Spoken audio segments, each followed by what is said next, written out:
newsbreakers, Ian Rappaport and Adam Schefter and Tom Pelissero and some others as well, that I want out. I'm done here, and I would like to be sent to a contender. Please trade me. DK, we're on the same page, brother. Finally, you and me, we feel exactly the same way. A lot of people texting me and tweeting at. I was like laughing and, giving everybody a, I told you so. Not really.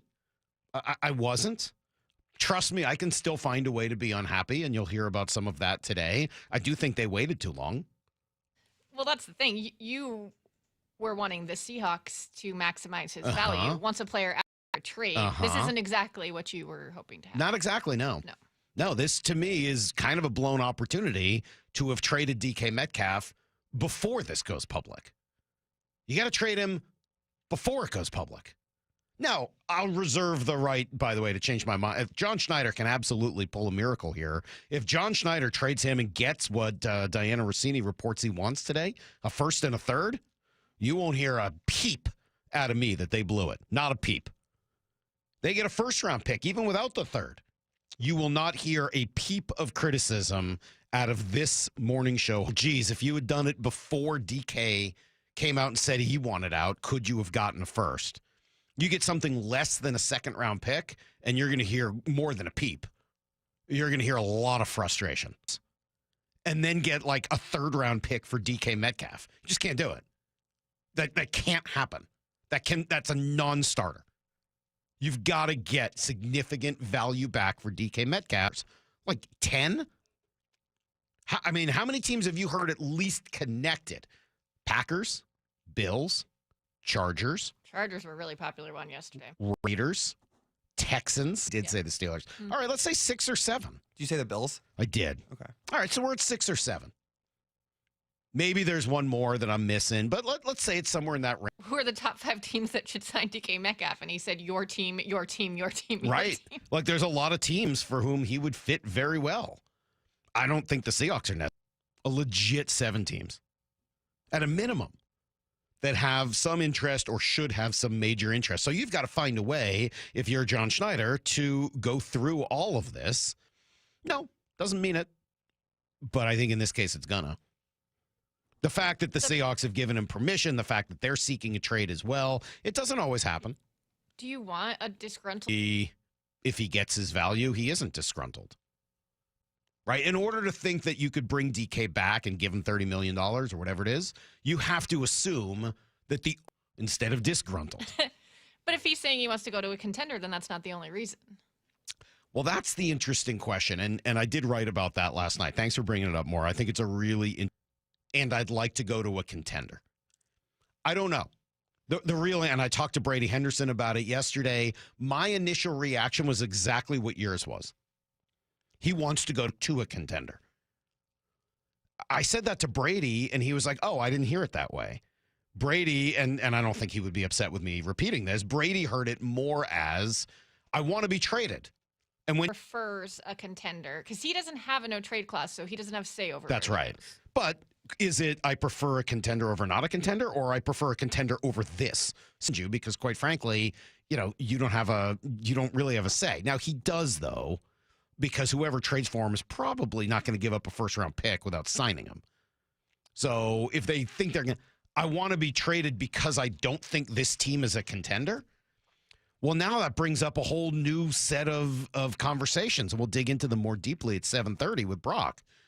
Is he saying that we've heard over and over that there's been some level of friction between those two guys, not necessarily unique for a quarterback and a wide receiver to have some friction. But if the Seahawks have to love him. Oh, he's our guy. Of course we love Geno. Oh, we're going to sign him. We're going to talk to his agent. I'm meeting with his agent tomorrow. We're best friends. We're going to have dinner. We're going to have wine. We're going to have a dessert. And this guy who I've been battling with in practice, etc. Yeah, I don't like that. Or even make it worse. Oh, you're going to sign Geno Smith? I mean, he loved Russ. He loved Pete. He loved that old regime. Maybe he's not a big fan of the new regime. Well, that's another point. Did DK Metcalf enjoy being able to walk all over Pete Carroll and say things like, hey, in training camp? Wasn't that DK? We had the conversation. We were like, can't do that. Yeah, I mean, like, none of those things would be impossible. So, look, they asking, hey, do you think DK would go here? Do you think they could do this? What do you think it's going to take? I think you better get a first-round pick. I think you better get a first-round pick or you better get a first-round pick back for DK Metcalf. And you got next, I don't think it's going to take long. I don't think this is a draft day deal. I think this gets done in the next week. And you better get a first-round pick back, or else I think you've blown this whole situation.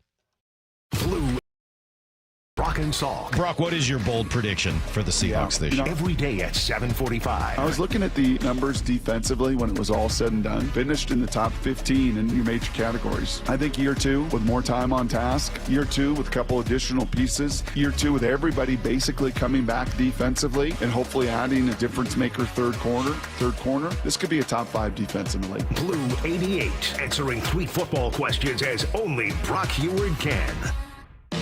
Confidence is knowing you're ready to handle whatever comes your way. That's what it feels like to take on your workday with Cintas. They make sure your AEDs are up to date, your fire extinguishers are tested and inspected, your floor mats are cleaned and delivered, and your workwear looks good, feels good, and is freshly laundered with a Cintas Apparel Plus program. So are you ready to take on today? Visit Cintas.com. Oh, I'm ready! And get ready for the workday. At Lowe's, our members get more. With the MyLowe's Rewards programs, you can shop member-only deals for your home and business every week. Plus, members earn points on eligible purchases. So what are you waiting for? Join for free today. Lowe's, we help, you save. Loyalty program subject to terms and conditions. Details at lowes.com/terms. Subject to change. Free standard shipping not available in Alaska and Hawaii. Exclusions and more terms apply. Guys, did you know your testosterone affects everything in your system, including how you feel and perform every day? Right now, Revive Men's Health Seattle will check your testosterone for free. Knowing your T levels is the first step in understanding if you have low T. Your testosterone level impacts your energy, libido, sleep, weight, hair loss, mood, and even ED. Maintaining an appropriate T level can change your whole life. Most men start to see changes in their hormone levels in their 30s. Experience and results matter. So what are you waiting for? Get your T levels checked today by local, experienced, and trusted men's health experts. They've helped thousands of men since 2011. They're so confident they can help you, they even guarantee it. Call Revive today and schedule your free testosterone test, free exam, and free consultation.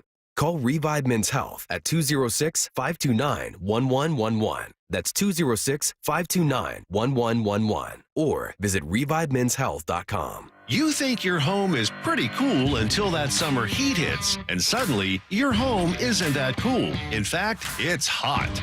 Air conditioning from Washington Energy Services can help. Stay cool this summer with our biggest spring savings event ever. This month only, take up to $4,000 off an energy-efficient brine cooling system with exclusive Washington Energy rebates. Ensure your home is always the cool house with air conditioning from Washington Energy Services. Contact us today for a free estimate. Your old or broken phone can let you down when you need it most.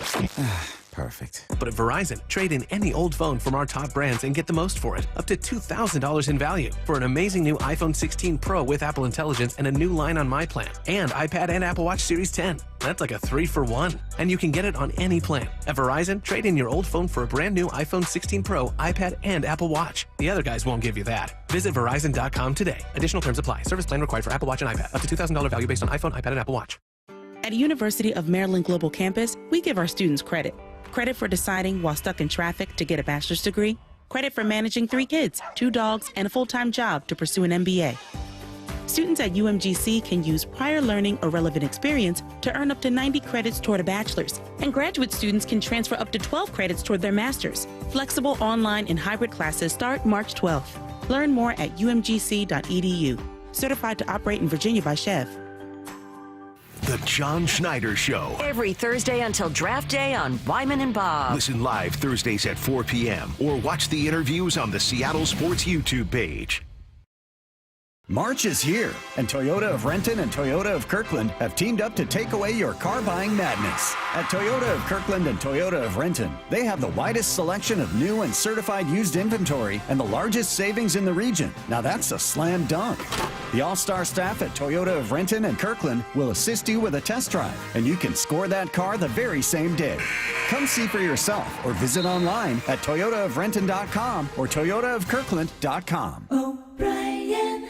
Headed to the Sounder game this Saturday? Get down early and check out the Seattle RV Show. Sounders fans will be able to attend the show for just $5 before and after the match when they present their soccer ticket. More info at seattlervshow.com. This is Matt Coker from West Coast Men's Health. Has Viagra stopped working for you? Do you hate the side effects? If you've taken Viagra for any length of time, you already know that pills are not the solution to ED.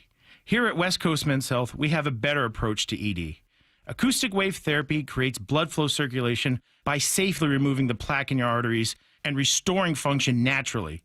No pills, no shots, no surgery. We can also treat Peyronie's disease. Our non-invasive treatment for ED is painless and highly effective. We have treated thousands of men just like you. Stop living with this problem and do something about it. Do yourself a favor, do your partner a favor, and call us today. Call 206-519-6541. That's 206-519-6541. 206-519-6541. Online at westcoastmenshealth.com. HSA cards welcome and financing available. Luxury awaits at Snoqualmie Casino and Hotel, where comfort meets elegance. This summer, experience breathtaking Cascade views and world-class dining. Elevate your next getaway by combining effortless style with the utmost relaxation. Seattle's closest is now Snoqualmie Casino and Hotel.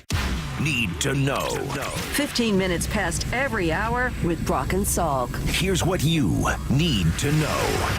Up first. Well, it was a day that was supposed to be all about Tyler Lockett. Instead, that lasted about 10 minutes, and then it became about his former partner in the Seahawks wide receiver room. The team did wait an extra day to give Lockett his due. They announced the release. Lockett handled it incredibly well. Class displayed all around as they released the longest tenured member of the team. We knew it was coming. We all know it's for the best. It's just the right time for it. A classy warrior, I think, is a great way to describe Tyler Lockett. But that only lasted a few minutes because soon afterwards, DK Metcalf decided to leak to everybody in the known universe that he wants out. According to multiple reports, he wants to be traded to a contender. Here's Dan Graziano of ESPN with more. Conversations with the team over the last couple of weeks have not yielded results in terms of the contract extension he is looking for. So the trade request means that he would like to be allowed to talk to other teams about what the contract would be if he got traded there. We'll see what happens. It's still possible Seattle could end up fixing this with a contract extension along the lines of what DK Metcalf wants. But if not, he becomes an extremely intriguing addition to the wide receiver market that's already lost T. Higgins to a franchise tag and doesn't have a whole lot else on it in terms of guys DK Metcalf's age and ability. Yeah, so great. I hope they make it happen. I don't think they should spend $30 million on a wide receiver. It has nothing to do with DK's talents himself. I just think that they should make that deal happen. Now, what are you going to be able to get for him? That's a great question. Josina Anderson reporting yesterday at least one team was offering a third-round pick. That's probably not going to get it done and is a big no thank you. Diana Rossini this morning reporting that the team is looking for a first and a third and that they are having multiple conversations.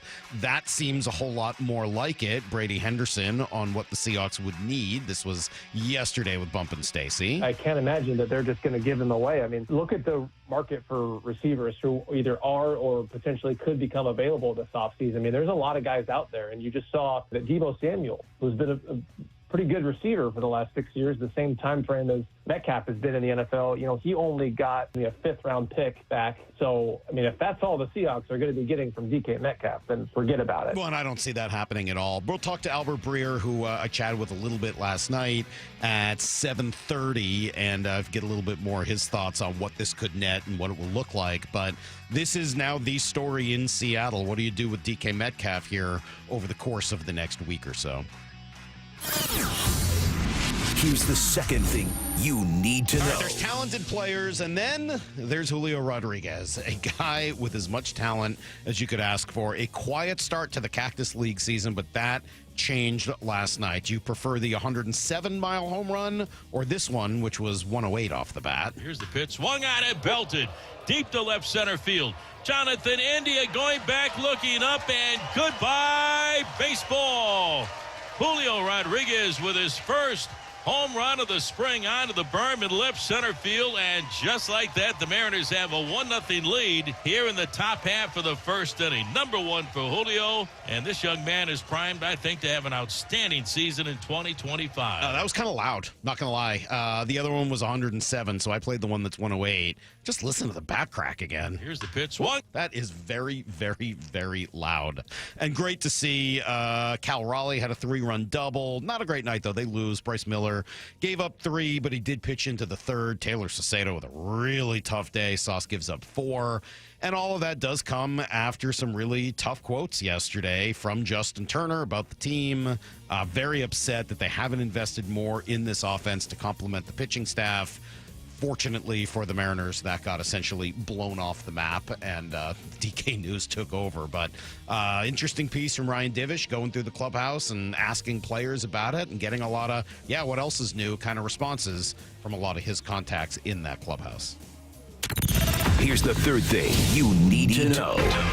NHL trade deadline not until tomorrow, but the Kraken have already gotten very busy. They pull off what I would consider a mega deal yesterday. They trade both Yanni Gourde and Oliver Bjorkstrand and a 5th-round pick. They get 2 first-rounders, a 2nd-rounder, and another player. That's a lot. I mean, you got to really maximize what you get back for players like Bjorkstrand and Gourde. They're all sent to Tampa, by the way, so that they can build a real contender and get after it this year. Pierre LeBrun with more. I'm not surprised if you look at the season that Seattle's had. I think it's been really disappointing for Ronnie Francis and the ownership group there. I think they were expecting a lot more from this team. Yeah. It obviously didn't materialize the way they wanted to, Jeff, and so I understand where they are. Yeah, I mean, they had to do this because they just aren't able to gain any real traction moving forward. So that's going to give you a whole bunch of picks. They're top 10 protected, so these are not going to yield superstars in all likelihood.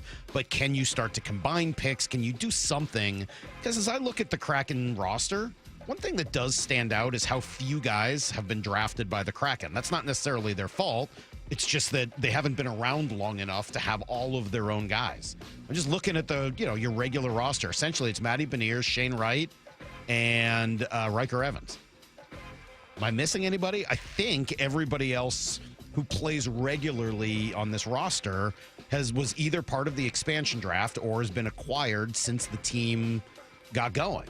I don't think there's anyone else. Was undrafted, right? Put Cartier on the list as well. You're right. Cartier came up through their system. Yes, he was sort of signed in a weird way. But yeah, put Cartier on the list. He's been kind of in and out, 4th line. Yeah, you're right. That's a good one. But it has not been a team that is primarily, because they just haven't had time yet. So you got to build it up, and maybe this is going to take longer. But you got to do something, because what you're doing right now just hasn't been working. That's everything you need to know. 1/4 every hour here on the Brock and Salk Show. I'll miss Yanni Gourde. Fun player. He never quite developed into what they hoped he would. They thought with a little more space that he would go from being a checking 3rd-line center into more of a scorer, and that didn't really materialize. Great leader, though. Solid 2-way player. Will definitely help a playoff team. And I think Bjorkstrand's a nice player as well. Two guys that I know are good players. We'll see what Bjorkstrand can bring with a little less pressure on him. Kraken got a pretty good return. They did. 2 firsts and a 2nd. It's pretty good for those 2 players. But, and there's still more to come, you would think. I mean, they still got guys. Tanev still could be dealt. I would love for them to find a way to deal Burakovsky if they could. I could be perfectly fine not watching Jamie Alexiak anymore. Like, there's a bunch of guys that I think they could still move here. All right. We've got a little time, and I've got so much I want. I got a ton of sound for you. I've got a bunch of stuff on why I'm not as happy as people think I should be today. I've got Daniel Jeremiah sound. God, should I play this? Jeez. At 6, I'll tell you what. In 20 minutes, I'll play you the sound from DJ. DJ made my day yesterday. It wasn't to me. I didn't have anything to do with this, I promise. but Daniel Jeremiah threw something out. I'll play it at 6:45. He threw something out that just put a big old smile on my face. We'll play that coming up. It's Brock and Salk. Seattle Sports on 710, seattlesports.com. Seattle Sports, your home for Wyman and Bob. Joining us here in the booth, Mariners broadcaster Gary Hill. Julio being Julio is still going to matter, I think, more than anyone else you bring in. I think he can be a true difference maker, all-star MVP quality. I mean, we all know what his ceiling can be. And I'm actually really confident that he's going to have a big year. And because we have seen it in flashes where he has been among the best players in baseball. Yeah. Like the absolute best player that this game has to offer. Streaming live on the Seattle Sports app. At Lowe's, our members get more.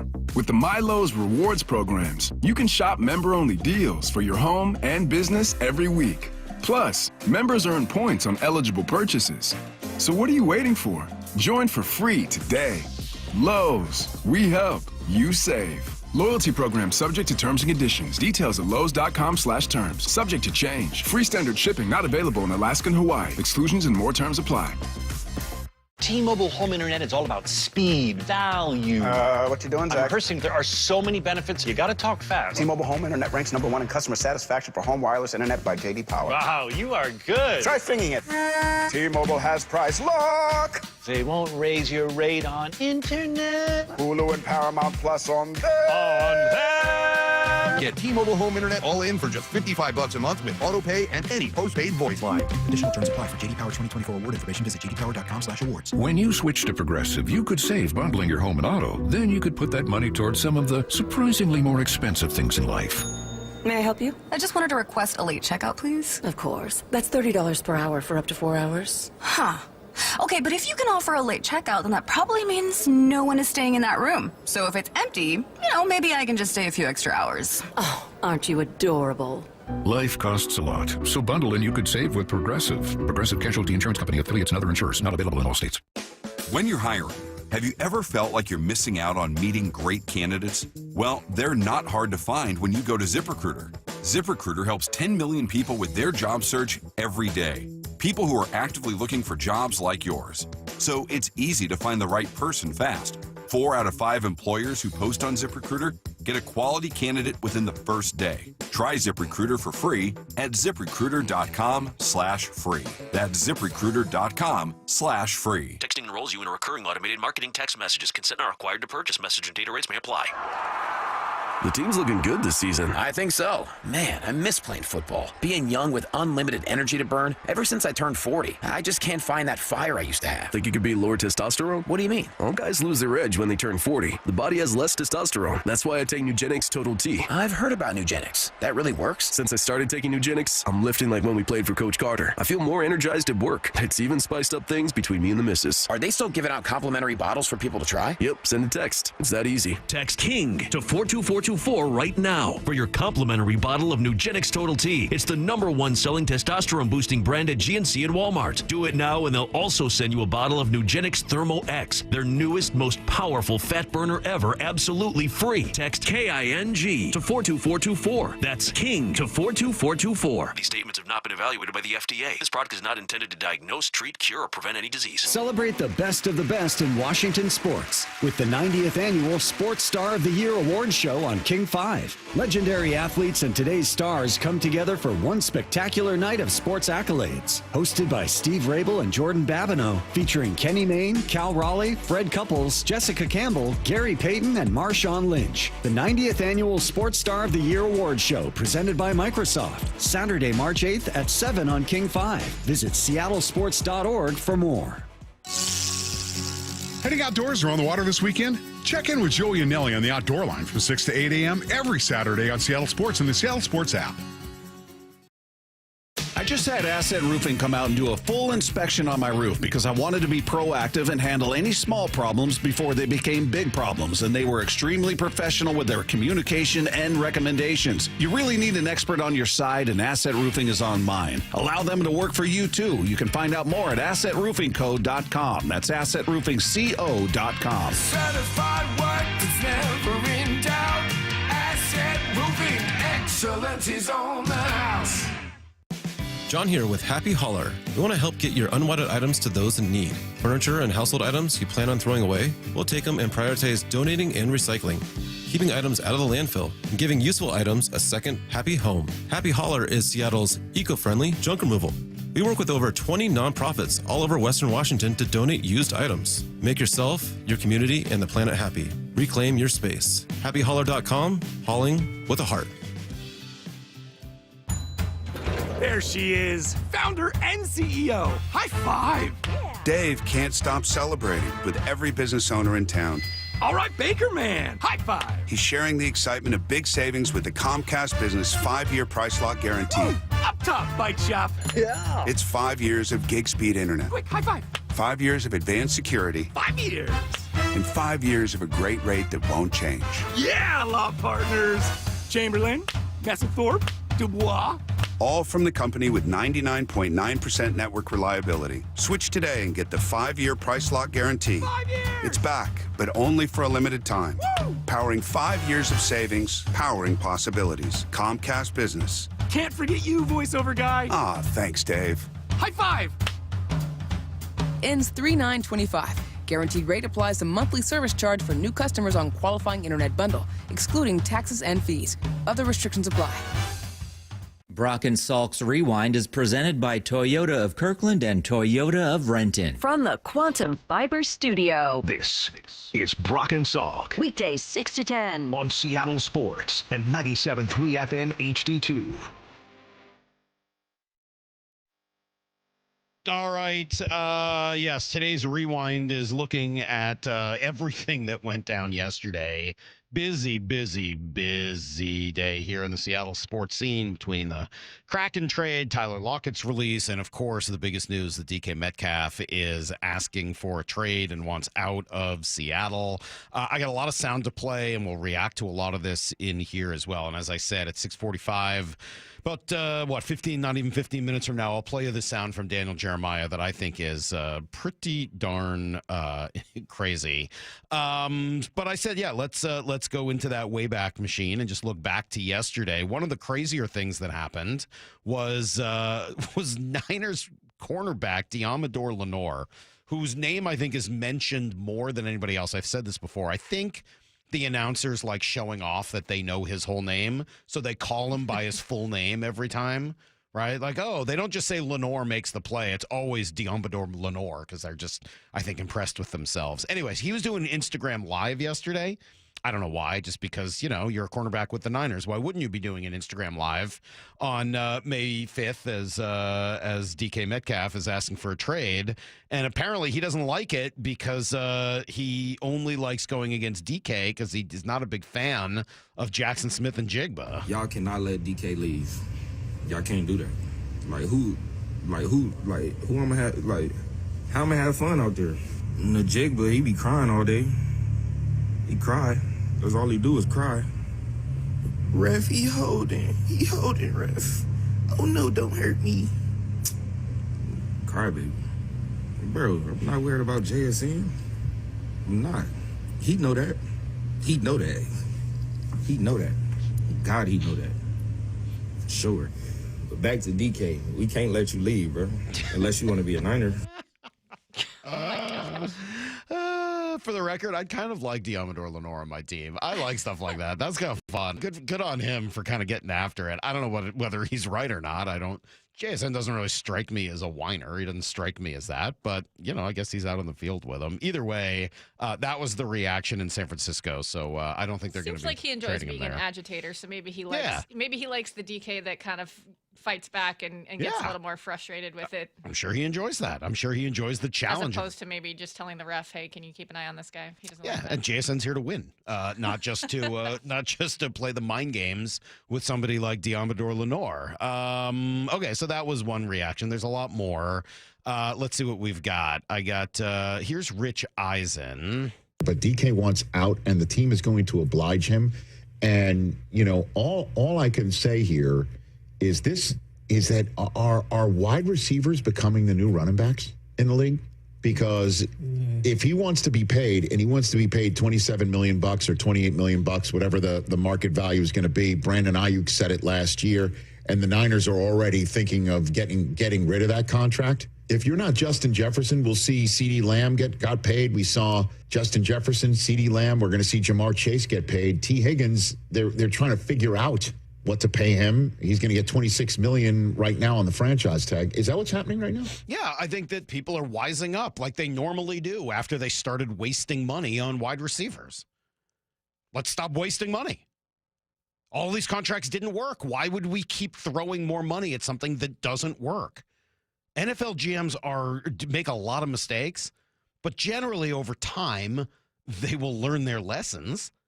And just like they eventually learned their lesson however many years ago about running backs, eventually they're going to learn these lessons about wide receivers. There's too many of them that are talented to pay them that much money, especially when a lot of them are crazy and disruptive, and they're a dependent position. They're dependent on the quarterback. Eventually, teams figure this out. Why I'm hopeful that the Seahawks are just holding fast. Like, hey, man, we're not going to pay you that much. Sorry. We just don't believe in our core principle that a wide receiver is worth $30 million. No, let somebody else make that mistake. Now, you got to hope somebody else still believes that. You got to hope somebody else is like, yeah, no, that's the thing that's going to put us over the top. But I applaud them for holding on to their principle. Just wish they'd done it a year ago. Well, I sent you that email the other night that I thought you would like, or someone had posted that the Seahawks wide receiver room cost $58 million more than the Chargers locker or wide receiver room did last year. And I went and looked at the numbers. The Chargers only had 200. Their top 3 receivers on each team the Chargers had 278 fewer yards. They had 3 more touchdowns, and that team made the playoffs. Yeah. But now a lot of people think that DK should go to them. They think they need another receiver. Yeah, maybe, but that's because during that time they were able to build up the other things, right? They built themselves an offensive line, defense, etc. And maybe, look, I'm not saying wide receivers are bad. I don't think they're evil. I don't think that they're not helpful. Yeah, just that you've got to keep it in context. And Devontae Smith are not slouches. You can't say that the Eagles got there without any receivers. Absolutely true. Receivers are good. They're helpful. This is not these guys stink, but giving them $30 million? Unless you really understand how to use that cap or you're saving a lot of money at quarterback, I'm not sure I see the value there. So what else is going on here? Here's more from Rich Eisen. Hey, you're 27 and you're one of the biggest beast of a physical receiver around. We'll let you walk. Why would Seattle do that? There must be something going on behind the scenes. We don't know. They're very private about these affairs. I don't know. All I know is I saw what the Eagles were able to do with A.J. Brown, who is in the same draft and is the same type of receiver, right? Yep. I saw what he's able to do there. Why wouldn't you go get DK Metcalf if you can? Because A.J. Brown plays on a team that has so many other resources where he doesn't have to be the focal point. Yeah, I don't know whether it's that complicated. Maybe it is. They're all good questions that Rich Eisen asks, and he's a smart guy. Couldn't this just be as simple as DK wants to get paid, the Seahawks don't want to pay him? Why don't they want to pay him? There's a variety of reasons. A, they don't want to pay a wide receiver that much money. B, they don't want to pay a wide receiver in his 3rd contract that much money. C, maybe there's some stuff going on behind the scenes. All 3 of those things can be true at once, and they all lead back to the same place, which is, they don't want to give him the money. Now, he uses a phrase. That goes back to your point of you probably knew you didn't want to give him that money last year, right? Right. You should have. You should have known that. Yeah. You should have known that for a while. Maybe with a new offense, you thought Grubb was going to maximize him and you needed to see how that played out. I don't know, man. It just, you knew that the whole goal here was to have a complementary offense. I don't know why this deal wasn't done a year ago. That's still my thought. And Brock will come in here in a few minutes and be like, well, it's because of the market. Okay. Then you better take advantage of the market now, which is very pro trading a wide receiver because there aren't many out there. And unfortunately, you've let it slip a little bit long. Right? You've let it go long, and now the info slips out, and I don't know what that does to your bargaining position. We'll find out. The one thing I don't like from Rich Eisen there is I hate that phrase, let him walk. I don't think they're trying to let him walk. They're trying to maximize the value back. Huge difference. So is there something going on behind the scenes? Brady Henderson has kind of insinuated that with us a couple of times. Here is what he said yesterday to Bump and Stacy. I've kind of heard behind the scenes, independent of what was reported at the Combine, that this situation has kind of been brewing for a little while. And I think it's fair to wonder whether this is simply a football matter, like the team doesn't think that the player is worth what the player wants, or if there's more to it, meaning if part of this too is some stuff has gone on behind the scenes that maybe has damaged the relationship. I would wonder if that is at play here, in addition to just purely a football situation in a football question. Do we even need to fully wonder that? I mean, don't we think that's just true? It's hard to imagine that's not part of this. Maybe not the only part, but how could that not be part of it? The dude swung his helmet at a teammate last year. Like, that part was public, right? Like, the guy who said, "I was just a board, I don't care about any of that." Like, we know that DK is a little volatile. That doesn't make him a bad person, but we know he's volatile. Isn't it possible that, like, or likely that the stuff we've seen at the surface is just, like an iceberg? You just see the top? That doesn't seem that surprising to me. Not at all. So, all right, yeah, I'm sure that's a big part of it. And there are going to be people on the other side of this, right? 509 immediately texting in here today a bunch of times. A, he's more than just a receiver. B, he's worth the money. C, you're a moron. Any guesses to how he spells your? Yeah, obviously, we all know the answer to that. Yeah, I don't know. It seems like the league thinks he's just a receiver. And I don't know what to tell you on this one. This isn't me. I like DK. I think he's a great player. But the league keeps saying he's not a top 10 guy. They don't think he's elite. They think he's good. Everybody thinks he's good. But he wasn't top 10. Wasn't he like 17th in the player rankings last year at wide receiver? Maybe a team looks at him and says the Seahawks haven't been utilizing him the right way and we can get more out of him. But I hope so. Don't think he's been more than just a receiver here. God, I hope you're right about that. That would be awesome, right? That's the goal, is that somebody out there is like, man, they're just not using him. Great. Then go somewhere where they're going to use him better and give the Seahawks the resources they need to build what they want. If they're not using him right because they don't necessarily need to value that position, great. Let somebody else. Look, that can be a win-win trade. You don't have to, like, embarrass the other team here where, like, you get a first-round pick and then they get a guy who tanks. Let DK go be successful somewhere else. I wish the best for DK. Go have fun. But get the Seahawks what they need in order to build the type of team that they say they want. I've been saying this forever. This is not new, right? This has been my point for a very, very, very, very long time. You want some more? I got tons. God, there's so many people weighing in on this yesterday. I should play you some Mina Kimes, don't you think? Here's Mina. She thinks it's just money and not necessarily behavior. I think it's about money. I said this on Around the Horn, but it really is about dollars, I think, much more than anything else. Metcalf, 1 year left. The way receiver contracts are going, wouldn't be surprised to see him want more than $30 million a year. Not the top of the market, the Jeffersons, the Chases of the world, but just below that. And I think the Seahawks probably have some hesitation about giving that to him. Yeah, here's the thing, though. It can't be just about money. Because why don't they want to give it to him? Right? Don't you think that's where some of the behind-the-scenes stuff has to come in? You think this is as simple as we're just not... If they weren't going to spend $30 million on a wide receiver, period, then they should have dealt him before. This shouldn't have even been a conversation. This should have been done a long time ago. There has to be an element of behind-the-scenes stuff, and Brady is so close to this. I just don't believe a guy like Brady Henderson, who's very careful with his words, there's no way Brady reports that stuff without knowing what's going on behind the scenes. Sorry. He doesn't just guess randomly, like, boy, I wonder if, somebody came down from Mars. Like, Brady's not like that. He might be the hitman, but he's not like that. Sorry. Yeah, that's a good point. I just can't stop but keep circling back to the idea of they know if they give DK $30 million a year, they're going to have basically no ability to try and invest in the offensive line. Good. Right. So is it money or, it's money in that case. I think all those things work together.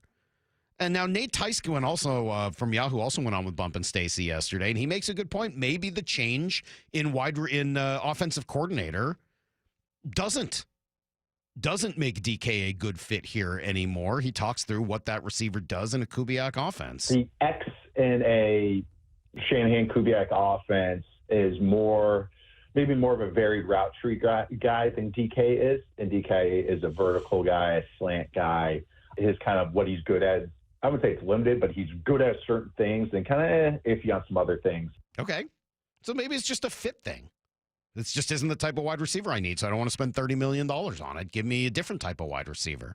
And that's where folks, and I have like 3 or 4 cuts from people saying, oh, look at what's going to happen in the draft now, McMillan or Golden at number 18. I hope they don't go in that direction. Yes, you got to replace DK Metcalf, but you don't need to do it at number 18. That, to me, would be a mistake.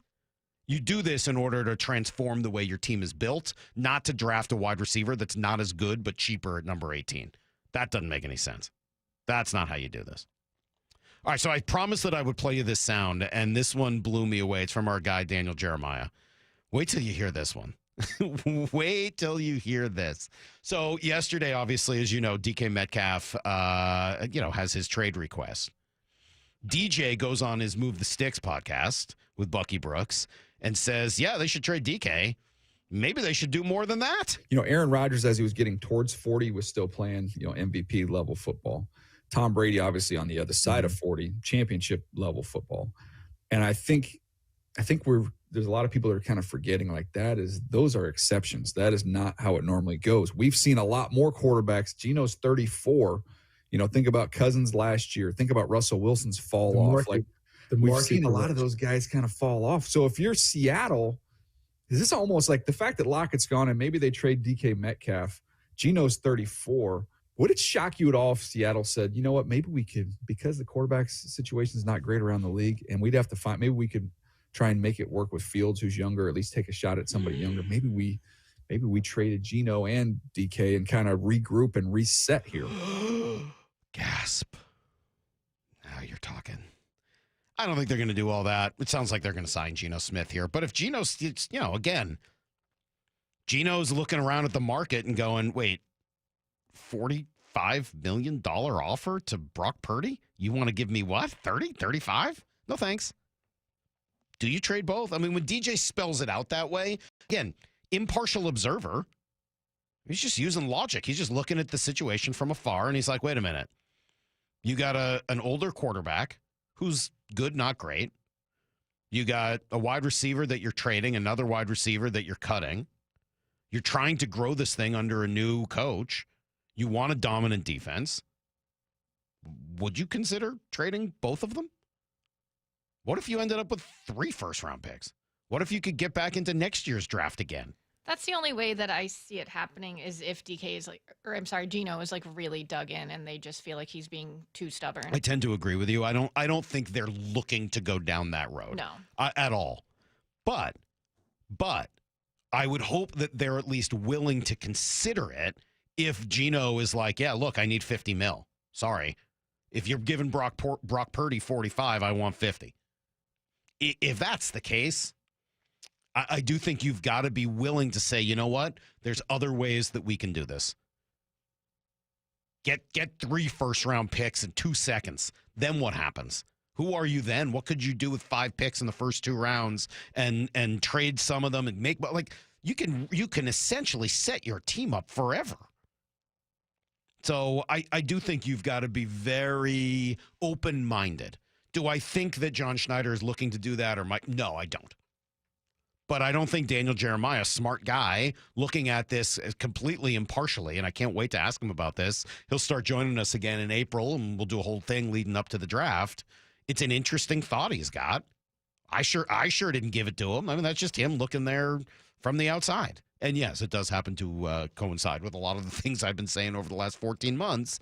And yeah, I haven't, none of these things have changed my mind on any of this. And we'll see where this goes. We'll see. I think they'll trade DK within the next week. Don't you? I think this is going to happen now. Yeah. I don't know what they get for him. That is the big question, is what do you get? Everyone seems to have a different point of view. I'm holding out for a first-round pick. I really hope they can get a first-round pick for DK Metcalf. First and a third. I have a feeling you're lucky to get a second. You think so? Yeah. Especially now that he's demanded the trade, that brings down the value. Hadn't Jamal Adams basically demanded a trade? Wasn't he in the same boat? Mm-hmm. How the hell did he give up two? What happened? How in the world did they give up 2 first-round picks for Jamal Adams?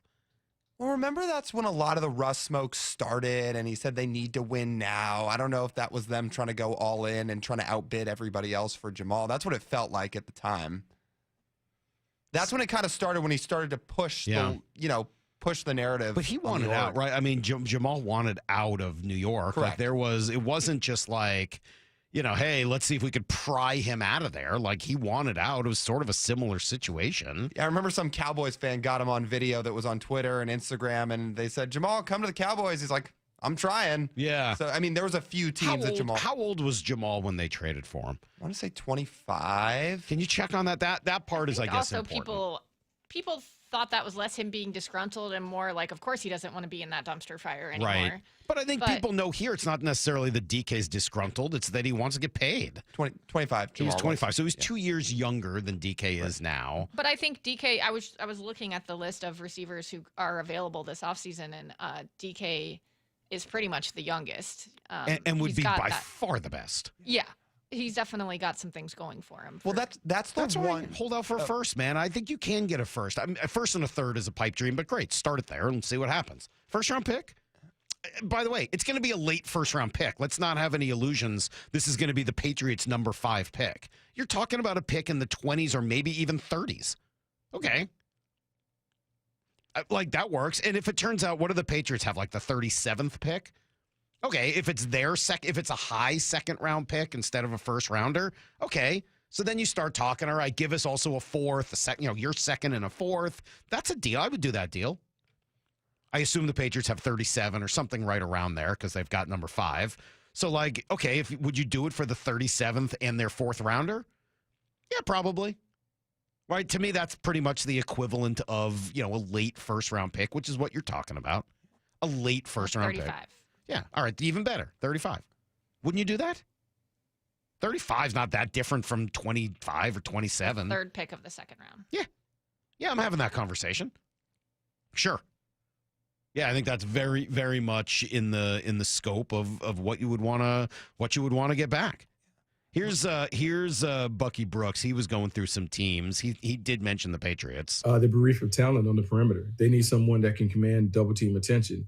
They need a playmaker, multiple playmakers around Drake May to allow him to really play the way that he wants to play the position.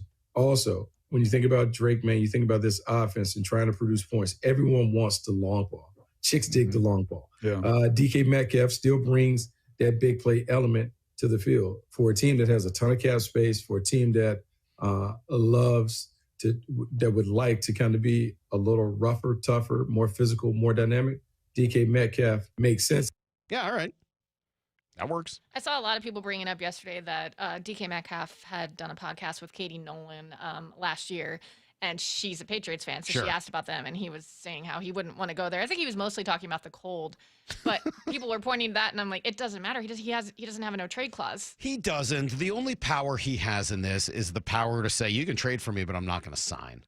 And so it's not a no trade clause, but if it's about money and he's getting paid. Yeah, it could function it could function like a no trade clause. It's not exactly the same, but he does have some level of power here. Look, maybe the dream scenario for me, and there's no way it's going to happen. This is just the dream scenario. Somehow you're able to turn DK into Myles Garrett. I don't see how you could do it, but that's the dream scenario, right? Myles Garrett wants out of Cleveland. You want to move on from DK. How do you turn DK Metcalf into Myles Garrett? What else do you have to add to that package to make it work? Would you do DK? I mean, could you do DK in one of your two ends? Again, Derek Hall or Boye Mafe? If he has complaints about how he's getting utilized here. I know, but tough noogies, right? I mean, like, they got a better shot at signing him than they do of signing, of having Myles Garrett long term. You didn't want to be there. I guess I just don't get why they would be adding receivers when they don't even have. But I mean, I don't get anything they do. Is there a 3-team deal? I mean, I guess I still think it's some of that like baseball where you're trading players for players and you bring a third team in. Football just generally doesn't work that way. But man, if there's any possible way to turn DK Metcalf into Myles Garrett, that should be your ultimate goal this offseason and in the next week or so. If there's any way to do it, that should be John Schneider's primary goal to get something like that done. Seattle Sports, your home for Bump and Stacy. Clint Kubiak, your brand new OC, joining us right now in studio. What were some of the weapons here you were most intrigued by, or maybe you kind of started thinking once you knew you got the job, like, obviously it starts with the quarterback. Really impressed with Geno, DK, Jax, Noah Fant. There's a lot of pieces to be excited about, but there's also going to be some new pieces we add to the roster. That's the really fun part of coaching is getting to be a part of guys' careers. On Seattle Sports and 97.3 FM HD2. You think your home is pretty cool until that summer heat hits, and suddenly your home isn't that cool. In fact, it's hot. Air conditioning from Washington Energy Services can help. Stay cool this summer with our biggest spring savings event ever. This month only, take up to $4,000 off an energy-efficient Bryant cooling system with exclusive Washington Energy rebates. Ensure your home is always the cool house with air conditioning from Washington Energy Services. Contact us today for a free estimate. Guys, did you know your testosterone affects everything in your system, including how you feel and perform every day? Right now, Revive Men's Health Seattle will check your testosterone for free. Knowing your T levels is the first step in understanding if you have low T. Your testosterone level impacts your energy, libido, sleep, weight, hair loss, mood, and even ED. Maintaining an appropriate T level can change your whole life. Most men start to see changes in their hormone levels in their 30s. Experience and results matter. So what are you waiting for? Get your T levels checked today by local, experienced, and trusted men's health experts. They've helped thousands of men since 2011. They're so confident they can help you, they even guarantee it. Call Revive today and schedule your free testosterone test, free exam, and free consultation. Call Revive Men's Health at 206-529-1111. That's 206-529-1111. Or visit ReviveMen'sHealth.com. This is Chris Davis with the Davis Law Group. Every year we see a spike in serious accidents involving motor vehicles, bicycles, and pedestrians occurring in the few days after daylight saving time. If you are injured in an accident, protect your legal rights with an experienced team of lawyers who know how to get results. Call Davis Law Group at 206-888-8888 to request a free legal consultation or get my free book on car accident law at WashingtonAccidentBooks.com. The LJ Way is the Lee Johnson Auto Family. Hello, hello. Welcome to Lee Johnson Auto Family. This is King. This organization's a special one. They call it the Lee Johnson Auto Family, and it's not just a name, it's not just some cliche.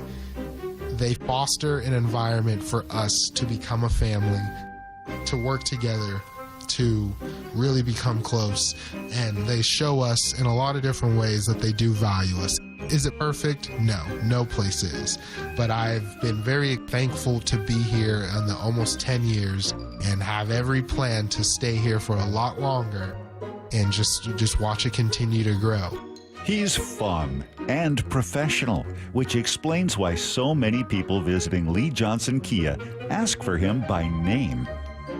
The LJ Way is the Lee Johnson Auto Family. Imagine finding your dream home and moving in right away. No waiting to sell your old place first. Sounds perfect, right? That's exactly what Orchard's Move First, Sell Later program lets you do. Buy your new home now and sell the old one later. Here's how it works. Orchard gives you cash so you can buy and move into your new home first on your timeline. No waiting, no showings, no double moves. Then the Orchard experts take it from there. They handle repairs on your old home and make price-boosting upgrades with no cost until close. Once they're done, a local Orchard agent lists and sells your home for top dollar. Orchard's Move First program gives you the freedom to buy and move into your new home first and sell your old home later.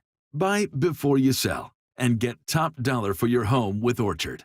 Ready to find out how much your home is worth? Visit Orchard.com to get your free home valuation. That's Orchard.com. Evan Cohen here. Picking a place to build a life is a lot like selecting a draft pick. Make a decision that will set you up for long-term success. Pick Wisconsin. In Wisconsin, you'll find dynamic career opportunities, beautiful seasons, affordable living, and legendary weekends. From its high quality of life and great schools to its fine arts, culinary, and pro sports scenes, Wisconsin gives you so much to look forward to. That's why you should pick Wisconsin. Learn more about making Wisconsin your home. Visit pickwisconsin.com. At the Home Depot, it's our business to support yours. Partner with your go-to source for building your business. We can help you streamline your operations by supplying the whole job from start to finish. Any questions? Our Pro Desk is ready to answer the call with supply sourcing, custom orders, large equipment rentals, and more. Elevate your efficiency and take on more projects with the partner you can trust. The Home Depot. How pros get more done. Let's go! This is Seattle Sports. Streaming through the Seattle Sports app. KIRO AM Seattle. KIRO FM HD2 Tacoma. Home of the Seahawks, Mariners, and everything Seattle sports. This hour of the Brock and Salk Show is powered by Star Rentals, preferred supplier to the West's best contractors. Give me a freaking auto! From the Quantum Fiber Studio, this is Brock and Salk on Seattle Sports. Brock Heward and Matt Marcus. Sorry about just Mike. Heward, not exactly Joe Cap there in the pocket. Now here are your hosts, Brock Heward and Mike Salk. We're moving some things around. Albert Breer is going to join us at 7:15 this morning. We'll get a national perspective on what could happen next with DK Metcalf, who wants to be traded, and Diana Rossini reporting this morning that the Seahawks are looking for a first and a third round pick, and that there are plenty of conversations already starting for the wide receiver. Brock, the news broke yesterday. Soon after our show ended. I've been talking about it nonstop here for the last hour. What was your reaction? I was disappointed. It came out on a day that was a day to celebrate Tyler. Yeah. I was, honestly, that was probably the one word that I would use is I'm not mad. I'm just disappointed. Right. And I think it kind of continues a bit of a theme that is DK, and he just doesn't really care about some of these things. Right. He's been a volatile guy emotionally at times.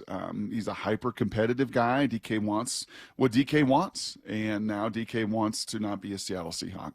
And to just have that, and maybe some of it was out of his control, but certainly not all of it. Some of it is in his agent's control.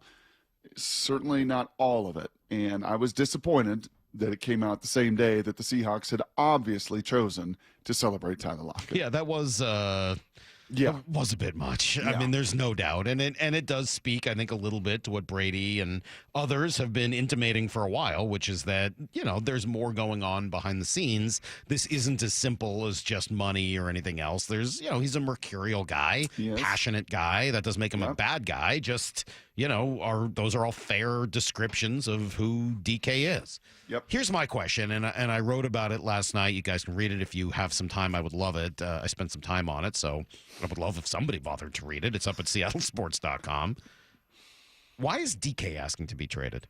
I mean, I've been saying for the last, year plus that the Seahawks should trade DK Metcalf. Why is he asking to be traded?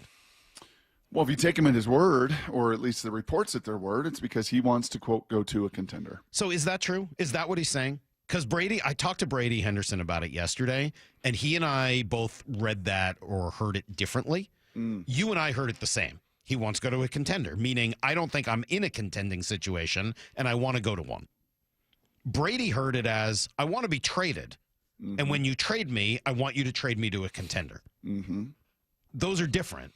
One is a comment on your current situation. One is just, I want to be traded probably because of money. And oh, by the way, I also don't want to go I want to go to another contender as opposed to I want to go to a first contender. Yeah, I think there's some truth in both of those. I've done just doing, again, some of my own little digging. I think there's some truth in both of those.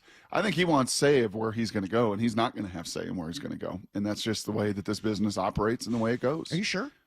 What's that? That he has no say? I'm pretty sure he's got no say. How's he going to have a say? Because ultimately, he's the one who, anybody who trades for him, and if they're going to trade a lot for him, is going to want to sign him to a deal. If he's just flat out like, yeah, no, I'm not signing there. I'm not saying it gives him, it's well, not then a they flat out say, then we'll franchise you. And again, and they can do that for a couple years, but Is that what they want? Do you want to trade a first-round pick to then have to franchise a guy who's going to be miserable? I'm not saying it's not a no-trade clause, and he's not the guy in the driver's seat. But I don't know whether I would say he has no say. Yeah, I wouldn't say he has 0.0 say, but in the scheme of things, he's got But it's not like Russ who nixed the trade to Philadelphia a few years ago. Because he got no trade clause, right. correct. It's not that. No, it is not. No, it is not. And the Seahawks are going to do in the Seahawks' best interest, and that is to get as high a value as you can. I don't know if a first and third, if that's what John Schneider wants, I don't know how feasible that is. I was looking at Hawkmogger yesterday, putting out a pretty good little tweet, looking back at some of what was proposed for guys that actually, I think, fit some of DK's, background. Brandon Ayuk. When offers were made last year, actually per Albert Breer. So we can talk to Albert about this directly in 10 minutes. Pittsburgh offered a second and a third. New England offered a second and next year's third in a player, Kendrick Bourne. Cleveland offered second and a third in Amari Cooper. Now, Brandon a little bit younger than DK, 25 years, so maybe a little bit more value. But that's pretty similar. There. I think so. That's a good comp. It's a much better comp than a beat-up Deebo Samuel. Correct. But to say first and third, maybe. Maybe it all depends. Just like when you buy your house, it all depends on the market. It all depends how many different people, John, and the organization can kind of get on the phone and say, oh, Pittsburgh, you want him? Oh, New England, you want him? Oh, LA, you want him? And that's going to be the way to, I think, drive that market value to possibly a first and third. Just kind of my gut says maybe low second in a player or second and a fourth in this draft. That was what I was saying earlier, but like a New England second, which is 35th. It's not like, 45th. It's a second rounder, but it's right out. Because the first rounder you get's probably going to be in the 20s anyway, if that was the case. Yeah. You're not going to, it's the Bills, it's the Chiefs, it's the Packers, right? It's not going to be a team, in the top 15 or anything like that. No. Why does DK not think that they're a contender here? Yeah, I don't know. I can't. To try to speak for that guy is difficult to do. Well, it is. I think some of this, quite honestly, and we've talked about this for a long time, and we've talked about this for years, and I think G. Scott could tell you even a little bit more. I think Geno and DK are cut of the same cloth. There has to be and some birds friction of the same feather have a really hard time in Seattle flying together. That's right. There has to be a level of friction between the quarterback and the wide receiver that is They're part both of this. Hard-headed. They're both temperamental. They're both volatile guys. That is a hard enough relationship. It always is with a number one kind of receiver and a really good quarterback to sustain over a long time. It really is, and it's been a long time for those guys. Some of this may be my bias. Obviously, we all sort of see our world that way, and I admit it. But when I read that yesterday that he wanted to go to a contender, my initial reaction was, wow, that's a shot at Geno Smith. Yeah, I think so. That the team is spending a lot of time talking about how much they love Geno, and they're having a big old love affair with Geno. And guess what? He don't want to hear that. Like, what do you mean? You love that guy? Right. I'm out. Yep. That doesn't make us a contender for a Super Bowl. I want to go to a contender for a team that's going to actually win a Super Bowl, and I don't think that loving on Geno Smith is going to do it. Yeah, let me try to one other little angle. And there's so many of these, and it'll be great to have Bert on this because he's got a feel. He was at the Combine.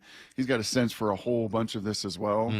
There was certainly a bunch of reaction, and this is just our Seattle way. We hold on to our stars. We hold on to what we know and what we have. There was a bunch of reaction that said, oh, this is just trying to get a deal done. No, these are the steps you take. DK's not going to go anywhere. This is the card you play. I think I can say pretty confidently that is not true. That this is the step that you take when you want to force your way out of town. So this is not contract negotiation.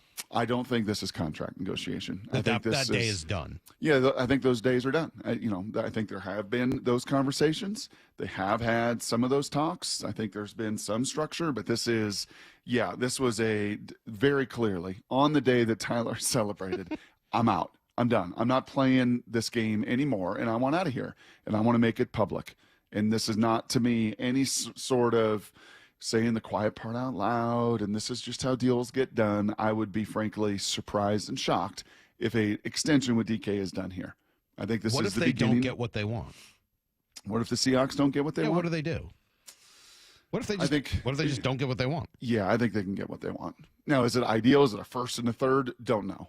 But in this draft, with their needs and what they want to do and how they want to, I think, construct this thing, Salk, they'll be able to get enough value. There's not one team or two team. And I know there's Devontae Adams and there's a possible Garrett Wilson. And I also know there's very few difference makers in this draft, and there's very few DK Metcalfs that can play outside his speed, his size, his strength, his just volatility and passion to play. There's going to be a market for him. All right, coming up next, we will move some things around. Albert Breer, Monday morning quarterback, give us a national perspective on why this is happening and what it could look like here over the course of the next week. We'll come back to everything you need to know. The Mariners story has been essentially blown off the map. And another one. And another story. I know, but we'll tell you how they did yesterday. And another one. And the Kraken made their big deals yesterday, so there's a lot coming up this hour. I assume you're just going to keep it right here. It's Brock and Salk, Seattle Sports on 710.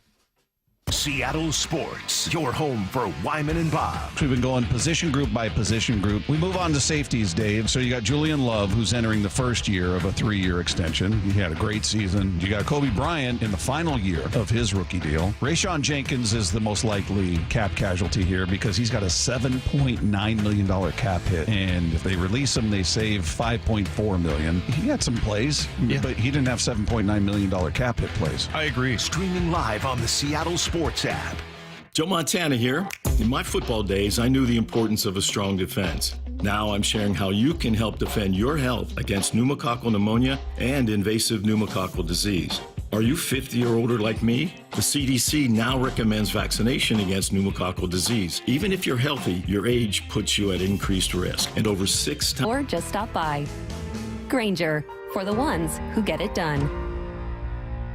Just Cause Legal knows the value of standing up for what's right. If you've been involved in a car crash, Just Cause Legal is here to fight for you with an aggressive team dedicated to securing the compensation you deserve. Just Cause Legal makes the process as painless as possible. Don't wait. Time is critical. Get the help needed today. Visit justcauselegal.com or call 253-859-8899 and meet your legal lifesavers. Just Cause Legal. Fighting for you. Hey, Brock Ewart here from my friends at PCF Group, or People Come First Construction Group, and that's exactly what they did when we made the call a couple years ago. We wanted to redo our outdoor space, wanted to add a deck, an outdoor living, a television, and a kitchen, and PCF Group, wow, they more than delivered. And if you're interested in building a stunning outdoor area like we did, I cannot recommend them enough. Reach out before the good weather arrives, and their schedule, well, it's going to fill up. So whether you're looking for a complete outdoor living space or a very specific project like an underdeck ceiling, deck, patio cover, railings, PCF has you covered. Design now and pay later. In fact, get 12 months, no interest and no payments, and up to $6,000 off and a $1,000 Amazon gift card. Request a complimentary design and estimate consultation at 425-629-8476 or project ideas. Explore photos at pcfgroup.com. That's 425-629-8476. Meanwhile, at Xfinity. So, influencer life going well? Oh, yeah. I'm up to 32 followers. Oh, that's something. Yeah. Posting my tap dancing videos is easier than ever because we engineered Xfinity Internet with 99.99% network reliability. Plus, Xfinity Mobile with Wi-Fi Power Boost gives you ultra-fast Wi-Fi at home and on the go. But wait, tap dancing? You don't tap dance. Hey, what I lack in skill, I make up with passion. Do more of what you love and love how fast you do it with Xfinity Internet and mobile. Through April 21st, get 300 megabit Xfinity Internet and one unlimited mobile line together for $25 a month for 1 year and save over $1,000 in your first year versus other major carriers. Plus, ask how to get iPhone 16e on us. Learn more at Xfinity.com. Requires paperless billing and autopay with stored bank account. Restrictions apply. Equipment tax and fees extra. After promo, regular rates apply. Actual speeds vary. Savings compared to Verizon 5G Internet plus one unlimited welcome line and AT&T Internet 300 plus one unlimited starter SL line. Xfinity Internet required. Actual savings vary. Subscribe to the Seattle Sports YouTube page to find new and exclusive content from your favorite shows and personalities daily. Just head to YouTube, search Seattle Sports, and click subscribe. At Uline, they know going the extra mile takes hard work. For companies pushing to go further, Uline will go the distance with you. 24/7, they answer the phone to get you the shipping and industrial supplies you need. Business can move fast. Unexpected large orders, adverse weather, new safety guidelines, and changing economic trends.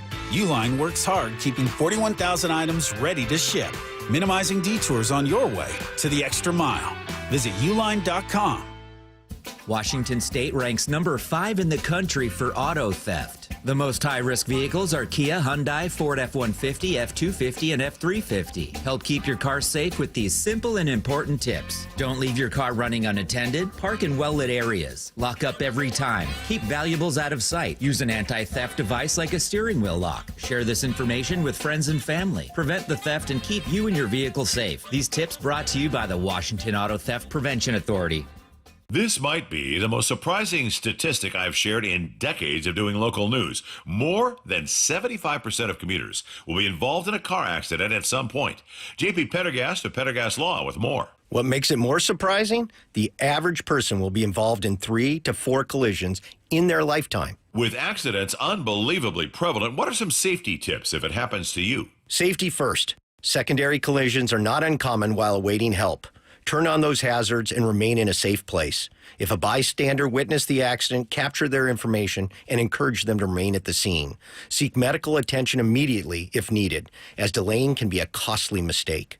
Lastly, remember that statements made to police and insurance adjusters can affect your case. Collisions are more common than we'd like to think. If you find yourself in one, follow these helpful tips and then call my friends at Pendergast Law. If you or a loved one's injured in a car accident, call Pendergast Law. We can help. PendergastLaw.com. From the Quantum Fiber Studio, you're listening to Brock and Salk. Weekdays 6 to 10. On Seattle Sports and 97.3 FM HD2. Brock and Salk show, Seattle Sports on 710. Is that you, Salky? That was not me, no. No, I sneezed earlier. No. Damn, Could you hear that? Yeah, we can hear that. Oh, I thought I was getting it out before. That sucks. Oh, we'll give you I was actually trying to force it out so man. like it wouldn't happen on the air. Did you look at the light or something? Try to make sure you got that out. Oh my gosh. Yeah. That's Albert Breer. Some days, nothing sucks more than losing one, right? Some days it's a curse as soon as he comes in today. It's a violent sneeze, and we hope you're okay. That was Albert pretty Breer, good. joining us now. We'll give you guys everything you need to know in 15 minutes on a busy day here in Seattle sports. News about all 3 pro teams. Bert, let's start here. Obviously, DK Metcalf, the big story yesterday, requesting a trade. As everyone here knows, I've been talking a lot about why the Seahawks should trade DK. Why does he want to be traded? Yeah, I mean, I think it's sort of there's a number of different things. I think the direction of the program's probably one. What type of offense are they going to run? What's it going to look like for him personally? And then, are they going to be willing to pay him going forward? To me, that's the big thing. It's the ball in the bag, right? Like, how much is he going to get the ball now? And is he going to be in position to make 30, 32, 34, whatever $1 million a year based on where the market is going and where, Jamar Chase promises to take the market over the next few months. I think that this is sort of a business decision on where he is going forward. And look, like when he signed a 3-year extension, that's the whole idea of doing it, right? Like, is that you are going to have another bite of the apple. And I think DK wants that bite of the apple now. Whole lot of smoke at the Combine last weekend. You were there and you were around a lot of it. Do you anticipate this happening somewhat quickly before the new league year begins? Well, I've actually talked to a couple people in that building that said, like, I sort of hope this plays out like Stafford did, like where, in the end, we all come back together. I don't know how likely that is. And I think one thing that should help the Seahawks here, if they do want to move him off the roster, is the free agent class sucks and the draft class sucks at the position. And that's the first time you've been able to say that in a while. Because, and Brock, I know because you cover the college game, what sort of athletes are coming into the college game. Like, there's been like an endless supply of receivers because I think the best athletes play there now, right? Like the best athletes generally coming out of high school play that position. So, over the last 10 years, it's been draft class after draft class after draft class where not only you have great guys at the top, but you've got depth. And I don't think that's the case this year. So, if you're a receiver needy team, if you're a team like the Chargers, like the Patriots, that looks at it and says, we need to give our quarterback a true bona fide number one, with Higgins off the free agent market and the draft class being what it is, there aren't a lot of options out there. And so, I think that probably gives the Seahawks the chance over the next 4 or 5 days to really see what DK is worth in the market. And again, one thing that kills his value a little bit, at least, is the fact that he is in a contract year and he probably would command top dollar on a new deal. Well, it probably hurts that he asked for a trade too, right? Generally, once that gets out, it seems to tank some of the value. Yeah, I mean, again, I think the way the conditions, I think, of the market should counteract that. All right, so what does that look like then? So we've heard a whole bunch of teams. I know Diana Rossini this morning is just saying the Seahawks are looking for a first and a third. Josina Anderson said the most they've been offered so far is a third. What does the market look like, and who would be interested? I mean, my guess would be like a 2+. And I don't know if they would move him for that, but I think that would probably be what you're looking at. Again, the hard ask if you're Seattle right now is asking another team to give up the high-end draft assets plus the monster deal. And that's where the contract situation hurts his value. If you had a guy who was signed for the next 3 or 4 years, you'd be talking about something else. Then I think you'd be well within your rights to ask for a 1. That's not what we're talking about.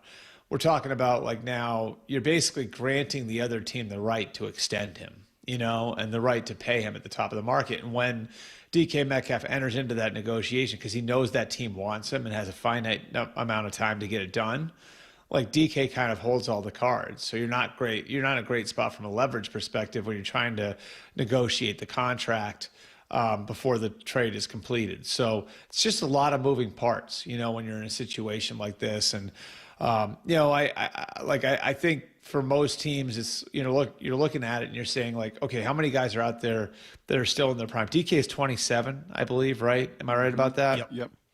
Okay. So you're looking at is it DK? T. Higgins isn't available right now. So that's off the table. And T. Higgins hasn't been a number 1 for his team the way DK has. And then outside of that, it's Cooper Kupp, Chris Godwin, Amari Cooper.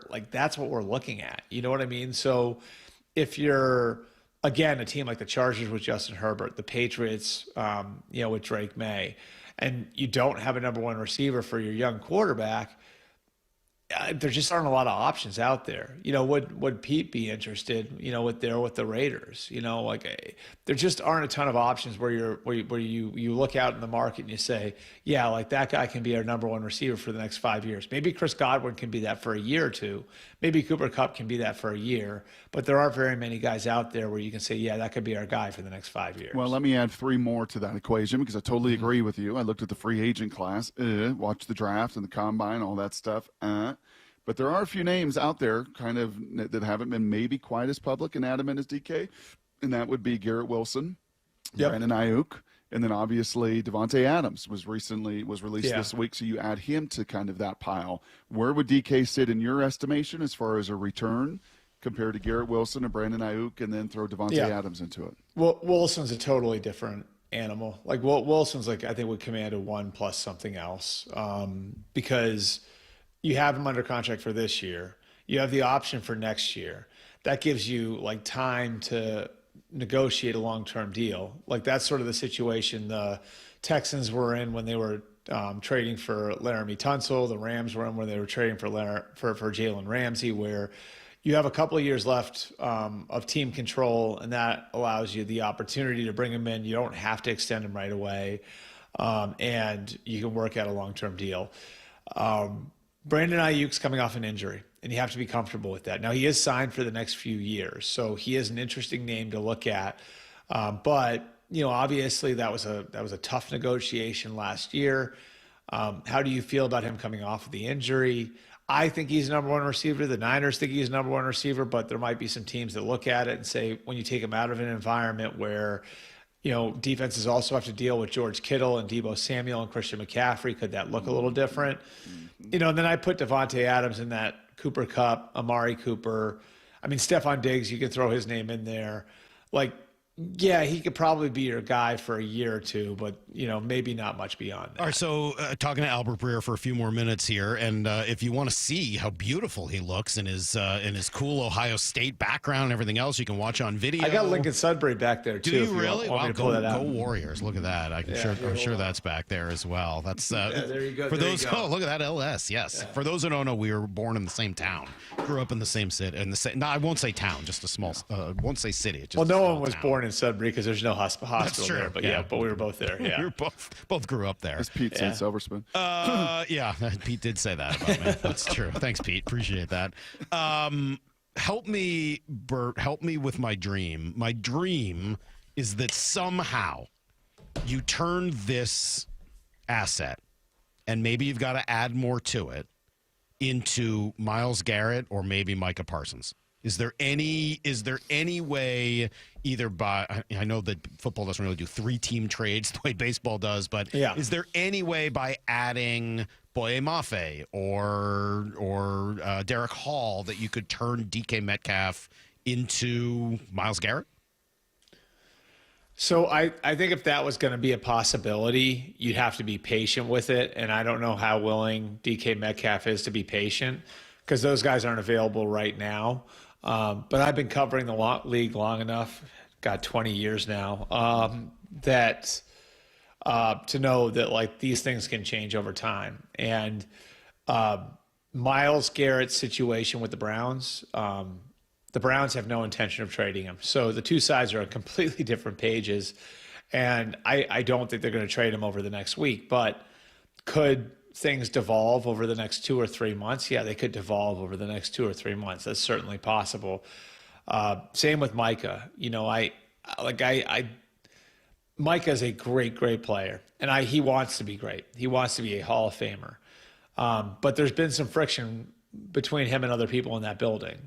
And Brian Schottenheimer starting a new program there. And so if this is a problem for them in April and May, does it look a little bit differently, especially if people are willing to put blockbuster offers in front of them? So, I wouldn't totally rule out either of those guys ending up being available, but they aren't right now. And so if you're looking for resolution on the DK Metcalf situation over the next 3 or 4 days, then I don't think it would happen. If you're willing to be patient with it and you can kind of weather the storm with how DK might feel about that, maybe we're talking about something else. Hey, last thing for me here, Bert. New league year begins next week. Just crystal ball it for me. Geno, DK. Geno's deal done with the Seahawks, and is DK traded? I think DK will get traded. I do. I think they've got enough guys. Your guys like Jackson Smith and Jigba and Charles Cross, that you're going to want to pay. I mean, Witherspoon's a little bit further down the line, but they've got good young players on their roster that they need room to pay. And, I think that they're going to be amenable to trading him. So that'd be my guess, would be that he's traded. I think Geno gets some sort of Band-Aid extension. And I do think there's been if you're expecting Geno Smith to morph into, what Mahomes is for the Chiefs or Allen is for the Bills, it's not that. But I think I've used this example with you guys before. Is he effectively becoming like Alex Smith in Kansas City, where Alex Smith gave him a good level of play, made them a playoff team. They were consistently in the race. And then he buys you time to find the next guy. I think he absolutely can be that guy. So I know, going back to November and December when I was turning over rocks on this, he very much was going to want a commitment from the team in 2025 and to kind of renew vows with the team. And I think they'll be able to find some common ground. I'm very curious how Geno responds when he hears that the Niners are offering $45 million to Brock Purdy. And he's like, wait, you want me in the 30s? This guy's going to get 45 But plus? Here's the thing is you have him under contract for another year at 25, right? So that gives you some leverage to kind of level off the average per year. So I think there's a way to get it done. I do. Well, we'll see. It's going to be a very fun next week or so here in Seattle as the future of this team really gets determined. Daniel Jeremiah, by the way, throwing out the idea that the Seahawks should trade both of them and just potentially reset this whole thing and start over with a whole bunch of picks. And I don't know. We'll see where all of that goes. Bert, we appreciate it, man. Thanks for spending a few minutes with us today on short notice. And we'll try to do it again soon. Bert, by the way, offered to come on again next week, so we'll see. Maybe. I'm fine with that. Yeah, love coming on with you guys. So whatever you need, you're the best. And I'll try to keep like my bodily functions under control. Do we have sound of the sneeze? Have we cut no, the seriously, sneeze yet? from swearing to sneezing to a fishing derby. So I have very powerful sneezes. My wife thinks there's something wrong with me, like that I need to have that Does it checked. have anything to do with the sneezes, or just sort of in general? It's something she thinks? In general, but specifically the sneezes also. And like that was I had no idea I was hot. Yeah, there, that was good. So That was good. The mic's always hot, right, guys? The mic's always hot. Always assume. Thanks, buddy. We appreciate it. We'll talk soon. All right, thanks, guys. There's Albert Breer, Monday morning quarterback. You should be, of course, reading him, following him, all of the above. That's got to be the first sneeze a guest has ever had in 16 years. So is there that was intense. Has there ever been more going on? Like in all three teams? There is so much going on. Busy day. I'll tell you what, let's give everyone the entirety of Need to Know, and then we can come back and kind of figure out what Bert said. Then we'll do Blue 88. We got so much going on today. Need to know. 15 minutes past every hour with Brock and Salk. Here's what you need to know. Up first. Well, yeah, as Brock, you mentioned, it was supposed to be a day all about Tyler Lockett. Instead, it became about his former partner in that Seahawks wide receiver room. So the team waited an extra day. They wanted to give Lockett his due after they cut everybody else that they were going to release. And then they honored him, and he wrote some really nice, classy stuff. You can't talk about Tyler Lockett without using the word classy, sort of like Bobby Wagner. Both guys, KJ Wright, there have been a lot of them. They're just classy dudes, and he was a warrior in his own right. And there should be a moment here to take some time and just say, look, Tyler Lockett was awesome. It was time for the Seahawks to move on. I think everybody who watched him last year knows that. But what a guy, and what an incredible career he had here. Yeah, I reached out to the greatest receiver in Seahawks history, and that is Steve Largent. And I said, Steve, I won't bother you to come on the show, kind of jam tomorrow, but could you just give me a sentence or two from your perspective on what Tyler Lockett meant to the Seahawks?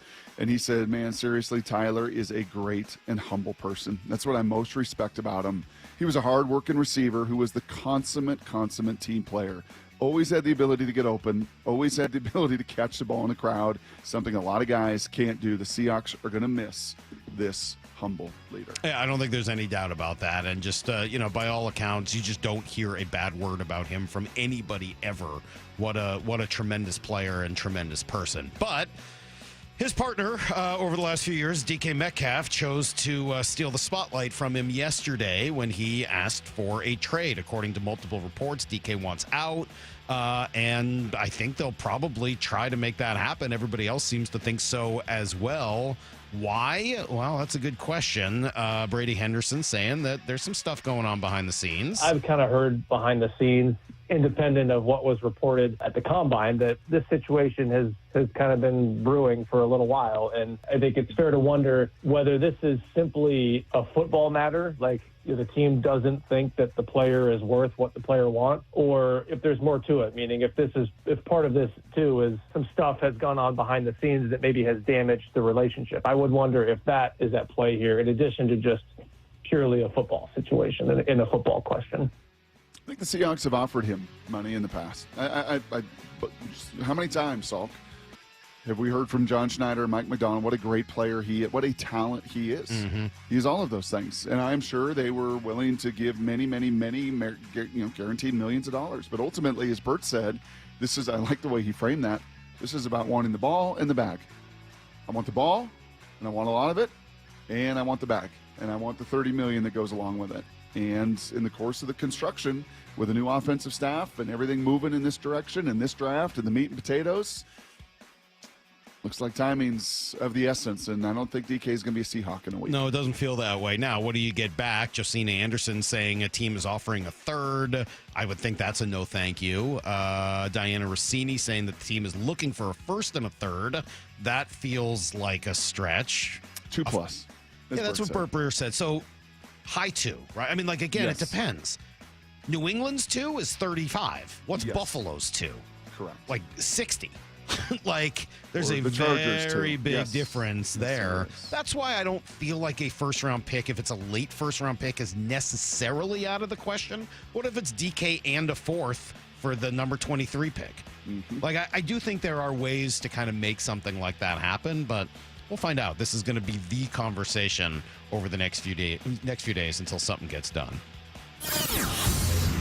Here's the second thing you need to know. All right, there are talented players, Brock, and then there's the guy who did this yesterday twice. The righty set. Here comes his pitch to Julio. Swung on. It is destroyed to right field. It is hammered and gone onto the berm. Julio has done it again. His second home run of the ballgame, a no-doubter screamer over the wall in right field.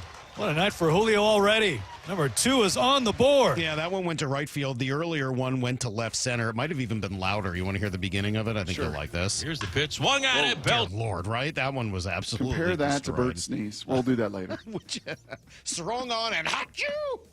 There he goes. That was a Graz sneeze. That was that sucker was. Yeah, Violent. he's got some Graz in him. I think one day he'll have a little Graz to him. Anyway, a couple of solo shots for Julio yesterday. Good news. Cal Raleigh had a big 3-run double. Bryce Miller struggled a little bit. Did get into the third inning, which is great. Taylor Sacedo. Another tough night for Sauce. And all of that comes after a tough day for the Mariners yesterday. Some negative quotes coming from Justin Turner, who was upset that the team just hasn't invested more in an offense to complement the pitching staff. That piece, I think, had more to it, but that was the quotes that generated the most impact. And then Ryan Divish spent some time going around the clubhouse asking for follow-up, and a lot of the response that he got was, yeah, no kidding. Mm-hmm. And then, by the way, another article out this morning, not that we have time to get to that, written in The Athletic all about Jerry DiPoto. And, yeah, maybe in the 9 o'clock hour, or maybe in the early hours of this morning when you and I tape something. That feels like a tomorrow type of conversation, okay. But, geez, Jerry's not helping himself. Not helping himself in that interview at all.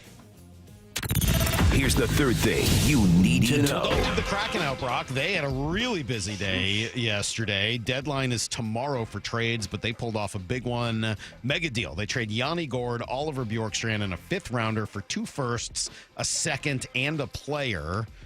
Gourde, of course, the top pick of their expansion draft. The hope was always that he was, going to come from Tampa and bring not only that championship mentality, but also that if given a different role, he would grow into being more of a top scorer. He did not. Mm-hmm. He is what he is, and he's a really good player, but he's a third-line center who is a two-way player who will really help Tampa win a cup, potentially, but it didn't do what they hoped to. Was this controlled alt-delete? Is this a total reset? It sure feels like it's on the way to that, doesn't it? Multiple first-round picks. Yeah, it sure feels that way. We'll see. You got a couple other things that if you want to control alt-delete, you can do, right? I mean, you got some other players with some level of value.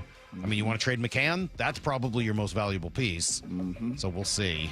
Sure feels like a rebuilding move. And, who's going to be making those picks, I think, is obviously a huge question as well. That is not even everything you need to know, but it's a lot of what you need to know on a busy day. You want to spend a couple of minutes on Tyler? Yeah. And then, because that'll give us more time to go through a lot of the DK stuff today. And the Mariner stuff and everything else. But, I'm not. By the way, Mike Mayock in 45 minutes as well. That'll be pretty interesting. Yes. We do have a texter here saying, hey, stop pushing this negative narrative on DK. He didn't choose to steal Lockett's spotlight. Someone in the Seahawks front office leaked it. No. I would be shocked by that. That is not, and I think you heard multiple reports. Why they would do that. Were pretty disappointed that it came out on this day. They would do that just minutes after everything they did to make sure Lockett had his own day.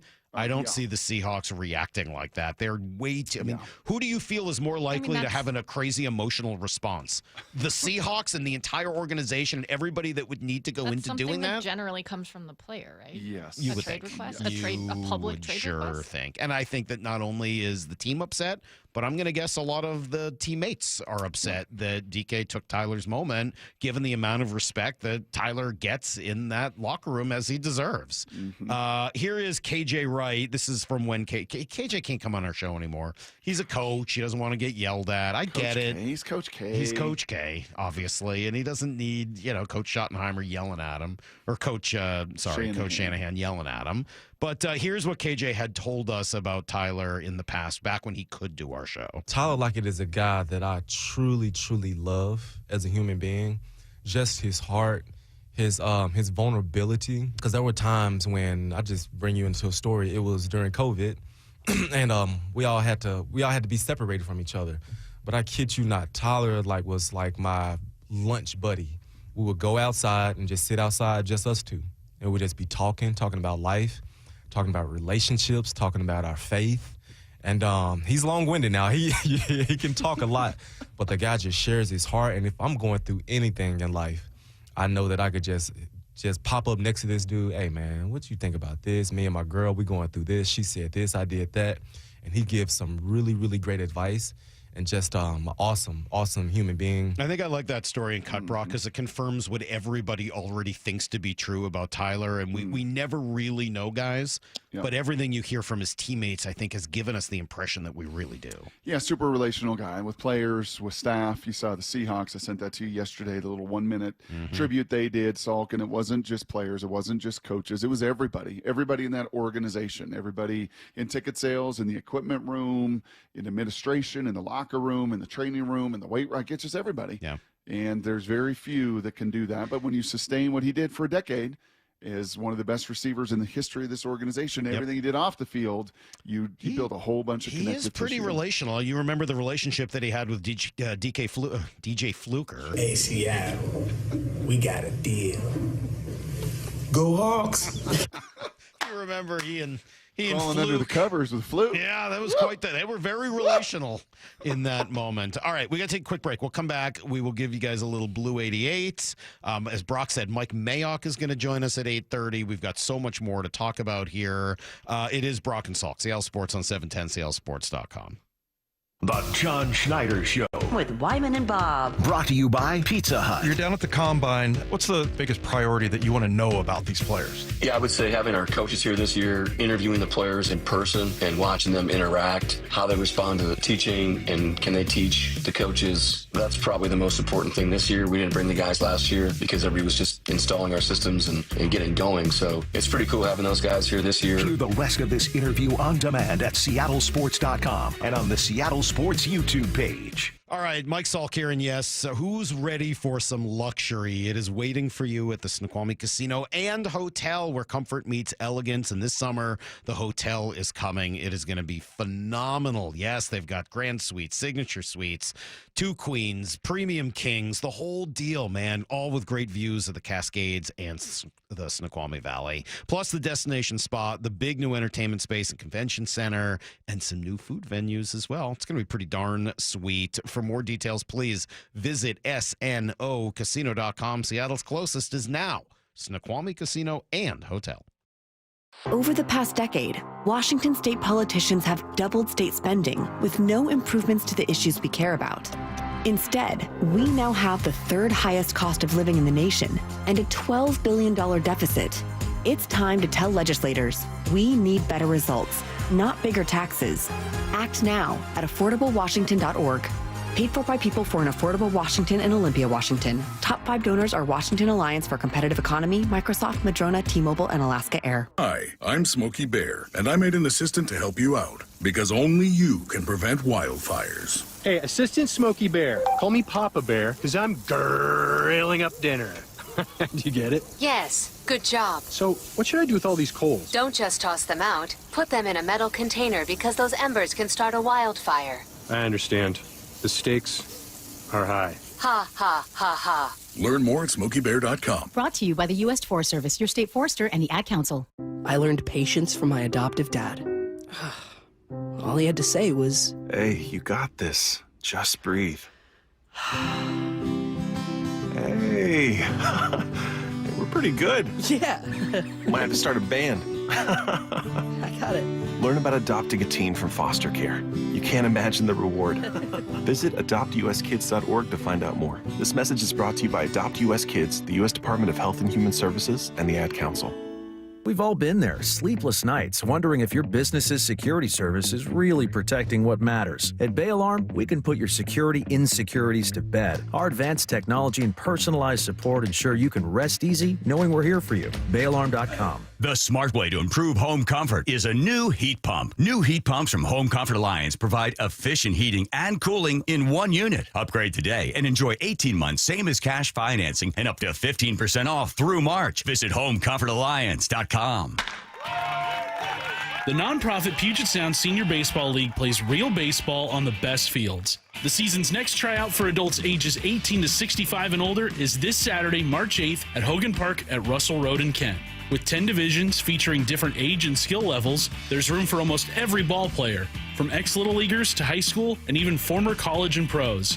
Get all the info at pssbl.com. That's pssbl.com. 1-877 Cars for Kids. KARS Cars for Kids. 1-877 Cars for Kids. Donate your car today. Donate today at carsforkids.org. That's cars with a K. Your car can be picked up as soon as the next day. Receive a tax deduction and vacation voucher. 1-877 Cars for Kids. Donate your car today. Now accepting donations of land, homes, buildings, or any kind of real estate. Heading outdoors or on the water this weekend? Check in with Joey and Nelly on the Outdoor Line from 6 to 8 a.m. every Saturday on Seattle Sports and the Seattle Sports app. I'm attorney Rob Iddens, proud Marine Corps veteran and owner of Warrior Injury Law. We help all types of injury victims like Sean, who was rear-ended in a car accident. They're just easy to work with. They're fast. I like the fact that he got military service. I can see a lot of Marine in Rob. He's very in charge, really gets things done. But I didn't have to do anything. He offered me a settlement, had a number in my head, was nearly double that. I would refer absolutely anybody to Rob. If you've been injured, call us at 253-WARRIOR. Warrior Injury Law. Battle tested. Eddie's! Guys, did you know your testosterone affects everything in your system, including how you feel and perform every day? Right now, Revive Men's Health Seattle will check your testosterone for free. Knowing your T levels is the first step in understanding if you have low T. Your testosterone level impacts your energy, libido, sleep, weight, hair loss, mood, and even ED. Maintaining an appropriate T level can change your whole life. Most men start to see changes in their hormone levels in their 30s. Experience and results matter. So what are you waiting for? Get your T levels checked today by local, experienced, and trusted men's health experts. They've helped thousands of men since 2011. They're so confident they can help you, they even guarantee it. Call Revive today and schedule your free testosterone test, free exam, and free consultation. Call Revive Men's Health at 206-529-1111. That's 206-529-1111. Or visit ReviveMen'sHealth.com. Hi, Justin Shirley, CEO of State Roofing and Exteriors. With thousands of full replacements with expert craftsmanship and unbeatable warranties, we've been building roofs you can trust for over 5 decades. It's more than just a job, it's our promise to you. Protect your investment with a free Golden Pledge warranty on all GAF roof replacements over $15,000.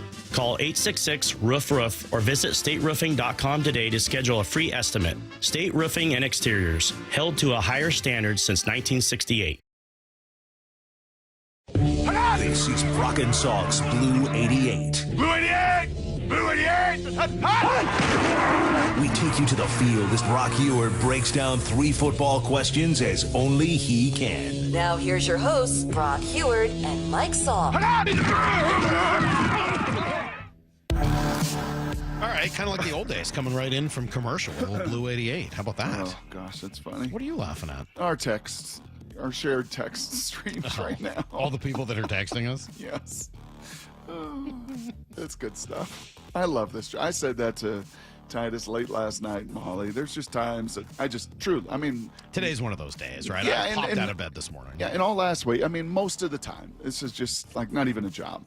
It's just awesome. But It's there are so some fun. days where it's even more than that, Yep. where you're like, thank God it's my job that I get to come in here and talk about this kind of stuff. Yep. Brock, it's such a busy sports news day in Seattle that this story almost gets completely missed, but let's make sure it's here in Blue 88. News coming out yesterday that Ernest Jones is going to have off-season knee surgery. Good news, bad news, no news. Ooh, an oldie but a goodie. Good news, bad news, no news. Yeah. I think bad news for Ernest. I don't get it. I don't get why you would have this surgery now. Like, from a market standpoint, you're a free agent. You're an unrestricted free agent. You're not DK Metcalf. You're not Geno Smith. You're not encumbered by a contract. Like, Could it just be a little scope? Like, just scoping it out, clean it up. Think it's more than that? No, I think it is that, but you're going to be missing months and probably the start of any offseason, and now you put kind of that onto teams' radars instead of, I'll pass that physical, and then maybe after I get my bag, and it's the honorable thing to do, but from a market condition standpoint, I think it's bad news for Ernest. I think it's good news for the Seahawks. What if the Seahawks just said, hey, we'll sign you, but not until you do this? I don't think that's how it was played. Okay. Yep. I don't think you can necessarily do it that way. Here's what I know. Ernest loves being in Seattle. Ernest is around Seattle. We've seen Ernest at the MMA fight. We've seen him around the facility. Like, Ernest is here. Ernest wants to be a Seahawk. And I think this is good news for the Seattle Seahawks. I think this helps the valuation of it. And yesterday, the inside linebacker from Philly set the bar, I believe, of the market. Zach Bond got 3 years, 51. Somehow Howie Roseman can pay his running back. He can pay his linebacker. He can pay his lineman. He can pay his receivers. He can pay his quarterback. Somehow he, under that cap, pays everybody. And they paid Zach Bond 3 years, $17 million, $51 million. So that's going to be the ceiling. A Dre Greenlaw, the kid out of Bolton out of Kansas City, they're going to probably be in the next tier. And I think, if anything, this kind of helps, I would believe, a Seahawk number. That maybe that number is closer to 8-9 rather than a 14-15 that he's looking for. So good news for Seattle. I thought bad news timing-wise. Once again, these agents play a critical role in the market value of their guys, and I don't think his agent did him any favor. All right, question number 2. With Tyler Lockett moving on yesterday, Brock, where does he rank all time in the Seahawks wide receiver list? Yeah, he's the second best all time. I don't think there's any argument. Really? So I'll go look at the numbers. If you look at the flat out production. Okay. I'm not even talking off of the field in all of those things, which are incredible. The production, it's not even close. I mean, Steve Largent is one, and he's won by a lot. And his longevity and his productivity, I don't know if we'll ever, with the way that these receivers are made up today and challenges of paying them and all that stuff. So Steve Largent pulled these numbers up for, I'm in a different spot. Steve Largent's number 1 by a long ways. Number 2, right next to him in all of those, in yards, receptions, touchdowns, is Tyler Lockett. Brian Blades is actually there third, and then it gets to Doug Baldwin. So this is, to me, a Doug and a Lockett question. Yeah, it's funny. A conversation if in the you were debate. to ask me, like, if in a big moment, who am I throwing the ball to? I think it would have been Doug. I mean, Tyler could just do a little bit more, and that's why those numbers were what they were, and the longevity was what it was. He could play inside, he could play outside, he could return punts. This is not to diminish anything. It's Steve Largent 1, and maybe it's Tyler Lockett 2 and Doug Baldwin 2A. Or maybe they're both 2A. We can parse that out after the fact. But both of those guys are really good, and maybe I'm a little prisoner of the moment the last couple years of Lockett, where he just didn't have the burst to be able to do much once he got the ball in his hands. Yeah. That'd be hard. I'm gonna have to think through that one. Go back and look at for both of them. Both of them have catches and a body Ricardo control. Lockett would have been on your list, just given that they threw the ball to him in the biggest moment ever. Well, he's E. He's 2E. Tyler's no E. Oh, so nothing. Question number 3. You want Joey Bosa? I don't. Me neither. Let's move on.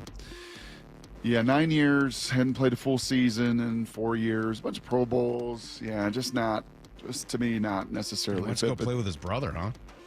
Probably. That would be great. Right. In San Francisco. But I don't really want him here. That seems really annoying. Well, I've got good news for you. I can't think of many places Joey Bosa would probably want to be less than Seattle. Good job, Lyle. That sounds about right. Yeah. That's today's version of Blue 88, and that gets us kind of back on track here. Mike Mayock is going to join us at 8:30, and we can look. He's been a GM. He knows what it's like in these negotiations, right? Yep. So we can ask him what it looks like now, what DK's worth, what John Schneider's going through, and then of course his draft analysis is always really important. What do I want to do? I got two options of what I want to do next. Okay, I'll tell you what, Brock. You want to hear this DJ sound next? I was going to hold it till 9, but I got some time now. So we're going to move, just so people know, we are still going to do Here's the Thing today, but we're going to move it to 9:45, just with everything going on. I'm sorry, it's a crazy day. Sometimes you got to do a little ad lib. Sometimes you got to call a little, what do you call those things at the line of scrimmage, Brock? Audible. Oh, an audible. Easy. Black 24, okay? Yes. Got to call a little audible. So we will do Here's the Thing, but not until 9:45 today. Coming up, I'm going to play you sound from Daniel Jeremiah that when I heard it this morning, my jaw fully dropped, but I sure didn't mind it. It's next on Brock and Salk. For Down Territory, going inside the game with former Cougs and Seahawks wide receiver Michael Bumpus. What part of football has changed, and do you like it? 2-point conversions. Like, we are chasing points. The game has changed. 2-point conversions and fourth downs. So we're seeing coaches dive into the data like a lot of people do with baseball. And I like it, and it is weird at the same time because I'm not used to seeing these fourth down conversions or attempts and these 2-point conversions. For Down Territory, every day at 11:15 and 1:15 on Bump and Stacy. Confidence is knowing you're ready to handle whatever comes your way. That's what it feels like to take on your workday with Cintas. They make sure your AEDs are up to date, your fire extinguishers are tested and inspected, your floor mats are cleaned and delivered, and your workwear looks good, feels good, and is freshly laundered with the Cintas Apparel Plus program. So are you ready to take on today? Visit Cintas.com. Oh, I'm ready! And get ready for the workday. Jackson Hewitt wants you to save money on tax prep. We're saving money by having our intern rap in this commercial.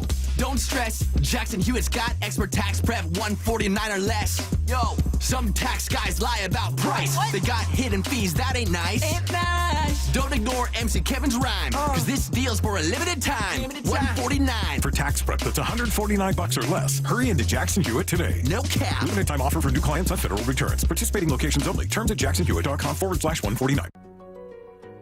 So I formed Davis Law Group about 30 years ago, and I would get, the same questions from people about what to do in the case of an accident. Do you need a lawyer? To the point where I decided that I would at least write a book which would answer the common questions that I would receive as a lawyer. Once I wrote my first book, it proved to be hugely popular. I decided to write then a series of books in different accident cases so that we could really teach people about their rights, how to protect them, and how to decide on whether they need a lawyer and what lawyer to hire. I've found in my career that having a client that is educated and knowledgeable about their particular type of case really helps the client and also usually ends up making the case or the claim more successful. To get your free copy of any of my Washington accident books, visit WashingtonAccidentBooks.com. For over 113 years, Pacific Lamp and Supply Company has been your #1 lighting specialist in Washington, from the Space Needle in Seattle all the way to the Riverwalk in Spokane. With the largest lighting inventory in Washington, Pacific Lamp's knowledgeable and experienced staff can assist with any lighting issue, including intricate lighting and control designs. Plus, they work with all utilities in Washington to get you the best available lighting rebates. Pacific Lamp and Supply Company, Washington's lighting experts since 1912. Visit pacificlamp.com. I've always said, the car sales in the 1980s and 1990s, earned the rep that we have today. The concerns that consumers have because of what has happened in our industry in the past, they're warranted. It's our job to show them that that's not how business is done anymore, right? It's very different business. It's much more transparent. There's much more information that's available to people. And we're much more customer focused than I think the car industry was, 20, 30 years ago. I'm more focused on providing good customer service and relationships, because I think if you take care of people, money will always come. So I think just the philosophy and the focus for us has changed, where I was constantly chasing a paycheck, and now I'm just constantly trying to take care of customers and employees, because I know if I do that, then my paycheck will take care of itself. The LJ way is the Lee Johnson Auto family. Hey guys, did you know that half of men over age 50 have erectile dysfunction on some level? Whether you have mild, moderate, or severe ED, West Coast Men's Health can help. We don't prescribe pills and hope they work. Instead, we treat the root cause of the problem with acoustic wave therapy, which breaks down plaque, unclogs arteries, and restores blood flow. We have treated thousands of men across our 11 locations nationwide and have established ourselves as a leader in the industry. So whether you have ED, Peyronie's disease, or suffer from chronic pain, such as neuropathy, carpal tunnel, or Dupuytren's contracture, West Coast Men's Health can help. No pills, no shots, no surgery, just results. With clinics in Redmond and Tacoma, call West Coast Men's Health at 206-519-6541. That's 206-519-6541. 206-519-6541. Online at westcoastmenshealth.com. Over the past decade, Washington state politicians have doubled state spending with no improvements to the issues we care about. Instead, we now have the third highest cost of living in the nation and a $12 billion deficit. It's time to tell legislators we need better results, not bigger taxes. Act now at affordablewashington.org. Paid for by people for an affordable Washington and Olympia, Washington. Top 5 donors are Washington Alliance for Competitive Economy, Microsoft, Madrona, T-Mobile, and Alaska Air. This is Seattle Sports. Streaming through the Seattle Sports app. KIRO AM Seattle. KIRO FM HD2 Tacoma. Home of the Seahawks, Mariners, and everything Seattle sports. Give me a freaking auto! From the Quantum Fiber Studio, this is Brock and Salk on Seattle Sports. Brock Ewert is my hero. Jay Buhner just punched me in the kidney. We're going to do you a minute. Doesn't really work that way, Sherm. This is a show that has my name on it. It kind of does, though. Now here are your hosts, Brock Ewert and Mike Salk. Hello! Huge day. It started yesterday, but just so much news between these Mariner stories that have come out, and obviously the Kraken make a huge deal yesterday that'll change some of the future of their franchise.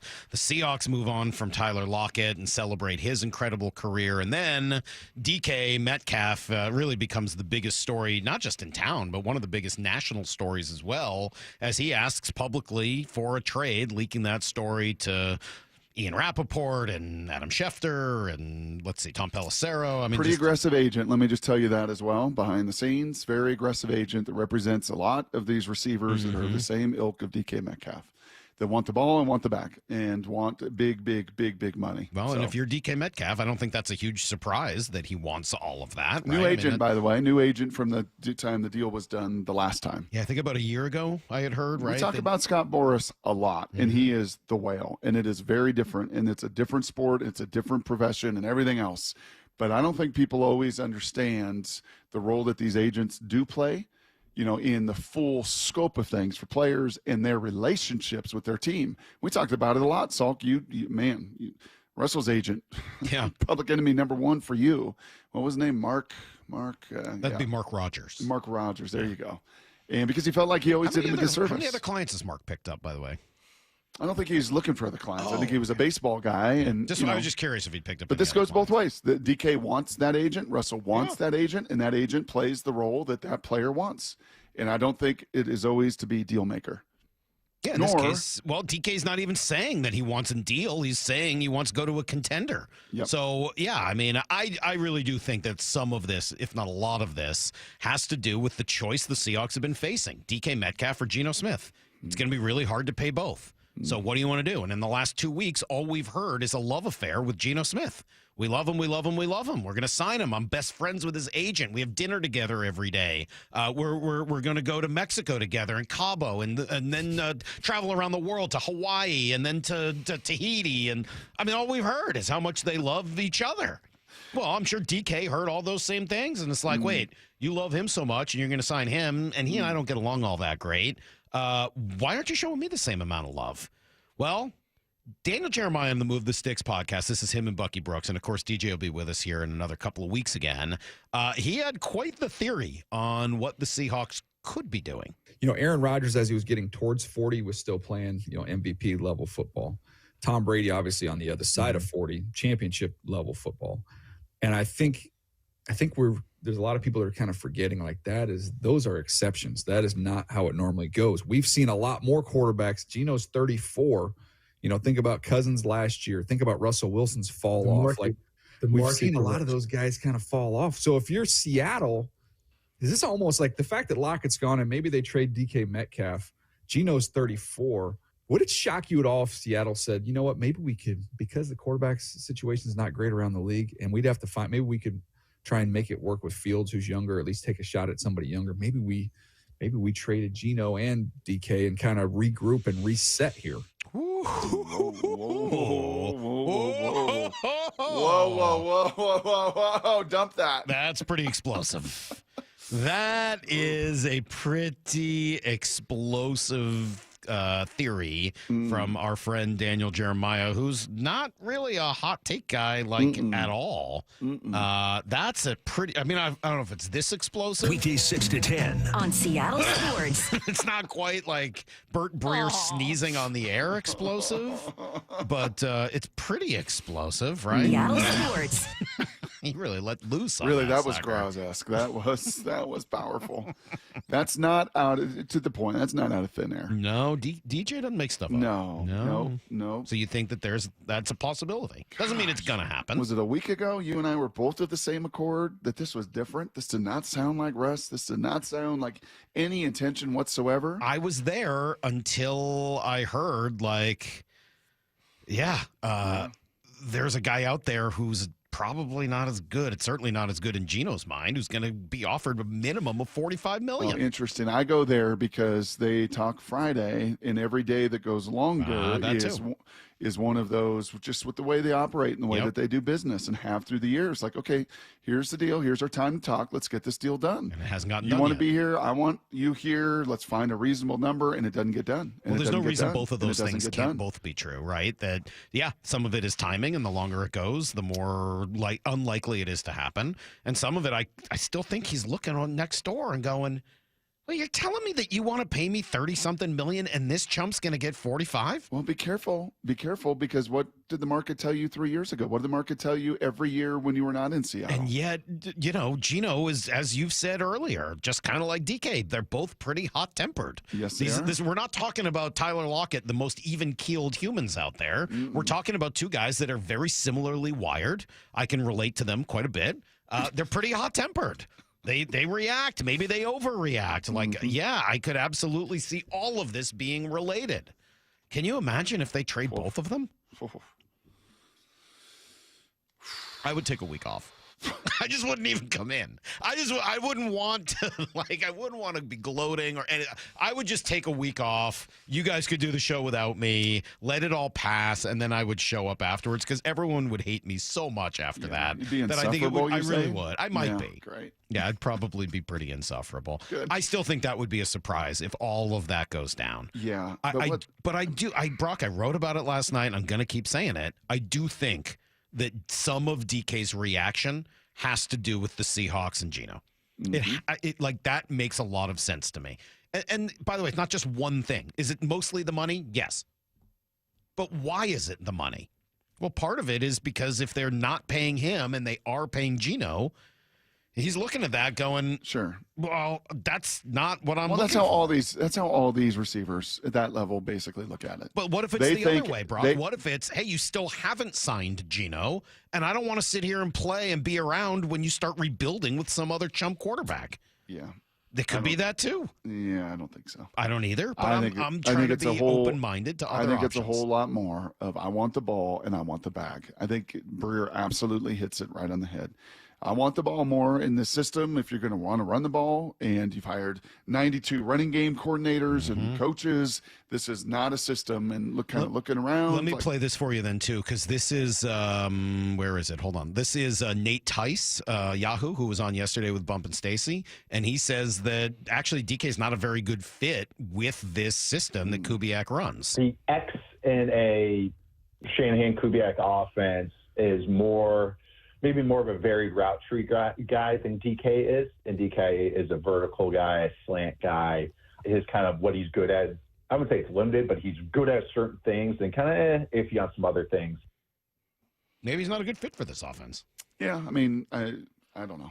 Anybody that can run by anybody at any time and is as physical as he is and that vertical power. I didn't say that he would be a bad player in this offense, nor did Nate Tice. But I think what he's saying is you're asking that receiver to do some specific things, and those things might not play into DK's strengths. Yeah, I mean, he's basically saying you really would prefer an elite route runner rather than just the power sprinter. Right. And, okay, maybe there's something to it. Yeah, this is fascinating. And this should, Salk, this should play into something you always ask these teams to not just be stuck in the middle, right? Like you just can't, if you just kind of, you got to go. You got to go one way or the other. But I think again, look, I've obviously not been Geno's biggest fan. Thank you, Mo in Alaska, for saying, Salk, no one likes you anyways. I appreciate that. I know. I'm well aware of how much I'm hated. Thank you. I think that if you could get enough for DK, I do think that there are ways that you could turn yourself into a contender pretty quick. Okay, so are you going to do a 2+?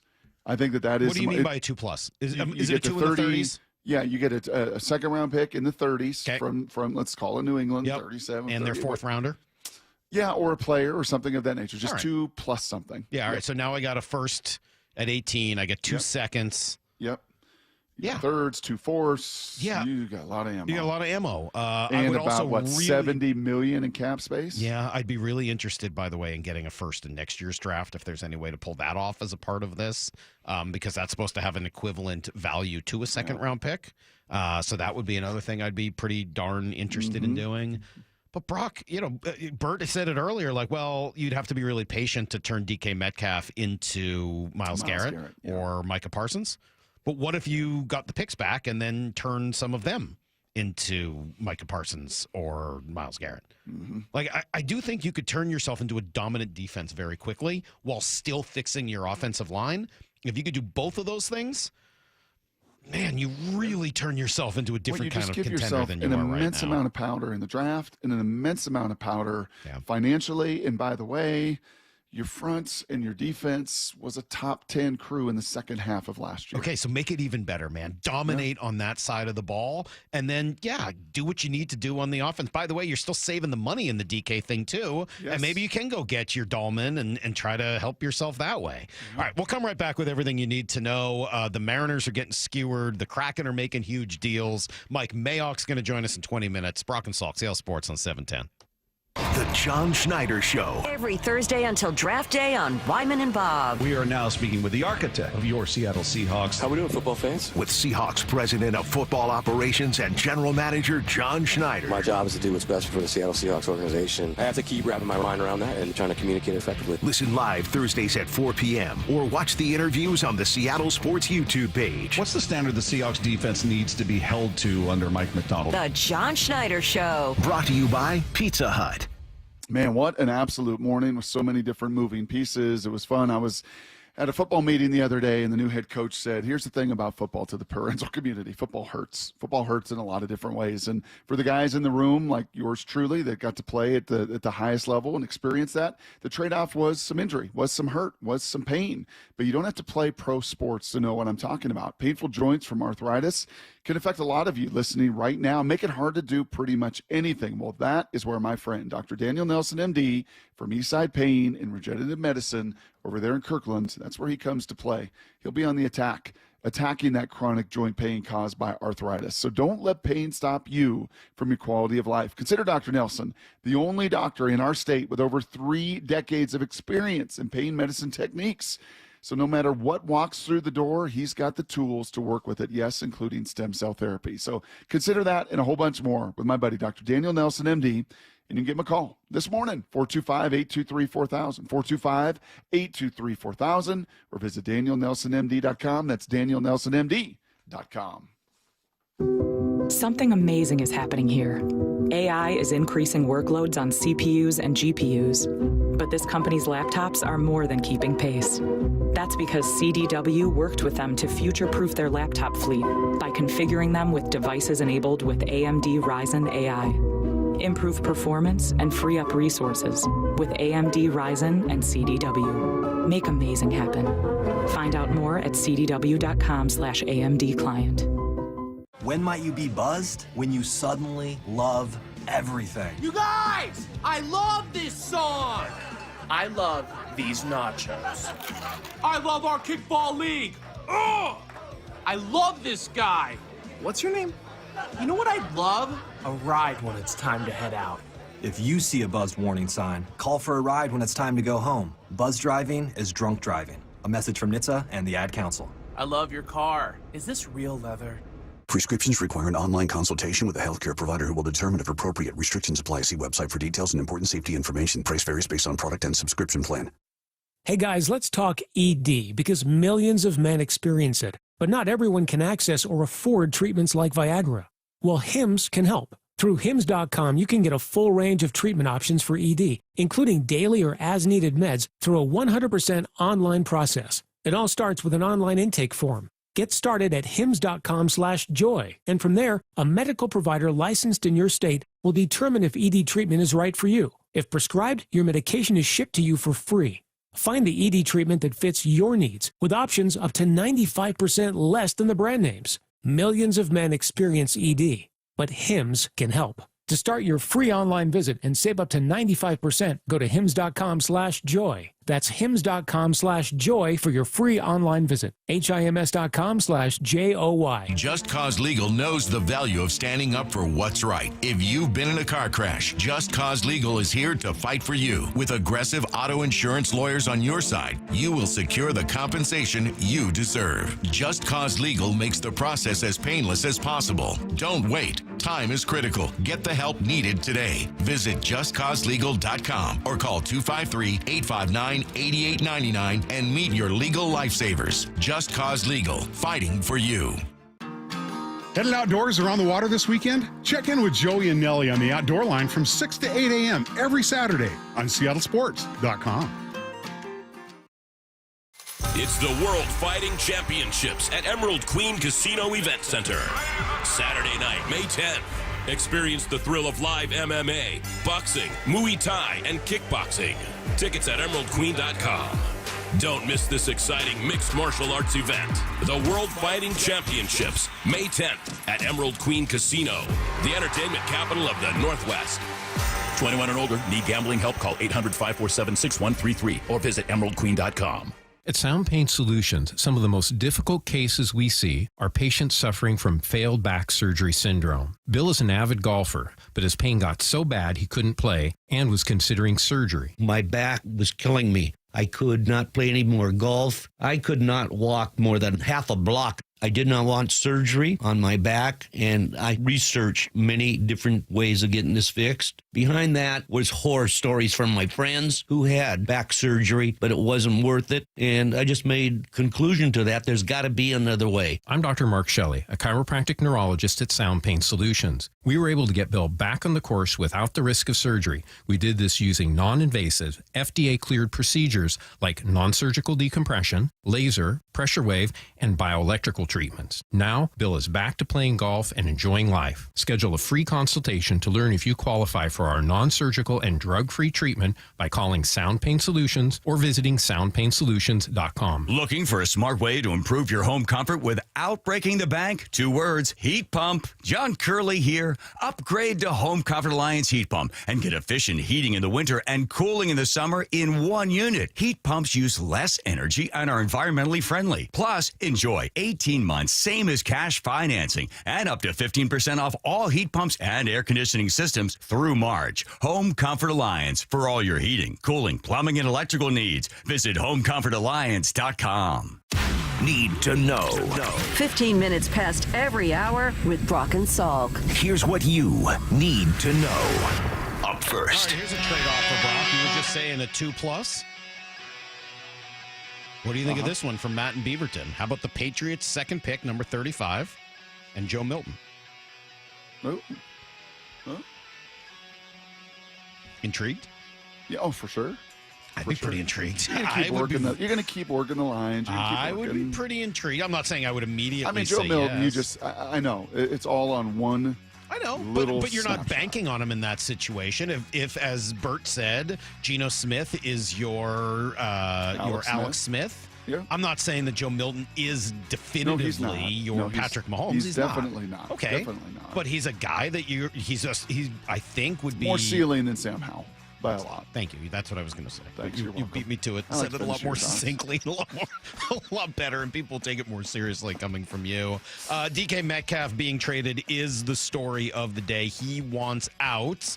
And the Seahawks seem inclined to try to appease him and send him packing. What does that mean, and what would come after it? Mina Kimes yesterday says this could actually change how the Seahawks draft at number 18. The draft becomes suddenly interesting because picking where they are at 18, I think it depends on whether a couple of receivers are there, specifically Ted McMillan and Matthew Golden out of Texas. Both would be really, really good fits. I don't know if they'll be there, but if so, I think Seattle will absolutely have to consider that. Having number one wide receivers on rookie contracts or top receivers is just great value. She was not the only one to say that yesterday, but I will say the same thing that I said for each of them. I really hope that's not true. Hard pass on all of that. The whole idea here would not be to then go get another wide receiver. I wouldn't think so, and I wouldn't think those guys would have the grade of like a Roma Dunze, a top receiver. Both of them have significant questions. Physicality, production, all sorts of stuff that would make me no thanks. Very, very, very, very That's a big old no. But I will say this too, Salk. When we said this last week at spring training, I think you and I both shared this very same sentiment after seeing Luis, the stories that Logan talked about Luis. It's really easy to sit and play fantasy football and fantasy GM and just move this guy and move this guy and move this guy. But when you do sit with them and you realize the impact they have, and now there's going to be no Tyler Lockett, and now you make this move, it's Jackson Smith and Jigba and what? And say what? I didn't say you don't need a wide receiver. I just don't know that you then immediately turn around and draft one at number 18. I think that's just probably not the best way to handle your roster moving forward. Here's the second thing you need to know. When Julio gets a hold of the ball, Brock, it just has a different sound. This one was Breer-esque. 108 off the bat. Here's the pitch. Swung at it, belted. Deep to left center field. Jonathan India going back, looking up, and goodbye, baseball. Julio Rodriguez with his first home run of the spring onto the berm in left center field, and just like that, the Mariners have a 1-0 lead here in the top half of the first inning. Number one for Julio, and this young man is primed, I think, to have an outstanding season in 2025. Brock, it was just a few days ago we were talking about Julio hitting like 110. Well, now it's up to 250 and 2 home runs yesterday. Double the other day. One to left, one to right. Yep. Changes in a hurry down in spring training, doesn't it? Sure does. And it changes your kind of optimism level a whole bunch. I mean, it was a year ago, Salk, at this exact time. And I know Passon's still good to come on tomorrow. He's coming on tomorrow. I know it was at this time a year ago. Passon said 40-40 is realistic. The ceiling, and he had a whole article written about it. And that article never, unfortunately, came out over the course of the season. Soon. I think it's going to come out. What? I think it's going to come out. I'll ask him about it tomorrow, but I think it's coming out now. Yeah. Well, 40-40 would be pretty darn nice. That would be pretty helpful. Pretty and it would change a lot of the narrative and conversation around the team right now. It took a negative turn yesterday with the Justin Turner comments to Bob Nightingale saying that the team is missing a golden opportunity to capitalize on their pitching staff. Ryan Divish followed up on that, and some other players basically, and I'm paraphrasing, saying, yeah, no kidding. Today, there is an Athletic piece with an interview with Jerry DiPoto. You haven't even read it yet, have you? I have read some. I've read some of the quotes. And all right. Jerry's kind of going back to the well, it looks like, and trying to relitigate the 54% thing. Mm-hmm. You're right. I mean, again, I still think that the idea behind what he's saying is right. I don't know why he's still trying to convince people of it. Because you don't understand it, and I don't understand it. It's very simple. I just don't. I don't understand the logic of what he's trying to accomplish. Here's the third thing you need to know. I think I understand the logic of what the Kraken were doing yesterday. They're pressing a big old, as you said earlier, Control-Alt-Delete as they trade two of their better players, Yanni Gourde and Oliver Bjorkstrand, both go to Tampa to try to give them a improved roster for a Stanley Cup kind of run. Gourde going back to where he won a cup and was very successful as more of a two-way player. They had hoped that he would be more than that here, and it just didn't turn out that way. Here's Pierre LeBrun on what they're up to. I'm not surprised if you look at the season that Seattle's had. I think it's been really disappointing for Ronnie Francis and the ownership group there. I think they were expecting a lot more from this team. Yeah. It obviously didn't materialize the way they wanted to, Jeff, and so I understand where they that's are. been a couple years of that now. Mm-hmm. So what are you doing? Well, now you're going to have 3 first-round or 4 first-round picks in the next 2 years, couple of second-round picks thrown in there as well, and we'll see with Is the that how you deadline change? tomorrow. Is that how you change it in hockey? But is the draft and develop, is that a bigger deal in hockey as it is? Yeah. But, man, you got to – late first-rounders are good. They're not top 10 first-rounders. Yeah, I think you've kind of told me that over the years. It's a little bit like the baseball draft, that there's a big difference between the top 10 and everybody else. Yeah, there tends to be. That's everything you need to Everything you need to know, 1/4 every hour on the Brock and Salk Show. Jared McCann might get you more than that. We'll see if they go in that direction here in the next few days. Brandon Tanev will not. But again, he'd be a good piece. I would love to see them just find a way to get rid of Andrei Burakovsky, Jamie Alexiak. Like, I do think there are some moves, but we were saying earlier, there's really only 3 Kraken players, Brock, on their day-to-day roster, plus Ty Cartier's been hurt. But really only 3 players that they drafted. And that's not entirely their fault. I mean, it's only been so long since they've existed. But it's really just Beniers, Shane Wright, and Riker Evans. Everyone else, Ty Cartier, I guess you would put on that list as well. But everyone else has been brought in either through the expansion draft or trade or free agency. And a lot of those free agent moves just haven't worked, man. I mean, thank God he hit on Tolvanen, kind of as a scrap heap guy. Because other than that, I mean, it is a tough record to try to. It's a hard job, man. GM's a hard job. It is. The guy we're going to talk to next did it for a few years down there with Mr. Gruden and the Raiders. I think he would tell you, too, that it's a lot easier sitting in our seats trying to project these things and evaluate these things. It's pretty easy sitting in our seat. I can tell you exactly what they should do from our seats. What are they going to do from theirs? Mike Mayock has lived it, and we'll get his take on what John Schneider's going to do in the next week and in the draft in April. That's coming up next on Brock and Salk. Seattle Sports, your home for Bump and Stacy. I'm at the gym. I be low-key at the gym. I be hat on, hoodied on, headphones in. So no one recognizes you? Are you a celebrity? No. Stop. You got sunglasses on, too? I just get in my zone and block everybody out. You know what I'm saying? Sure. But I couldn't block this out. Okay. One day, I'm looking at this guy, and he's wearing a Kobe jersey. So I'm really feeling him. I go, that's my guy right there. He doesn't even know. Then I walk in today, and my man has on a Larry Bird jersey. And I stopped my workout. I went over him. I go, hey, bro. Sir. I go, hey, you can't do that. Streaming on your smart speaker. It's Mike Salk here, and I want everyone to think about luxury. It is waiting for you. It's Snoqualmie Casino and Hotel. It's where comfort meets elegance. And this summer, oh man, you can elevate your next getaway by combining their effortless style with the utmost in relaxation, because the hotel is going to open up real soon, and they're going to have awesome rooms, suites, grand suites, signature suites, regular rooms, deluxe rooms, premium, king, 2 queen, the whole deal. Breathtaking views of the Cascades and Snoqualmie Valley. Plus, new destination spa, new huge entertainment space and convention center, new food venues, restaurants, the whole deal. Get more details. Go to snocasino.com. It is Seattle's closest, and it's now Snoqualmie Casino and Hotel. March is here, and Toyota of Renton and Toyota of Kirkland have teamed up to take away your car buying madness. At Toyota of Kirkland and Toyota of Renton, they have the widest selection of new and certified used inventory and the largest savings in the region. Now that's a slam dunk. The all-star staff at Toyota of Renton and Kirkland will assist you with a test drive, and you can score that car the very same day. Come see for yourself or visit online at toyotaofrenton.com or toyotaofkirkland.com. Hi, Justin Shirley, CEO of State Roofing and Exteriors. For over 55 years, you've trusted us for roofing, siding, windows, decking, and gutters. Call 866-ROOF-ROOF or visit stateroofing.com today to schedule a free estimate. State Roofing and Exteriors. Confidence is knowing you're ready to handle whatever comes your way.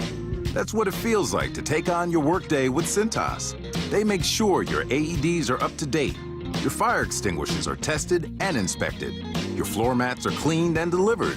And your workwear looks good, feels good, and is freshly laundered with the Cintas Apparel Plus program. So are you ready to take on today? Visit Cintas.com. Oh, I'm ready! And get ready for the workday.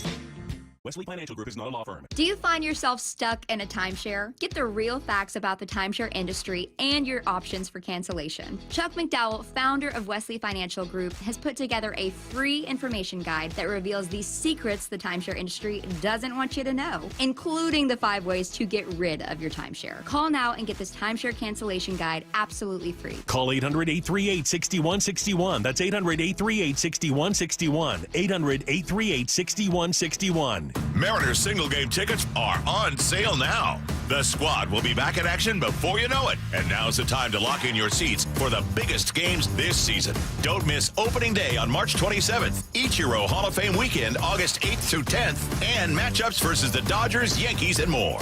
Plus, check out 30 value games with tickets starting at just $10. Go to Mariners.com to get your tickets today. A deep blast. This is gone. Home run. Julio.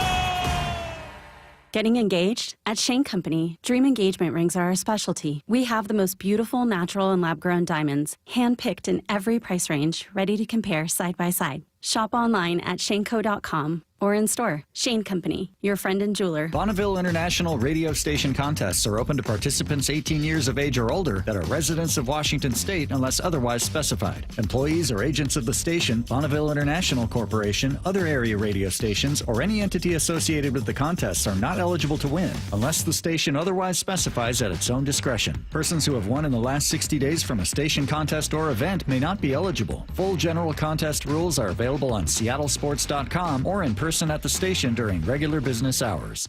The John Schneider Show. Every Thursday until draft day on Wyman and Bob. Listen live Thursdays at 4 p.m. or watch the interviews on the Seattle Sports YouTube page.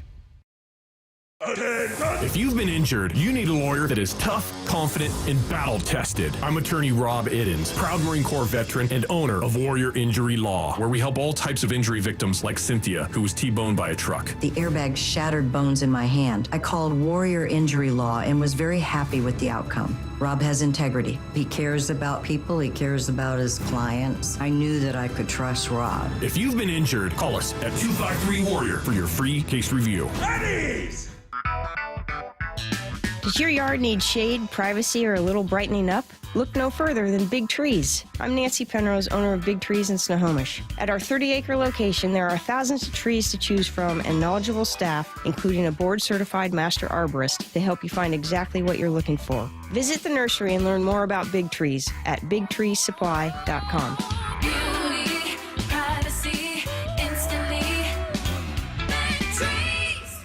Between his hobbies and decades of work in a boatyard, Philip had put his body through a lot. I'm an avid fly fisherman and an avid skier. It takes its toll. Not to mention one other thing. I had a near-fatal motorcycle accident. Absolutely obliterated my lower left leg again. Philip couldn't live with the pain anymore, so he decided to see Dr. Mark Wagner, MD, at Seattle Sports and Regenerative Medicine for stem cell therapy. Listening to all these radio spots, I said, what do I got to lose? What was your experience like with Dr. Wagner? What I was so impressed with Mark about is that how often you have a surgery like this, and the guy calls you the next day to see how you're doing. I can't say enough good things about the guy, honestly. And how are you feeling now? I have no pain, none.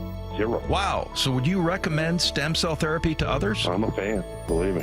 I'd recommend it to anybody. Before you choose surgery, consider stem cell therapy with Dr. Mark Wagner, MD, at Seattle Sports and Regenerative Medicine. Schedule your consultation at drmarkwagnermd.com. From the Quantum Fiber Studio, you're listening to Brock and Salk. Weekdays 6 to 10. On Seattle Sports and 97.3 FM HD2. I promise when we scheduled this, we didn't know how great it would be to have a recent former GM in to talk about what's going on with DK Metcalf. We were just looking to talk about the draft and knew that Mike Mayock would be the perfect person to do that with. But imagine our happiness, Brock, when everything even just said, sort like, of works. Yeah, he even said, I can't do Wednesday. It was like he knew what was coming. Hey, he's the guy who was on the call, if I'm not mistaken, for the Beastquake when it occurred here back in the day. And he joins us right now, Mike Mayock. Good morning, Mike. How are you? Man, that just means I'm really old. Yeah. That Beastquake. That's what I was trying to say. Yeah, that was the idea. I was trying to take a shot. How great was that, though, man? Being on the call for the Beastquake, what a phenomenally cool moment that was. Somebody sent me a clip of that about 6 months ago, and I hadn't thought of it in I don't know how long. And just watching the video clip and going back, Tom Hammond was the play-by-play guy, and he did a great job. And I'm a coach's son. I rarely get excited. I'm more analytical. But what shocked me, because I hadn't seen it in years, was how freaking emotional I was during that run. I was screaming and yelling, and that's not me. I think our young board op, Lyle, could make – Lyle, is that the call that you can do by heart, like every word of it? Do I remember that right? You can get most of it, yeah. Yeah, that one left an imprint on a lot of people out here, Mike. So, yeah, big news, obviously. Big news yesterday breaks. Not only the Tyler Lockett was released, I think that was anticipated and expected with a $17 million relief in cap. But the other big news yesterday, DK Metcalf says, I want out. I want to trade. How do you react to that headline? I was trying to think it through. I had a couple people texting me last night that are still in the league, and I was trying to think it through a little bit last night and go, he's 27 years old. Last year was contract, making $18 million. First thought in my head was he wants more. And then I started to think recent events this week in Seattle, you've cut 5 veterans to save over $40 million in cap space. Geno's on his last year. He's 35 years old. There's no real answer behind Geno at this point going forward. So is it more that the young man's concerned about competing now? And I'm not there. You guys probably have a better feel. But when I put my GM hat on, those are the kind of things I think about. Like, okay, he's 27, it's 18. He's in line for a new contract at some point. That's point number one. Point number two, how important is being competitive now to this kid? And then number three, I put the John Schneider cap on, and I go, okay, if we were to move him, which I'd rather not because he's a really good football player, but if we were to, then what can we get for him? And if you look at recent comps in the wideout market over the last 2 or 3 years, they're all over the board. Mm-hmm. And you can see comps in the first round play. I think AJ was a 1 and a 3 from the Eagles, I believe. Mm-hmm. So you can start to hang your hat on different comps that are out there. But really a big piece of this for whoever would potentially trade for him is what does the contract situation look like, and can we come to an agreement now prior to executing any kind of trade? Because if I'm going to give up a second-round pick or whatever I'm going to give up, I want to make sure I have this 27-year-old young man locked up for the next 3, 4, 5 years. Can you help me understand that? Mike Mayock with us, obviously years and years and years at the NFL Network as a broadcaster, stepped out of that to be the GM of the Raiders. So can you help me and Mike and our audience understand when these trades, because you went through them, are proposed and you start to broker that deal, when do the numbers of with the agent of that player that's being traded, is that done before the trade is consummated? Or can you, as an organization, the Seahawks here, say, no, we're going to trade you, second round pick, good luck, go find that deal after the fact, after the trade is made with the numbers? I think what happens in the real world when general managers talk privately is that whoever the acquiring general manager is just going to say, hey, John, look, I'm okay with a 2. As long as you give me permission to talk to the agent and I know I can structure something long-term. But if I can't structure something long-term, then it's not worth a 2 to me because then I'm just renting him potentially for 1 year. So who would be interested? You know what? I don't know the answer to that. I think there's all kinds of, because there isn't much in the wide receiver free agent class, and because the draft wide receiver group isn't as deep as usual, I think there'd be a long list of suitors. You were telling me the other day, Mike, you went through, and so far you're 3 or 4 rounds deep as far as your evaluations in this draft of these players. is there a wide receiver at 18 that you would say if the Seahawks were to move on from DK and are moving on from Tyler, and if this guy and this receiver is at 18, it would be an unbelievable grade in value? Here, Brock, here's my problem is that, again, GM hat on, looking to the future. You don't just look to this year. You look to the next 3 years minimum. And I go back to your quarterback situation and your offensive line situation. And to me, prior to getting excited about any wideout, I think two things have to happen. Number one, they have to be intentional about the quarterback situation. And to give you an example, last year, Atlanta got crushed for taking a quarterback at number 8, Michael Penix, when they had just signed Kirk Cousins to a 2-year, $90 to $100 million deal. And I thought it was my favorite pick in the draft because finally an NFL team was being intentional about the future of the toughest position to play in pro sports. And that ended up being correct when you saw Kirk Cousins and his Achilles and how he played, and Penix came in and played pretty well. But the point was they had the guts to make that move at number 8. Now, I'm not saying Seattle has to do anything this year. It's not a great quarterback class.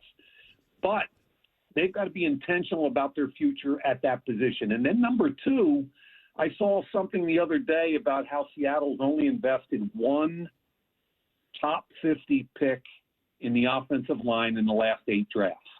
And I'm assuming that would be your left tackle, Cross.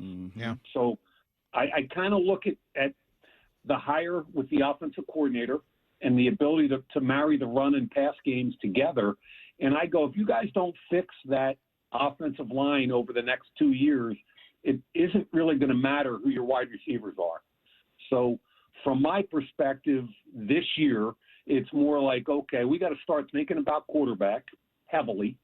And number 2, we better fix that offensive line over the next 2 years. And to me, it's an infusion of young guys at high level. So talking to Mike Mayock here, if you are thinking and trying to be intentional about the quarterback position, I love everything you just said. And I'm a guy who's been sitting here for the last year plus saying I think they should trade DK Metcalf to try to get more back, to try to fix the offensive line, to try to get even more dominant up front on defense, and yes, to eventually address the quarterback position. If you know that this isn't a great class for quarterbacks and you're trying to be intentional, would you try to use your DK Metcalf asset to try to get a second first-round pick in next year's draft to give you more of an opportunity in what could or should be a better quarterback draft? Again, I'm in a vacuum here a little bit with what they might get, but what I would tell you is that typically, if you ask for a pick a year later, there's in other words, if you were going to get a 2 this year for DK, yep, somebody might give you that same team might give you a 1 next year. I do that in a hurry because of the discount over the 1 year, right? So if they're at the point now where we're quote in that kind of restructure mode, then yeah, I think DK Metcalf becomes an intriguing chess piece to try and generate more draft capital. Mike, how many days in the calendar year when you were the GM of the Raiders did you field calls from agents saying, my player wants more? It's such a hard thing because that's part of it, okay? It's part of it. I mean, but also part of it is knowing when to say no. And everybody, let's become popular as the Mike Tomlin, we don't want prisoners, we want volunteers. And I get that. And he's right.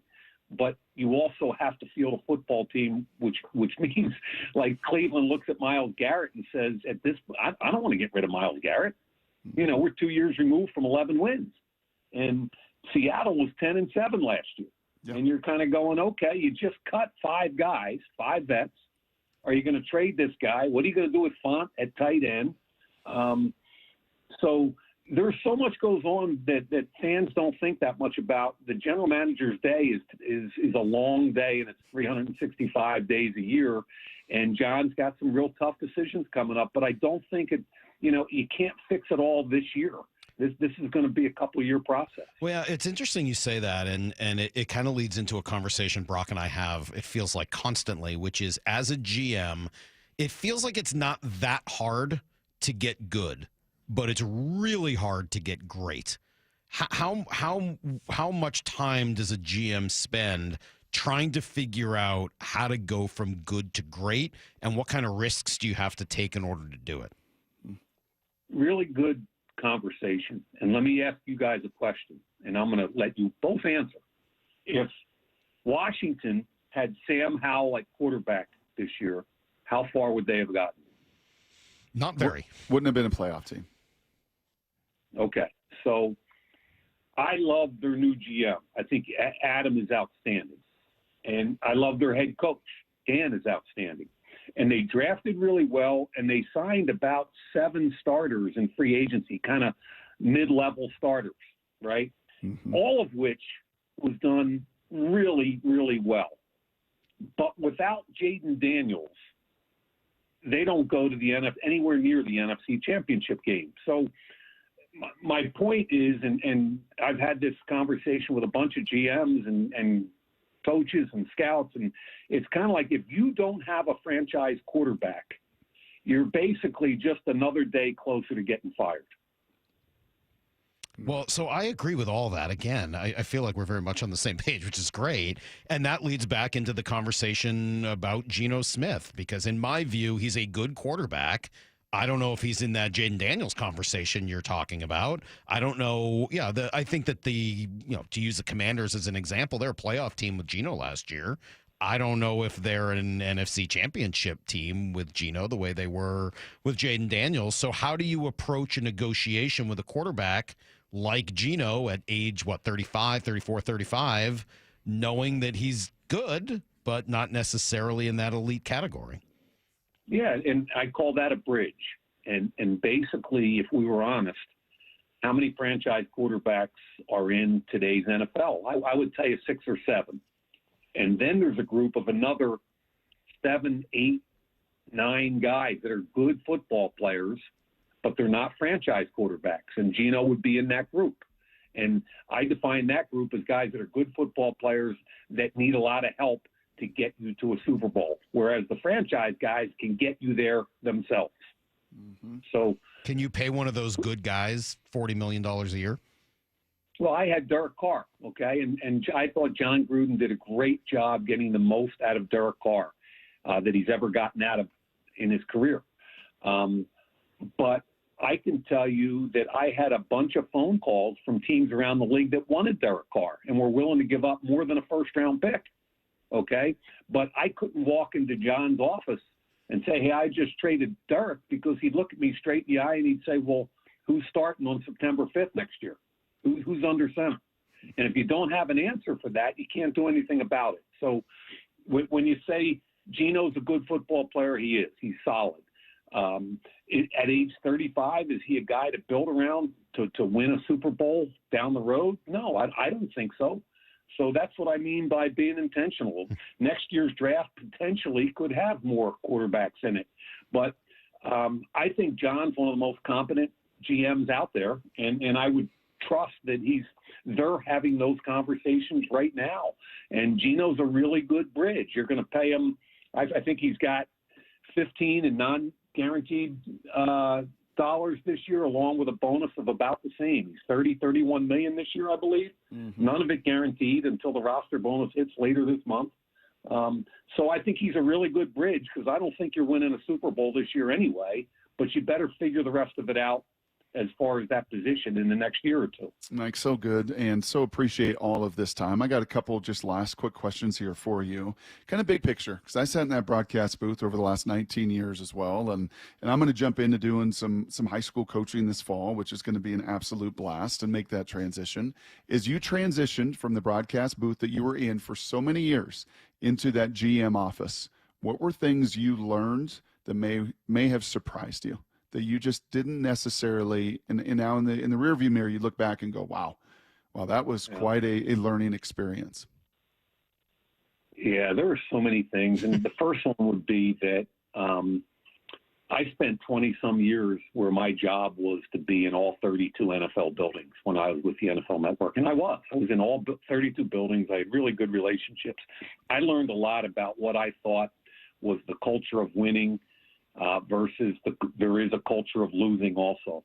And one of the best coaches in the history of the game told me about 20 years ago, I said, how many teams do you worry about every year? And he said, maybe 6 or 7. And I said, why so few? He said, Mike, the other 25 will eliminate themselves. And that's so true. And that's one of my big takeaways is we made some mistakes that I kind of felt like at the time were going to be mistakes, and you can't help yourself. And I think one of the things that the goal is to sustain excellence. And if you want to do that in the league, and there aren't many teams, look at Baltimore, look at, Pittsburgh, those two teams, and they've had 2 GMs and 2 head coaches in the last 25 years. Hire good people, give them the assets to do the job, and leave them alone. And then, kind of lastly, if you want to sustain success, the owners themselves are kind of an unknown entity. They're all a little different. Then there's the head coach GM relationship, which I can't emphasize enough. You got to be on the same page philosophically. And then you need the franchise quarterback. If you can line those 3 things up, like, say, Detroit has, you got a hell of a shot. Yeah. What'd you learn about John Schneider during that time and working with him, negotiating with him, talking to him? What did you learn about John as a peer? Smart, level-headed, always picks the phone up, always looking to make sure that he's on top of everything that he needs to be on top of. Not afraid to pull a trigger. We did a couple deals. The guy who was Gabe Jackson, the guard. I always liked working with John. Even when I was at NFL Network, I just thought he was a very smart, very respectful. People are drawn to him. He's a good leader. There aren't that many people around the league that have been in that chair as long as he has, and I give him a lot of credit. Okay, and then last thing for me, and I loved the way you kind of summed that up of, 6 or 7 franchise guys, 7 to 9 kind of bridge guys. John Gruden giving you his eyebrow. If you're going to move on from a bridge guy, that better have something in place. Let's be clear, he's giving you the chin, not the eyebrow. The chin, okay. The double eyebrow, whatever scowl he's going to give you. Is there a possible franchise quarterback in this draft? If there was a controlled alt-delete and reset with Geno and DK for these Seahawks, and you were just to really move on with a new offensive staff, with a defense and run game, is there a franchise future quarterback in this upcoming draft in April? I'm sure you have your opinions, Brock. I like this Cam Ward guy intrigues me. I don't know how much you saw him at Washington State. A couple times. Yep. What I like about Cam Ward is his journey. The kid came out of high school with nothing and goes to Incarnate Word then for 2 years, then 2 at Washington State, then Miami. I don't even know who this kid is, and I put the tape on. And after the first tape, at the bottom of my notes, I just wrote "wow" in big letters. And which mostly because in today's world of lateral passing attacks, this kid's the most aggressive by far quarterback that I've seen in this draft. He wants to push it down the field. He believes in his athletic ability. He extends plays. But if you look at his interception reel, I think there were 7 of them. I would probably put a minimum of 5 and probably 6 of the 7 on him being too aggressive. Yep. And I'd rather have a kid be more aggressive and hopefully coach that out of him. But that always isn't the case. Look at Jameis Winston. So I like Cam Ward. This Tyler Shuck kid is making me do some more work on him. I watched him against BC and Notre Dame yesterday and came away with pretty impressed with him. And Sanders reminds me Sanders and Dart remind me a little bit of Bo Nix, where if you put them in the right system with the right coach, they're smart. I think they anticipate, they're good decision makers, and you can trust them with the football. So that's my way of avoiding your question. Thank you. It's very well done. You did it very well. And just like because you were GM. I feel like I have to ask this. We had all this other stuff come up, but I think the reason we initially asked if you would come on today is so we could ask you about this 18th pick and all the offensive linemen. And, here we are 20 minutes in, but, do you have a favorite offensive lineman, especially interior Fit offensive for lineman Seattle. that you think is a good fit for this Kubiak system in Seattle at 18? Yeah, I'll give you a couple names. I love Armand Membu, who's a tackle at Mizzou that can. And the fun, I mean, I never even heard of him. Put the tape on. I was like, oh my goodness, is this kid good? And since then he's risen up through the process. But he can play right tackle or inside. He's a great fit for outside zone and play action and what they're going to do.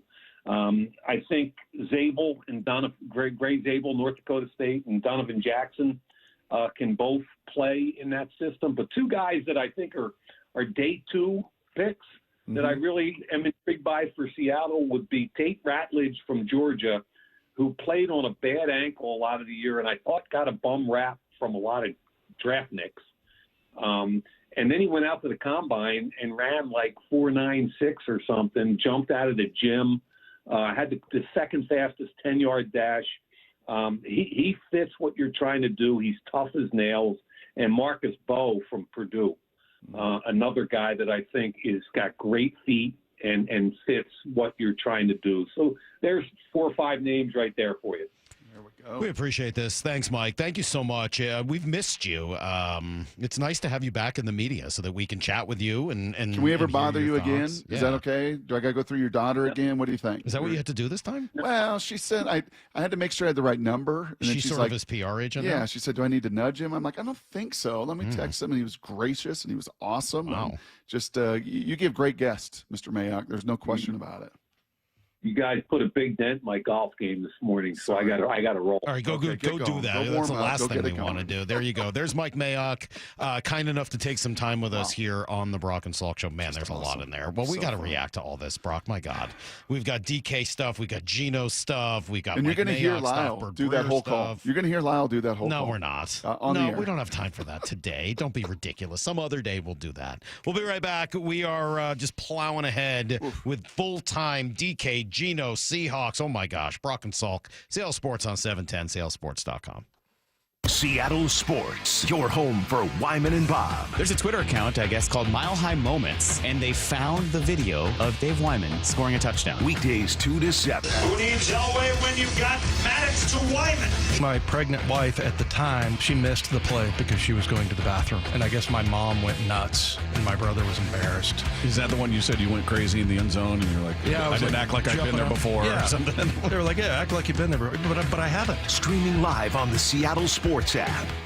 Looking for a smart way to improve your home comfort without breaking the bank? 2 words, heat pump. John Curley here. Upgrade to Home Comfort Alliance Heat Pump and get efficient heating in the winter and cooling in the summer in 1 unit. Heat pumps use less energy and are environmentally friendly. Plus, enjoy 18 months, same as cash financing, and up to 15% off all heat pumps and air conditioning systems through March. Home Comfort Alliance for all your heating, cooling, plumbing, and electrical needs. Visit homecomfortalliance.com. The LJ way is the Lee Johnson Auto Family.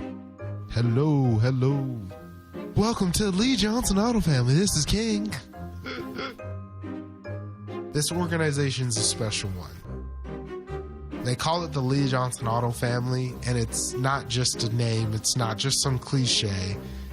They foster an environment for us to become a family, to work together, to really become close, and they show us in a lot of different ways that they do value us. Is it perfect? No place is. But I've been very thankful to be here in the almost 10 years and have every plan to stay here for a lot longer and just watch it continue to grow. He's fun and professional, which explains why so many people visiting Lee Johnson Kia ask for him by name. The LJ way is The Lee Johnson Auto family. I was having trouble getting up and down my stairs at home. And I thought, well, this isn't going to work because how am I going to go to Utah and do some hiking? When Judy came to Sound Pain Solutions, her knee pain was preventing her from enjoying an active lifestyle. She was diagnosed with osteoarthritis. She tried numerous treatments and was told she should have surgery. I'm Dr. Mark Shelley, a chiropractic neurologist at Sound Pain Solutions. We were able to get Judy back to hiking with our comprehensive, non-surgical, and drug-free treatment. I think that the Trigenics that they do along with the adjustment, the pressure wave, and the PRP are the best options for joint pain. And I would really recommend it to anybody who is suffering from joint pain and would like to avoid surgery. Schedule a free consultation to learn if you qualify for our safe, drug-free, non-surgical treatment by calling Sound Pain Solutions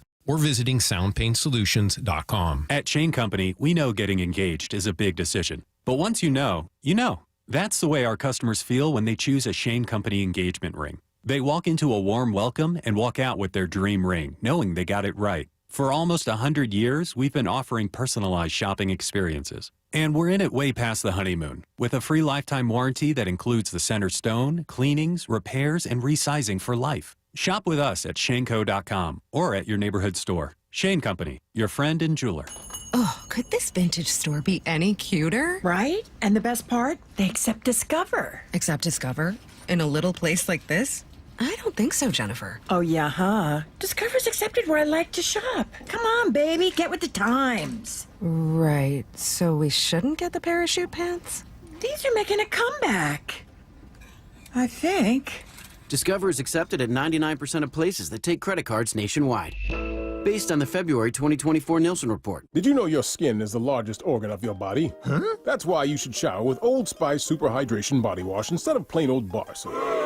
Love your skin by super hydrating it with vitamin B3 and glorious notes of vanilla and shea. Did you know that my super hydrated skin is the second largest organ of my body? The first is my heart. Old Spice. Men have skin too. Old Spice Super Hydration Body Wash. 24/7 renewing moisture. With daily use. Is that a new Samsung Galaxy A15 5G? Yeah, I got it for free when I joined Cricket Nation. Sounds pretty great.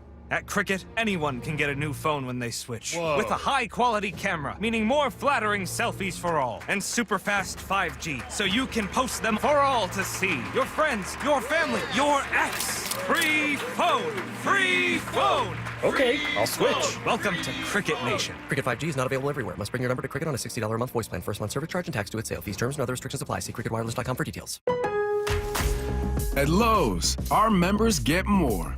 With the MyLowe's rewards programs, members earn points on eligible purchases. Plus, you can shop member-only deals for your home and business every week. So what are you waiting for? Join for free today. Lowe's, we help, you save. Points are awarded on eligible purchases. Program subject to terms and conditions. Details at lowes.com/terms. Subject to change.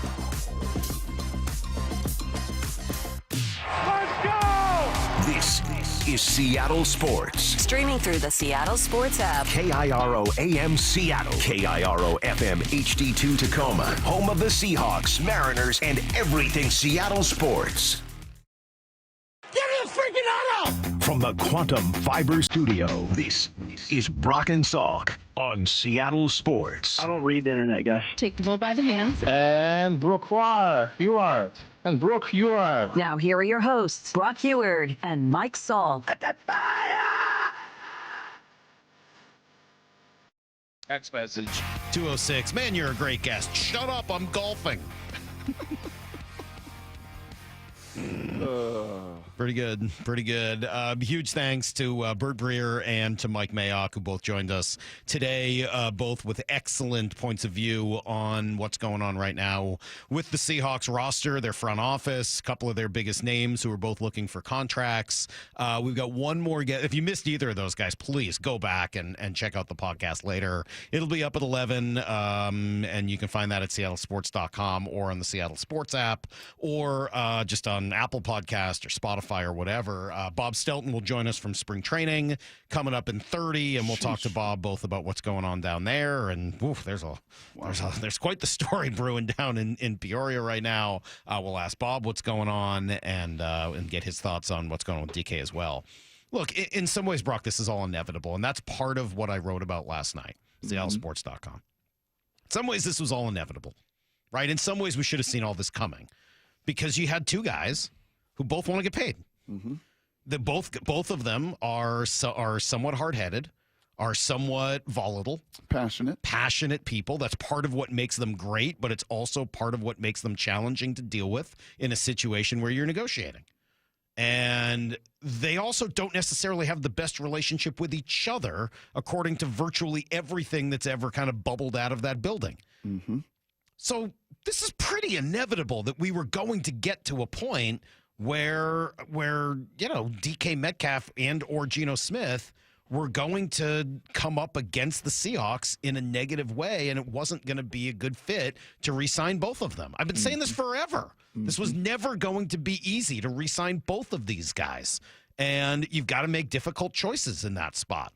For me, I've said for a while, just move on from DK Metcalf and trade him because you could get enough value back to completely alter the way your team is built. Okay, fine. I'm going to guess that had something to do with why the Seahawks didn't give DK what he wants in a contract. I'm going to guess that they think so too, because John Schneider's a smart guy. I don't think he looked at DK and was like, yeah, I want to spend another $30 million on a wide receiver. By the way, one who's volatile, maybe doesn't like my quarterback, and also has flaws and is turning 27 or is 27. Not saying he's like a terrible receiver. I know people think I think that. I don't. But he's also not a perfect wide receiver. And I don't think it's an accident that people are that he never makes it into these top 10 lists. There are others that are by the way, if you had him for the next 3 years on the extension you signed him to 3 years ago, you'd be just fine with that. But he wanted to get back to the market early. He doesn't want $18 million. He wants said. $30+ million. Great. That's a really underrated point that Bert brought up, by the way. He said that earlier today. Why is DK looking for a third deal at 27 instead of 29? Because he signed a short deal to get here. He's always wanted this second payday. This was always part of his plan. Super young coming into the league, 21 years old when he came into the league, right? Was a late second with the last pick of the second round. Big tears because of that. Upset. Felt like he should have been a first rounder. So lost money on that first contract, I'm sure, in his mind. Got that deal near market value. At that point, it was about $20 million or so for, some of the better top end free agents, but did it wisely as a short-term deal. So this was always the idea for DK. He wanted to get back to the market. I think, the direction of the program's probably one. What type of offense are they going to run? What's it going to look like for him personally? And then, are they going to be willing to pay him going forward? To me, that's the big thing. So all of those things. And Mayock really went back to direction of the program. Hold on a minute. He just released 5 guys who are all veteran contributors, and you don't know what's going on with your quarterback, who's middle-aged for a quarterback, if not old. Well, do I want to be here? Is this a contender? And, oh, by the way, if you do sign that quarterback, I'm not sure the wide receiver's in love with him and wants to keep catching passes from him for the next few years. Yeah, so this is one of those folks that it's an advantage, I think, today to bring in a Burt and to bring in a Mayock, who are deeply, deeply connected, who know these decision makers personally, who are around them and have talked to them and spent time at the combine with them. And we step away, right? What is that forest in the trees, right? We are so close to this thing and we are so emotionally invested and we are so myopic in it that it's kind of nice to step away and get that little more national view to remind, I think, all of us of these points you're making right now. And that, the likelihood. And by the way, my gut on this is this going to move fast. The new league year begins next week, next Wednesday. The illegal tampering period begins Monday. As Bert Breer said, I think the Seahawks would like to do what the Rams did with Matthew Stafford and, frankly, Geno, and get this stuff figured out before the new league year begins. Because, on one side of it, you release 5 guys. Yeah, how many of those were projected? I mean, I totally agree. I mean, predictive difference makers, 0. Right. So you free up tens of millions of cap space, and you move DK, you free up tens of millions more. You redo something with Geno. We're talking top 5 cap space in all the league, over $70 million. Totally changes what you're capable of, and you have whatever assets you get back from DK. Yeah, there's a lot of value in doing something like that. Look, I get the 808 saying, okay, we get it, Salk, you're a genius. Okay. Honestly, I'm not trying to tell you that. I'm not a genius. But I really do wish. No, I'm not. Folks, he's not. Trust me, I'm not. He's passionate. But I really, really do wish that when I bring these things up, people would stop calling me crazy. Right. I'm not saying I'm a genius. I'm not a genius. But I really do wish that when I sit here and say things like, hey, guys, I don't think this DK thing is going to work long term, that you would stop saying, oh, Salk, you're the only one saying this. You just hate him. I do wish that. And I got a text today, Salk, you're the only one talking about Geno today. Good. I'm glad I am. No, you're not. Daniel Jeremiah is. Okay. Daniel Jeremiah is. Who, by the way, if maybe I called him during a break, and try to figure out where that's coming from, it's not out of thin air. Of course not. Of course not. Like, put a little 2 and 2 together here. So, no, Salk's not the only one. Actually, the guy that's one of the more connected in all the NFL right now, that was just at the combine, having relationships and touch points with all these teams, as Mike Mayock said. When you're in that seat, DJ's in, as Mike was in for decades, guess what you're in? 32 different organizations relationally. And both Mike and DJ do a phenomenal job of building up those relationships, so stuff doesn't always have to come out of total thin air. So, yeah, I get where you're. This stuff isn't crazy. I'm not. No. Honestly, I promise you guys. I know that occasionally I will get called a shock. Now, sometimes it's oversimplified. Like yes, I would say that. True. Sometimes it's in a little vacuum, and you think this is, you can oversimplify things because it just unfortunately doesn't work that way. But ultimately, it's kind of what's happening, right? I mean, like at its core, eventually, this was just not going to work with these two. No. And so, what do? Change your, find a way to trade DK. What you do is you move on from the receiver, because the head coach and the coordinator is not going to come into the GM's office and say, who's going to line up a receiver for me September 5th. You can find that. That's right. What you can't find is one of these top 15. There's only 15 in the world by his count, 6 or 7 franchise guys, 7 or 8 bridge guys. You're talking about 15 humanoids on all of planet Earth that can be a difference maker and a helper. When you say humanoid, I don't know. Does it sound like hemorrhoid? I don't know. Like my old Harry the hemorrhoid? It makes me uncomfortable. I don't like when you say Henry. What was the guy? What did I name him? Harry or Henry? Harry, I think it was. But it makes me very uncomfortable when you say that. It's the right word. All right. But it makes me uncomfortable. Human. I'll just say human. We'll see what happens here over the next few days. I do hope DK is urgent. There's urgency to DK. There's a sense of urgency if to that. You don't think there's some urgency to Geno one way or another? I think more urgency to DK first and foremost. That's true. Yep. And then there's a little more time with Geno. And yes, you can say, well, hold on a second. Both of them are under contract next year. You could. DK played his hand yesterday. Mm-hmm. DK will sit out. He will not show up. He will play that card. That's what his agent's done. That's what the other receivers of his ilk do. That's what they do. DK has some urgency. But every day that goes along with Geno now, since last Friday when those two sides talked, every day that goes on with Geno is a day a deal doesn't get done, where maybe a little bit more tension rises between organization and player. Seattle Sports is in Arizona for spring training baseball. Our goal really is to come out of spring training and to play that consistent brand of baseball from beginning to end. Go behind the scenes with Wyman and Bob as the Seattle Mariners get ready for the 2025 season. All this week from 2 to 7. What a masterful performance by the big right-hander Logan Gilbert. And hear every pitch of spring training baseball on Seattle Sports. Streaming on the Seattle Sports app. Holy smokes.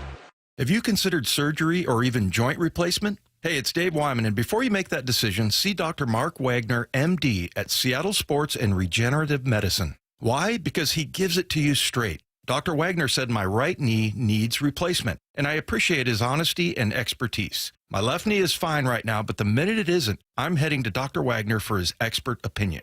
I want to avoid another surgery, and I've heard so many patients rave about results from their 90-minute outpatient stem cell procedure with Dr. Wagner. He's a board-certified Seattle physician with over 30 years of experience and has performed more than 20,000 stem cell procedures using a person's own stem cells to regenerate cartilage in their own joints. People with severe osteoarthritis, even bone on bone, are back doing what they enjoy without pain and without surgery. Whether it's a shoulder, hip, elbow, ankle, wrist, or knee, before choosing surgery, see Dr. Mark Wagner first. Go to drmarkwagnermd.com.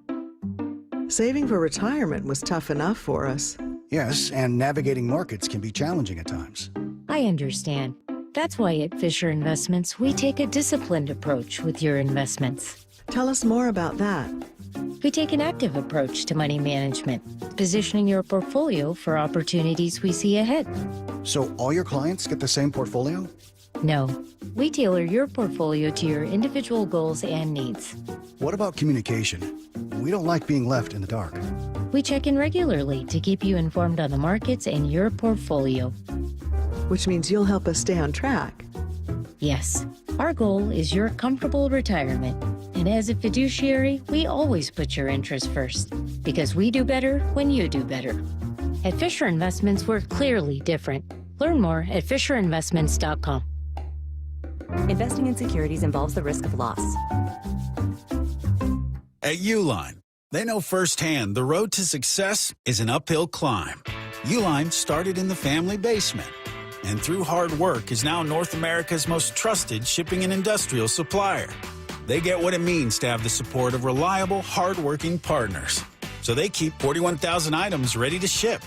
Whether your company is still in a basement office or expanding cross-country, Uline will be there on your road to success. Visit uline.com. Imagine finding your dream home and moving in right away. No waiting to sell your old place first. Sounds perfect, right? That's exactly what Orchard's Move First, Sell Later program lets you do. Buy your new home now and sell the old one later. Here's how it works. Orchard gives you cash so you can buy and move into your new home first on your timeline. No waiting, no showings, no double moves. Then the Orchard experts take it from there. They handle repairs on your old home and make price-boosting upgrades with no cost until close. Once they're done, a local Orchard agent lists and sells your home for top dollar. Orchard's Move First program gives you the freedom to buy and move into your new home first and sell your old home later. Buy before you sell and get top dollar for your home with Orchard.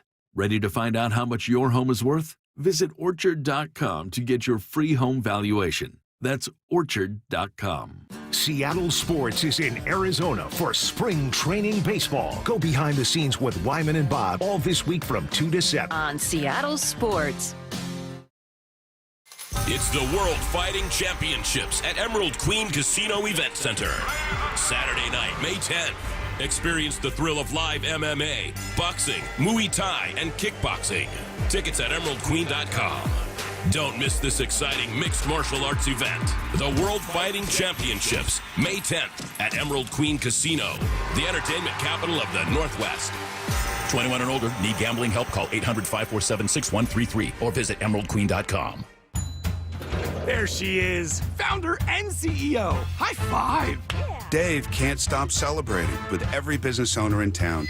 All right, Baker Man, high five. He's sharing the excitement of big savings with the Comcast Business 5-year price lock guarantee. Ooh, up top, bike shop. Yeah. It's 5 years of gig speed internet. Quick, high five. 5 years of advanced security. 5 years. And 5 years of a great rate that won't change. Yeah, law partners. Chamberlain, Messingthorpe, Dubois.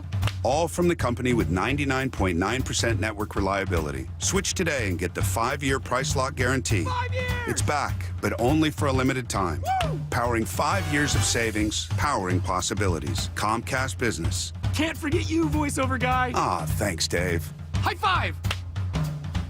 Ends 3/9/25. Guaranteed rate applies to monthly service charge for new customers on qualifying internet bundle, excluding taxes and fees. Other restrictions apply. March is here, and Toyota of Renton and Toyota of Kirkland have teamed up to take away your car buying madness. At Toyota of Kirkland and Toyota of Renton, they have the widest selection of new and certified used inventory and the largest savings in the region. Now that's a slam dunk. The all-star staff at Toyota of Renton and Kirkland will assist you with a test drive, and you can score that car the very same day. Come see for yourself or visit online at toyotaofrenton.com or toyotaofkirkland.com. O'Brien. Need to know. 15 minutes past every hour with Brock and Salk. Here's what you need to know. Up first. Man, what a day it has turned into, and it really started about, 22 and a half hours ago. It was supposed to be about Tyler Lockett, honestly. That was what yesterday was supposed to be all about. The Seahawks. Are we even going to play his 58-second tribute from the Seahawks? Do we even have time planned for to. that? No. I had planned to. DK blew all that up. I'm sorry. It's not my fault. It's amazing it's DK's tribute. fault. I love that. It is. And he deserves it. He's a great player and a great person and a classy dude. But DK took the entirety of the spotlight yesterday. It all became about him. Once he asked for or demanded a trade, we asked Albert Breer what you could get back. I mean, my guess would be like a 2+. And I don't know if they would move him for that, but I think like that would probably be what you're looking at. Again, like the hard ask if you're Seattle right now is asking another team to give up the high-end draft assets plus the monster deal. And that's where the contract situation like hurts his value. You know, like if you had a guy who was signed for the next 3 or 4 years, like you'd be talking about something else, then I think you'd be well within your rights to ask for a 1. That's not what we're talking about. We're talking about like now you're basically granting the other team the right to extend him. So I was thinking about that. Mm-hmm. Would it be that much better if you had him sign for 3 years at $30 million, which is what he's going to want anyway? Like, I don't think it's that much different, is it? I don't know. And Mike Mayock kind of furthered that and echoed exactly what Bert said. Yeah. Is I think you're going to find that team. That first phone call with John and the different teams and the relationships he has, you're going to find a team. Will it be a 1 and a 3? Don't know that. I think like Bert, a 2 and a 2+. But then the question is, what is DK's agent? Is he then makes the call and you say, okay, yep, go ahead and you can reach out to them and see if you can get the constructs of that deal done. What is he asking Is for? 2 2s reasonable? I mean, that was kind A 2 of the in next Brandon year. Ayuk. Right. It was a 2 and a 3. Okay, a 2 in next year's 1. Oh, I don't think that's going to happen. A 3. Not with how much you're going to have to pay. Not with the volatility of How about DK. a 3 in next year's 1? How about a team like Buffalo? See, that's why I can, like, okay, fine, New England's not going to do that. How about a team like Pittsburgh? How about a team like Baltimore But that needs to get Buffalo's over the top? Buffalo's right there, man. Yeah, you put him on Baltimore, Buffalo. Yes. Like, that changes everything. But those are really good organizations. I understand with that. really smart GMs. Buffalo's not as smart. No, they're Buffalo. They're not Baltimore. They have built a pretty I sustainable. know. They're one of those 6 or But 7 they that Mayock also said. traded for an even crazier, what's his name, a few years ago? The guy from Minnesota. Diggs. Stephon Diggs. Yeah. No, Buffalo. But Buffalo yeah, they could did. do this. Yeah, they did. Well, but that worked out. I know that. So this couldn't work out even better? I would take a Buffalo, like something from Buffalo to try to make this happen. That is my gut feeling. I think Pittsburgh would say Pickens is even crazier than DK. But they don't have the quarterback to throw to him. Right? Which is why Justin Fields needs a Pickens and needs a DK. That's not going to happen. No way. I'm not buying Pittsburgh for a second. All right, okay. Buffalo and New England are the two teams that I think make the most sense because of what they have to offer and what they currently need. Those are the two teams I think that would make the most sense for DK.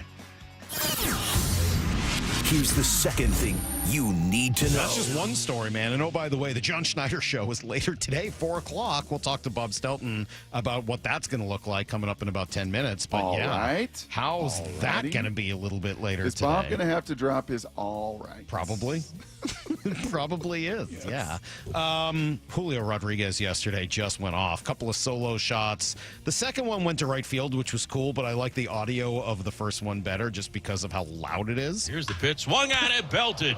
Deep to left center field. Jonathan India going back, looking up, and goodbye, baseball. He hit it so far, the second baseman ran all the way out to left. No, he was playing left yesterday, but what a shot. Julio with 2 home runs, got his average back up to 250 in spring training. Everything seems just fine again. Cal with a big 3-run double. Bryce Miller, no big deal. Didn't pitch all that great, but the story, unfortunately, around the Mariners is what came out yesterday. First from Bob Nightingale with a piece just with Justin Turner quotes ripping the organization for not investing more to help the pitching staff.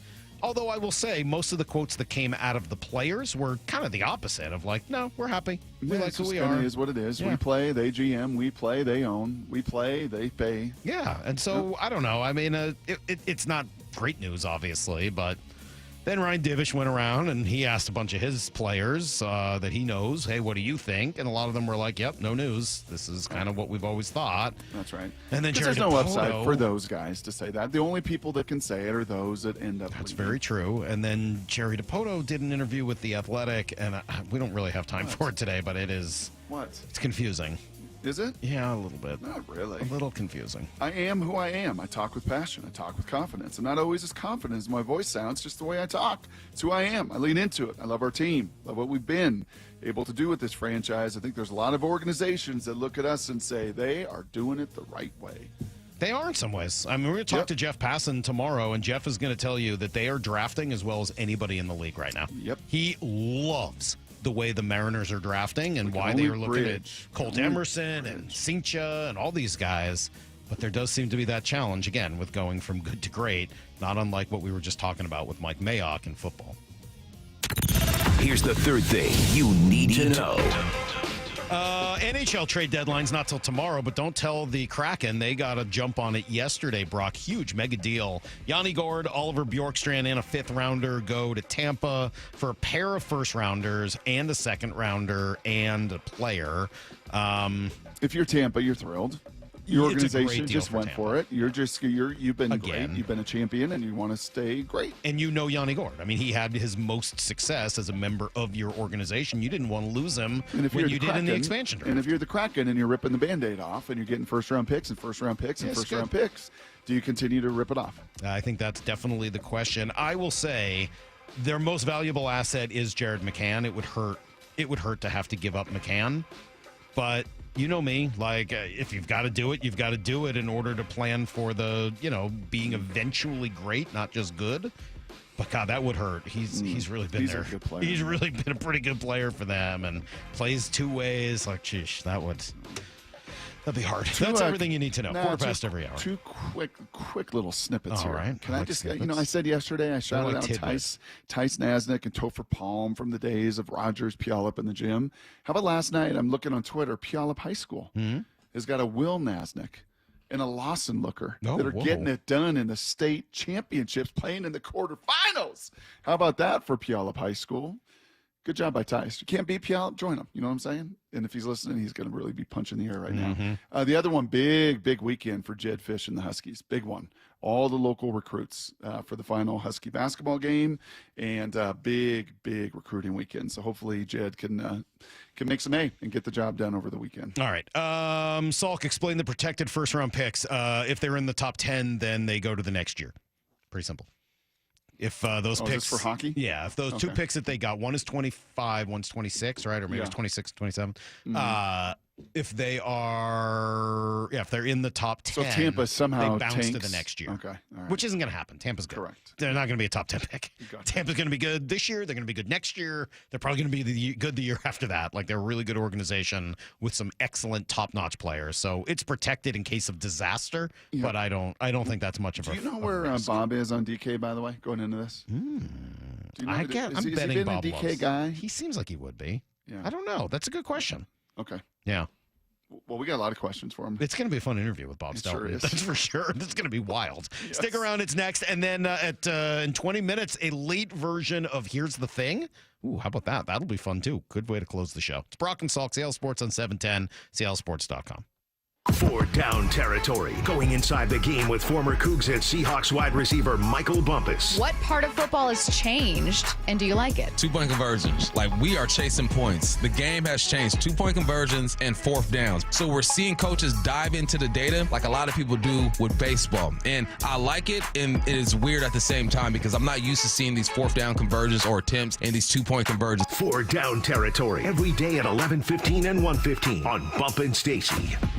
Well, we're going to head down to Peoria in just a couple of minutes. One of the best parts of being there for us last week was seeing the guys, right? Pretty physical, impressive specimens, guys who've been working out all off season and are in peak physical shape. And for the rest of us, that's hard, right? Resources, time, energy. We don't have that the way professional athletes do. But you could be in some of the best shape of your own life, and you could do it in just 45 days with the help of Eastside Weight Loss Clinic. It worked for me. 10 pounds in a week, 35 pounds after 8 short weeks, feeling healthy, delicious food, fresh meals that you buy at the grocery store, no pills, no injections, no fake food, nothing like that.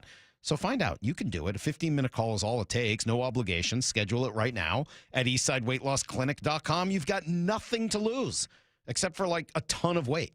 Go to eastsideweightlossclinic.com. Dr. Ryan Coogan, D.C. Results may vary. Workdays can be unpredictable, but your workwear shouldn't be. With a Cintas Apparel Plus program, you'll have freshly laundered garments for everyone on your team delivered every week.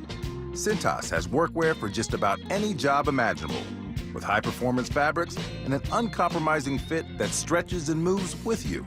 Don't leave looking and feeling good to chance. Visit Cintas.com. Oh, I'm ready! And get ready for the workday. Jackson Hewitt wants you to save money on tax prep. We're saving money by having our intern rap in this commercial. Don't stress, Jackson Hewitt's got expert tax prep, $149 or less. Yo, some tax guys lie about price. What? They got hidden fees, that ain't nice. Ain't nice. Don't ignore MC Kevin's rhyme, cause this deal's for a limited time. $149. For tax prep that's $149 or less, hurry into Jackson Hewitt today. No cap. Limited time offer for new clients on federal returns. Participating locations only. Terms at jacksonhewitt.com/149. Guys, did you know your testosterone affects everything in your system, including how you feel and perform every day? Right now, Revive Men's Health Seattle will check your testosterone for free. Knowing your T levels is the first step in understanding if you have low T. Your testosterone level impacts your energy, libido, sleep, weight, hair loss, mood, and even ED. Maintaining an appropriate T level can change your whole life. Most men start to see changes in their hormone levels in their 30s. Experience and results matter. So what are you waiting for? Get your T levels checked today by local, experienced, and trusted men's health experts. They've helped thousands of men since 2011. They're so confident they can help you, they even guarantee it. Call Revive today and schedule your free testosterone test, free exam, and free consultation. Call Revive Men's Health at 206-529-1111. That's 206-529-1111. Or visit revivemenshealth.com. This is the story of the one. As a quality technician in a food processing center, she knows that making the right call is the best way to avoid a recall. That's why she trusts Grainger's world-class supply chain to deliver the high-quality supplies she needs to help keep her production line, her equipment, and her customers happy and healthy. Call 1-800-GRAINGER, click Grainger.com, or just stop by. Grainger, for the ones who get it done. Heading outdoors or on the water this weekend? Check in with Joey and Nelly on the Outdoor Line from 6 to 8 a.m. every Saturday on Seattle Sports and the Seattle Sports app. Over the past decade, Washington state politicians have doubled state spending with no improvements to the issues we care about. Instead, we now have the third highest cost of living in the nation and a $12 billion deficit. It's time to tell legislators we need better results, not bigger taxes. Act now at affordablewashington.org. Paid for by people for an affordable Washington and Olympia, Washington. Top 5 donors are Washington Alliance for Competitive Economy, Microsoft, Madrona, T-Mobile, and Alaska Air. I just had Asset Roofing come out and do a full inspection on my roof because I wanted to be proactive and handle any small problems before they became big problems, and they were extremely professional with their communication and recommendations. You really need an expert on your side, and Asset Roofing is on mine. Allow them to work for you, too. You can find out more at AssetRoofingCo.com. That's AssetRoofingCo.com. Certified work that's never in doubt. Asset Roofing, excellence is on the house. Guys, I'll never forget the first time I saw somebody get results at our clinic. He was an 81-year-old man who hadn't been intimate with his wife in over 8 years. Viagra had stopped working for him, and he was desperate for help.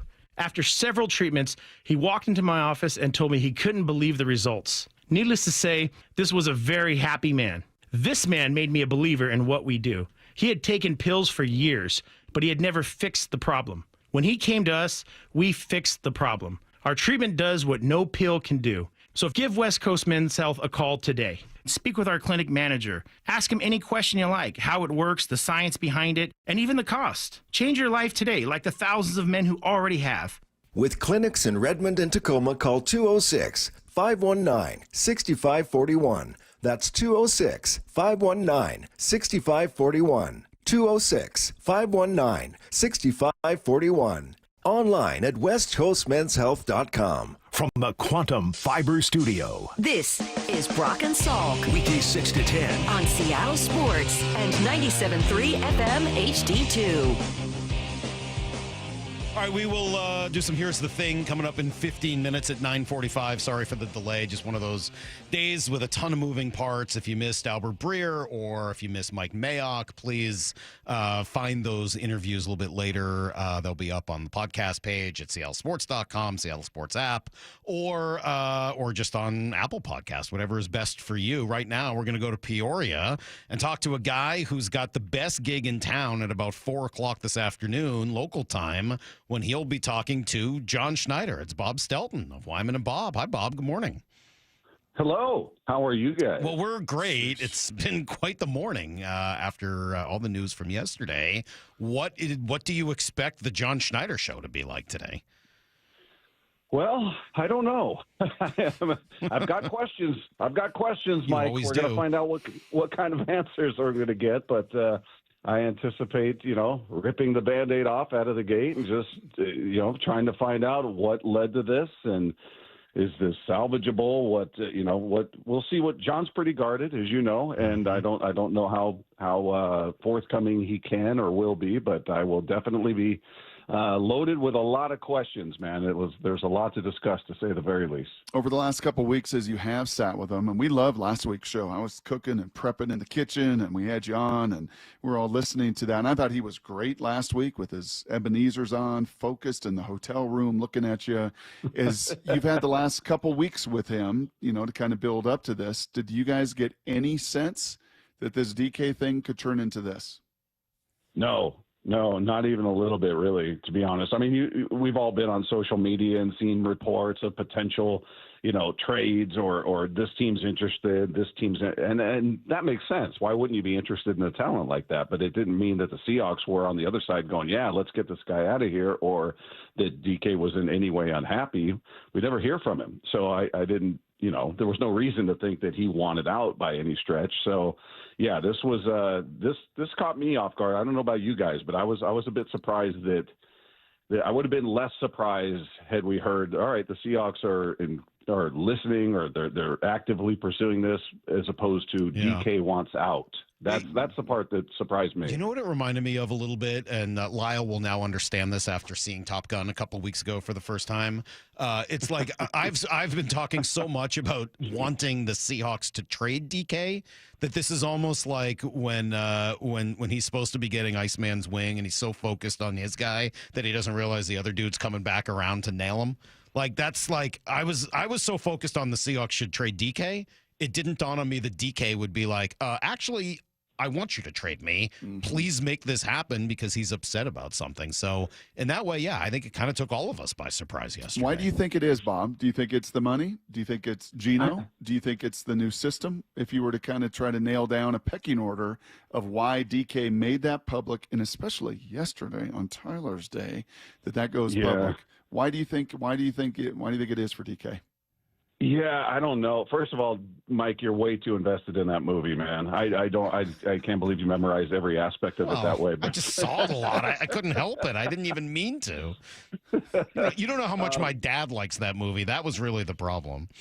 Is that blame Dad? I see. He's not here to defend himself. That's kind of true.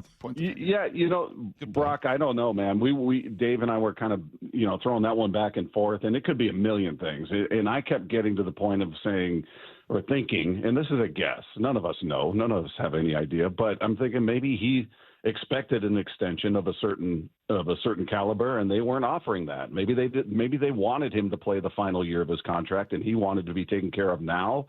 I mean, it just, for it to come out of nowhere like that, when there was really no sense that he was unhappy or anything, no rumor of that, no inkling of that, for it to come out of the blue, I'm going, okay, this had to be about money, right? Because he couldn't all of a sudden decide, I don't want to play with Geno anymore. I didn't get that vibe. Maybe we'll learn something different down the road, but I kept thinking that maybe it was about the contract extension. He's going into the final year. Maybe he wanted to be taken care of right now. Maybe Geno's the priority right now, and he feels like he should be. Maybe he feels like I should get X amount of dollars, and they said, we don't think you should.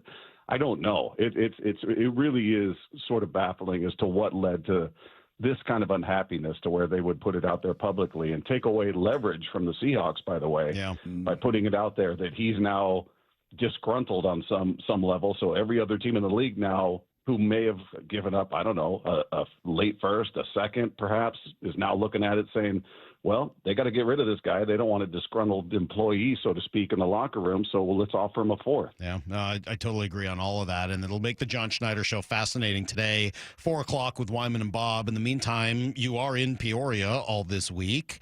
What has been your read on it? How is the optimism meter? Is it higher since being down there?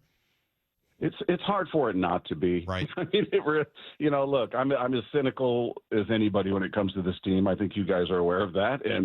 And when you're down here, it's just hard not to feed off of that vibe of the players. You talk to all of these guys, you're around the building, you're walking around talking to guys on the air, off the air, and there's just a belief. It doesn't mean they're going to be great. It doesn't mean they're going to go to the playoffs, but they certainly believe that. They certainly believe that they have the team they need. I'm certain that they wish that, more moves were made, but they feel like, hey, despite that, in spite of that, this is a team that can win if everybody levels up, if everybody can just get close to the back of their baseball card. It's a decidedly different team. I still have my concerns about the infield. I still have my concerns about the lineup, but it's a bit infectious when you're out here for a few days, as you guys were. I'm sure you guys felt the same thing. There's a belief that, hey, we're going to be fine. Was there any reaction in the building or around the building to the Nightingale article yesterday? Yeah. We just off the air, we talked to, some of the reporters and some of the, some people kind of rolled their eyes. But I would say the most common response was, he's not wrong. I can't, but he's not saying anything wrong, talking about specifically the comments from Justin Turner. Mm-hmm. I don't think there's anybody that's going to try to dispute that. And everybody was just kind of like, well, look, this is what we have. What are we going to do about it? What can we do? We can only go out there and control what we can control. And nobody disputed it. I'll say that. So it was, I thought it was pretty damning. I thought it was just sort of reinforcing what, some of the cynics like me feel about the team and their off season. Same, when he's talking about the rotation being a unicorn and what are you guys doing? That's the same thing I've been saying forever. So I don't know that he broke news by any stretch, but to hear it from a player who was in that clubhouse. You know what's interesting about you? I wouldn't say cynic. I don't think that's the right way. I think you're a lot like me. You're just a homegrown, passionate. Like cynic is cynical, and I'm cynical, and I don't. I think you have a passion for this team to win a World Series, like so many of us do that have were born and raised and grew up and have been watching this thing for decades and decades and decades. I don't know if I call you as cynical as I do passionate. Is that fair?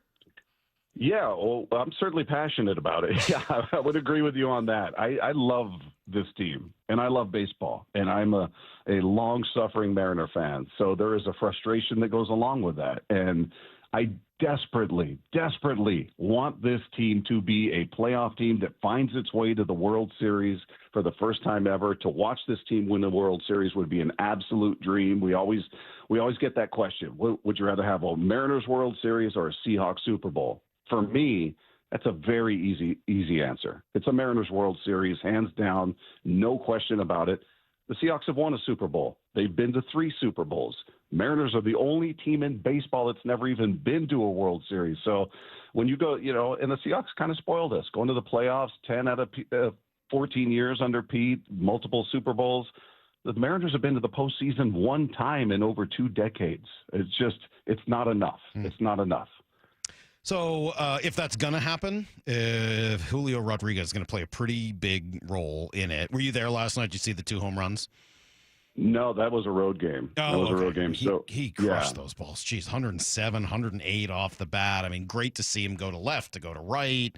we noticed sort of an edge with Julio that hasn't always been there before and might be a good thing. Brock is reading into his picture, being a little bit more edgy was my this year. Cowardism, He's not smiling in his picture this year, Bob. He's all business. He's serious, and that's going to obviously change the way the season He kept goes. his shades on with us the entire interview. He never took his shades off. All right, those things are smiled. exaggerations, but there does seem to be a little more edge with Julio. Have you guys noticed some of that, and what do you think it means?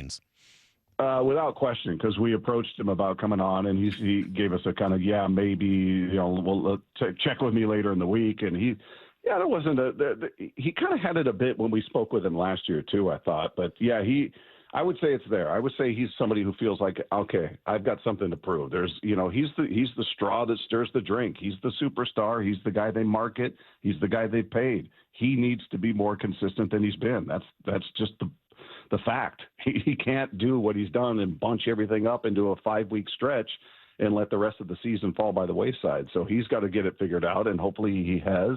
I don't know if you guys saw that. I was watching him in the locker room when I went in there.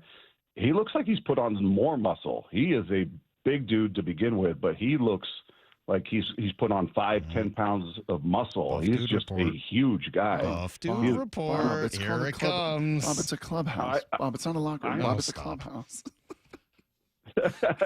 Brock, I'm sure you already noticed that, but maybe you were too mesmerized by his emerald green eyes or whatever it is you were. They are really pretty. They're really, but he really kept his unique. glasses on. Like he kept his on. You didn't want us to look at him. Got a little edge to him. Hey, a question for you. In your long and illustrious broadcasting career, when did it come about when someone like John Schneider gives you a one-word answer and you come back with your all right? All right. All right. You know what? I don't even, I can't claim ownership of that. I can't remember where I heard somebody else do that and I thought it was funny and I just started to it. And now it's just a habit. I don't even realize I'm doing it. But You think you're going to get a few of those today? You think you're going to have a couple? All right. 100%. Yeah. Because I mean, come on, look what we're talking about. It's delicate stuff, and I would imagine there's probably some things he can't or doesn't want to answer in a real specificity. So I would imagine there could be some very brief answers to a very long question. I'm looking forward to that, by the way. That should make it more fun to play some of the sound tomorrow. Heard you got how did you end up with the bed right away? It sounds like you got the prime room, and Dave's out there using a saw in the middle of the night to try to fix his bed. It's a true story. It's and a panicked Mike Lefko in the other room. As soon as he heard the saw come on, he popped his head up and went, "Dave?" So he was very worried about that sound. I don't blame him. Yeah, it was kind of immediate. Like we didn't even have a conversation once we found out the room situation. Dave just kind of went, well, as far as I'm concerned, you can have it. I'll go there. And I'm like, okay. And then he also made it clear that it was going to be no party to be in a room with him at night. That bad things happen. So yeah, he just kind of immediately just kind of said, yeah, you can have it. And I was okay, cool, thank you. Yeah, smart man. I'll take that. Thought we were gonna have to Rochambeau or flip a coin or something. I don't know, but yeah, we just. Yeah, sure, whatever it takes. But it just, right away, just, go ahead. You can take it. Here's Bob's answer, by the way, to Schneider last week. You saw there was some maneuvering with a trigger date with Nwosu. Are you guys working on restructure to sort of lessen the impact of that cap hit with him? Yes. All right. It's such a good one. Yeah, we're going to get a few of them today, too. I love it. It's perfectly played. Everybody in that moment played their role exactly right. Everybody was right on brand, as you would expect. Hey, last thing, Bob. Anything else you got to do while you're down there? Anything else you got to accomplish? Person you want to see? Bullpen you want to watch? Guy you want to talk to? What's left? We've been just dogging George Kirby. I want to talk to George Kirby because he just doesn't talk much. Mm-hmm. And I tried to pull a move yesterday, guys. I got my buddy Adam Ray on FaceTime and brought him into the clubhouse. And George Kirby loves him. Adam posted a picture of him and Kirby and Taylor Saucedo somewhere in the country. They went to his show, and that was the first time I had seen Kirby legitimately smiling from ear to ear. And I'm going, all right, he likes this guy. So what was funny is I went up to Kirby, and I'm like, hey, George, I got a friend here who'd love to say hi to you. And he's just was stone-faced. He's like, huh? And as soon as I turned the phone to him and showed him Adam on the FaceTime, he's just, hey, dude, what's going on, man? And he just lit up in a way I've never heard him talk. Smart. Well, yeah, but here's what happened. So they're talking for about a minute back and forth. I'm just sitting there holding the phone. And then as soon as they said their goodbyes, I was like, all right, man, we'll come try to grab you at 4:30. And he just goes, yeah, I should be around maybe 4:30. I don't know. Let's see what I'm doing. So it didn't work at all. Oh, it was a light switch, man. Wow. So hopefully we get him. All right. Well, good luck with that. Who's on deck for today? What do we know for today? Anything? We got Dan Wilson. We've got hopefully J.P. Crawford said he would. It's just a matter of nailing down times with these guys. But Wilson, Crawford, obviously John Schneider, Cal Raleigh, hopefully George Kirby. Keep your fingers crossed on that one. So yeah, well, busy day. There should be some others in there. Busy day. All right, buddy. Thank you. Enjoy down there, and we'll see you back here in the cold and the rain next week. All right, boys. We'll see you. There you go. There goes Bob Stelton. And, Good guest. Yeah. He gets Bob, good guests. He does. He gets great fill-in, too. All those years when you would, ditch me on Wednesdays or whatever, and Bob would come in. Like, dude, we always had fun. I love working with Bob. He's a pretty fun guy to be around. Yep. All right, let's finish today's show with some Here's the Thing. Brock Heward doesn't just hate one kid. I am so disappointed in Michael Salk. You don't know what you're talking about. You're mindless. Love you, bye. It's time for Brock and Salk's Here's the Thing. Okay, here's the thing. Brock Heward doesn't just hate one kid. Continues to make me laugh. It's a good one. Me too. I was kind of disappointed this week because we had one from Bigfoot. No. And the audio wouldn't work. So Well, if you're out there, that makes sense. I mean, if you're out there, Bigfoot, try again. Maura, how could he do that? I don't know. It just was. It was a big block file, and when you hit play, nothing happened. Of all the people to say that like we have a standard for our audio quality, Maura's gonna be the one to. I'm not saying there's a here. standard. Literally, you push play and nothing happened. Something was wrong with whatever they left. That's what happened with the Julio interview. Oh my gosh. I did not. You know what even Bob catch should that. do? When Bob's trying to get Julio, he should be like, actually, you should know. You did that interview with the guys last week, but the audio was so messed up, nobody could hear it. You got to come on with us. That's messed That up. may or may Salk. not be mentioned, and here's the thing. Oh, no. All right, here we go. Let's start with Patrick. Just my opinion that the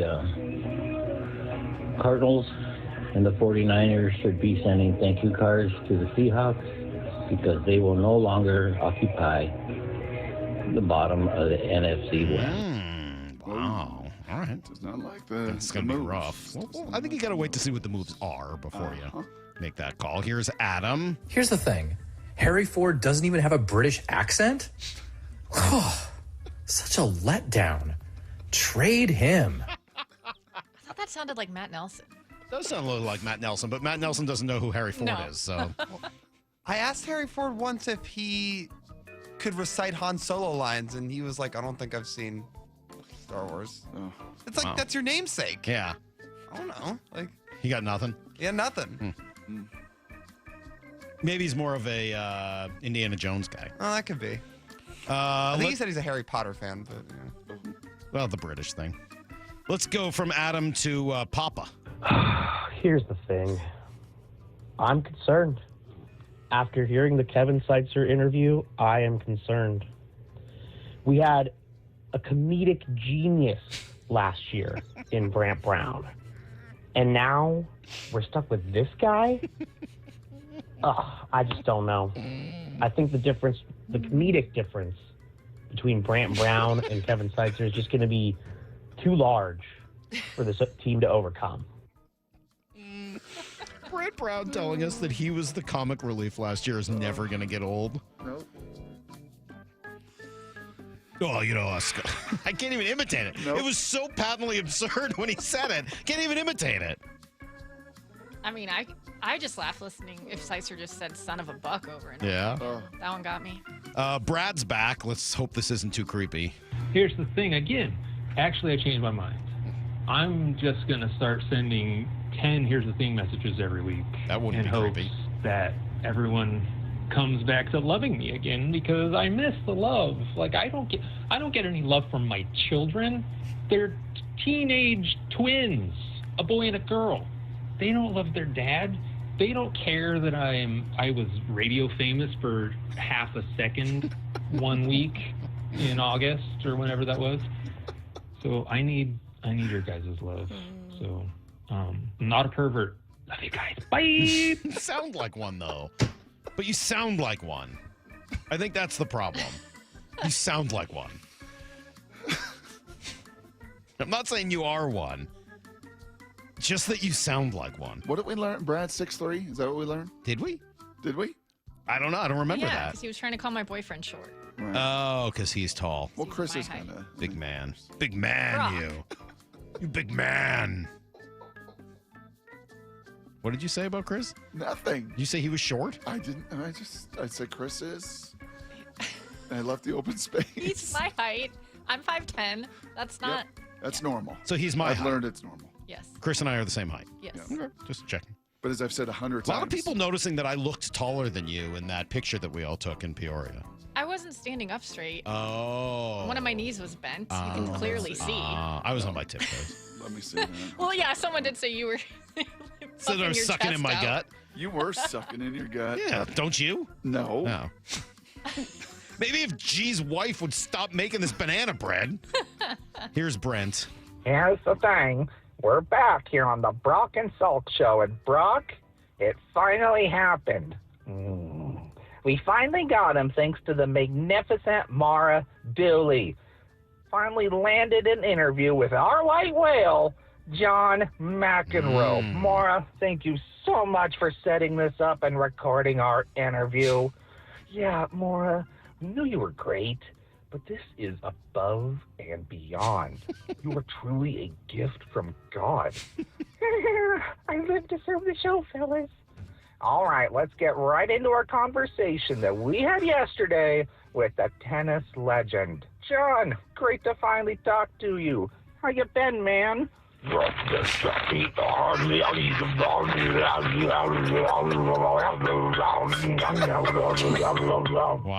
Jeez. Wow. I messed it up again. All these years, 16 years, all we wanted to do was have John McEnroe on. We finally get him, and you screw it up.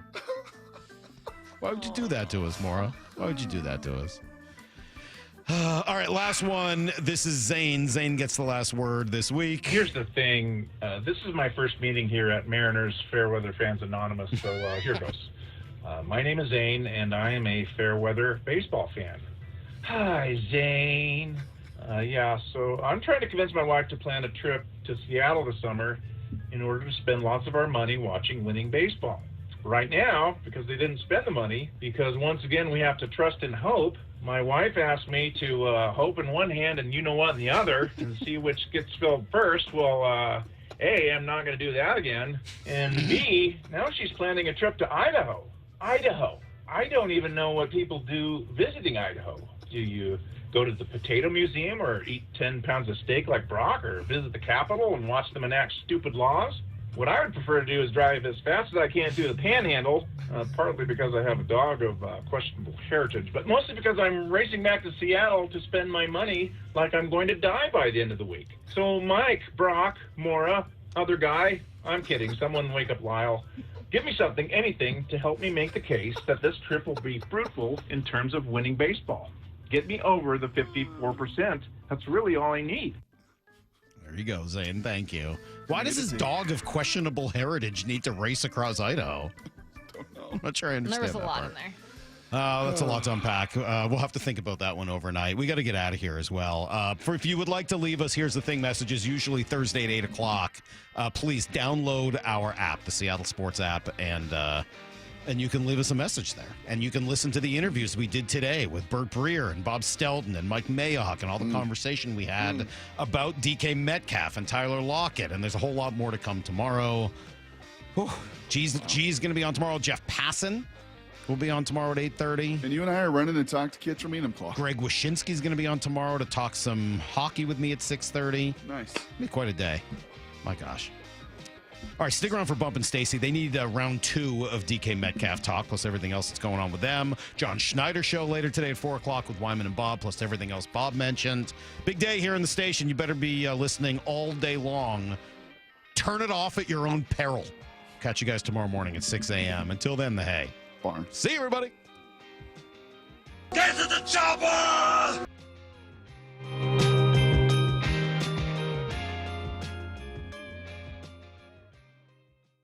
Seattle Sports, your home for Bump and Stacy. The Seahawks have released George Fant, Rayshawn Jenkins, Roy Robertson Harris, and Dre Jones. Those moves save just over $26 million against the cap. The Seahawks were in a bit of a tough cap situation. Nothing is guaranteed. And I think with Dre Jones, maybe if he were in a different system, he might flourish a little bit. It failed, but it wasn't like you got nothing out of Dre Jones. I'm always feeling bad for guys in this league losing their job. Streaming live on the Seattle Sports app. Spring is finally here, and so are spring projects. So get them started at Harbor Freight's parking lot sale. This weekend, save on products like pressure washers for $69.99, 42-inch roller cabinets for under $500, plus 30% off Hercules corded power tools. Whatever you do it for less at Harbor Freight. Valid until 3/9/25 while supplies last. Limitations apply, so spring in before it's over. Let's talk about an ugly word, debt. I'm Navy veteran Phil Briggs, and at my lowest point, I was drowning in credit card debt until I turned to Navy Federal Credit Union. Their Cash Rewards and Cash Rewards Plus cards now offer a 0% intro APR on credit card balance transfers for 12 months. So dominate your debt with Navy Federal Credit Union, where our members are the mission. Navy Federal is insured by NCUA. After the intro rate expires, variable APRs are 14.9% to 18% based on credit worthiness. Rates are subject to change. ATM fees for cash advances are up to $1 at non-Navy Federal ATMs. Offer ends March 31st, 2025. Workdays can be unpredictable, but your workwear shouldn't be. With the Cintas Apparel Plus program, you'll have freshly laundered garments for everyone on your team delivered every week. Cintas has workwear for just about any job imaginable, with high-performance fabrics and an uncompromising fit that stretches and moves with you. Don't leave looking and feeling good to chance. Visit Cintas.com. Oh, I'm ready! And get ready for the workday. Febreze. It's a classic odor tale. You fried fish for dinner, cleaned up, but the smell is still in the house. And the neighbors are coming over for game night. They're on their way. And then you spray Febreze Air Mist. Febreze Air starts working instantly to fight even your toughest odors, so you go from fish to fresh like that. Now all you have to worry about is Pam cheating at charades. Breathe happy, Febreze. La la la la la. What is that sound? Ugh, that sounds like a plumbing sound. Luckily, there's a company that fixes all the plumbing sounds across Puget Sound. That's All Sound Plumbing. Puget Sound's plumbing experts. Have a sound? Visit allsoundplumbing.com. Ladies and gentlemen, this is for you too. Stubborn fat is really hard to get rid of, and then there's all those gimmicky lasers, fat freezing methods, and prescriptions. Imagine a simple solution that takes just one day and provides immediate noticeable results. Introducing ProSculpt. ProSculpt uses air-assisted technology that's safe and gentle yet powerful, delivering instant fat-reducing and skin-tightening results. Performed by board-certified plastic surgeons while fully awake, ProSculpt contours your body with minimal downtime. It's designed to target those problem areas: waistline, neck, face, arms, thighs. ProSculpt gently removes unwanted fat and tightens loose skin with FDA-cleared plasma technology, all in a simple, guaranteed one-day procedure. ProSculpt is one and done. Schedule your free consultation at prosculpt.com for $250 off. For powerful permanent fat removal and skin tightening that works for ladies and you men, it's prosculpt.com. The nonprofit Puget Sound Senior Baseball League plays real baseball on the best fields. The season's next tryout for adults ages 18 to 65 and older is this Saturday, March 8th at Hogan Park at Russell Road in Kent. With 10 divisions featuring different age and skill levels, there's room for almost every ball player, from ex-Little Leaguers to high school and even former college and pros. Get all the info at pssbl.com. That's pssbl.com. Meanwhile, at Xfinity. So, influencer life going well? Oh, yeah. I'm up to 32 followers. Oh, that's something. Yeah, posting my tap dancing videos is easier than ever because we engineered Xfinity Internet with 99.99% network reliability. Plus, Xfinity Mobile with Wi-Fi Power Boost gives you ultra-fast Wi-Fi at home and on the go. But wait, tap dancing? You don't tap dance. Hey, what I lack in skill, I make up with passion. Do more of what you love and love how fast you do it with Xfinity Internet and mobile. Through April 21st, get 300 megabit Xfinity Internet and one unlimited mobile line together for $25 a month for 1 year and save over $1,000 in your first year versus other major carriers. Plus, ask how to get iPhone 16e on us. Learn more at Xfinity.com. Requires paperless billing and autopay with stored bank account. Restrictions apply. Equipment tax and fees extra. After promo, regular rates apply. Actual speeds vary. Savings compared to Verizon 5G Internet plus one unlimited welcome line and AT&T Internet 300 plus one unlimited starter SL line. Xfinity Internet required. Actual savings vary. John here with Happy Hauler. Furniture and household items you plan to throw away? We'll take them and prioritize donating and recycling, keeping items out of the landfill. Happy Hauler is Seattle's eco-friendly junk removal. HappyHauler.com. Hauling with a heart. This is Seattle Sports. Streaming through the Seattle Sports app. KIRO AM Seattle. KIRO FM HD2 Tacoma. Home of the Seahawks, Mariners, and everything Seattle sports. Seattle Sports Snapshot. The Browns have restructured Deshaun Watson's contract once again, per ESPN's Adam Schefter, clearing nearly $36 million in salary cap space. Prior to that move, they were $22 million over the cap. A big name on the move, the Chargers have released edge Joey Bosa after 9 years with the team, clearing $25 million in cap space. Bosa, a 5-time Pro Bowler, had always said he wanted to retire as a Charger, but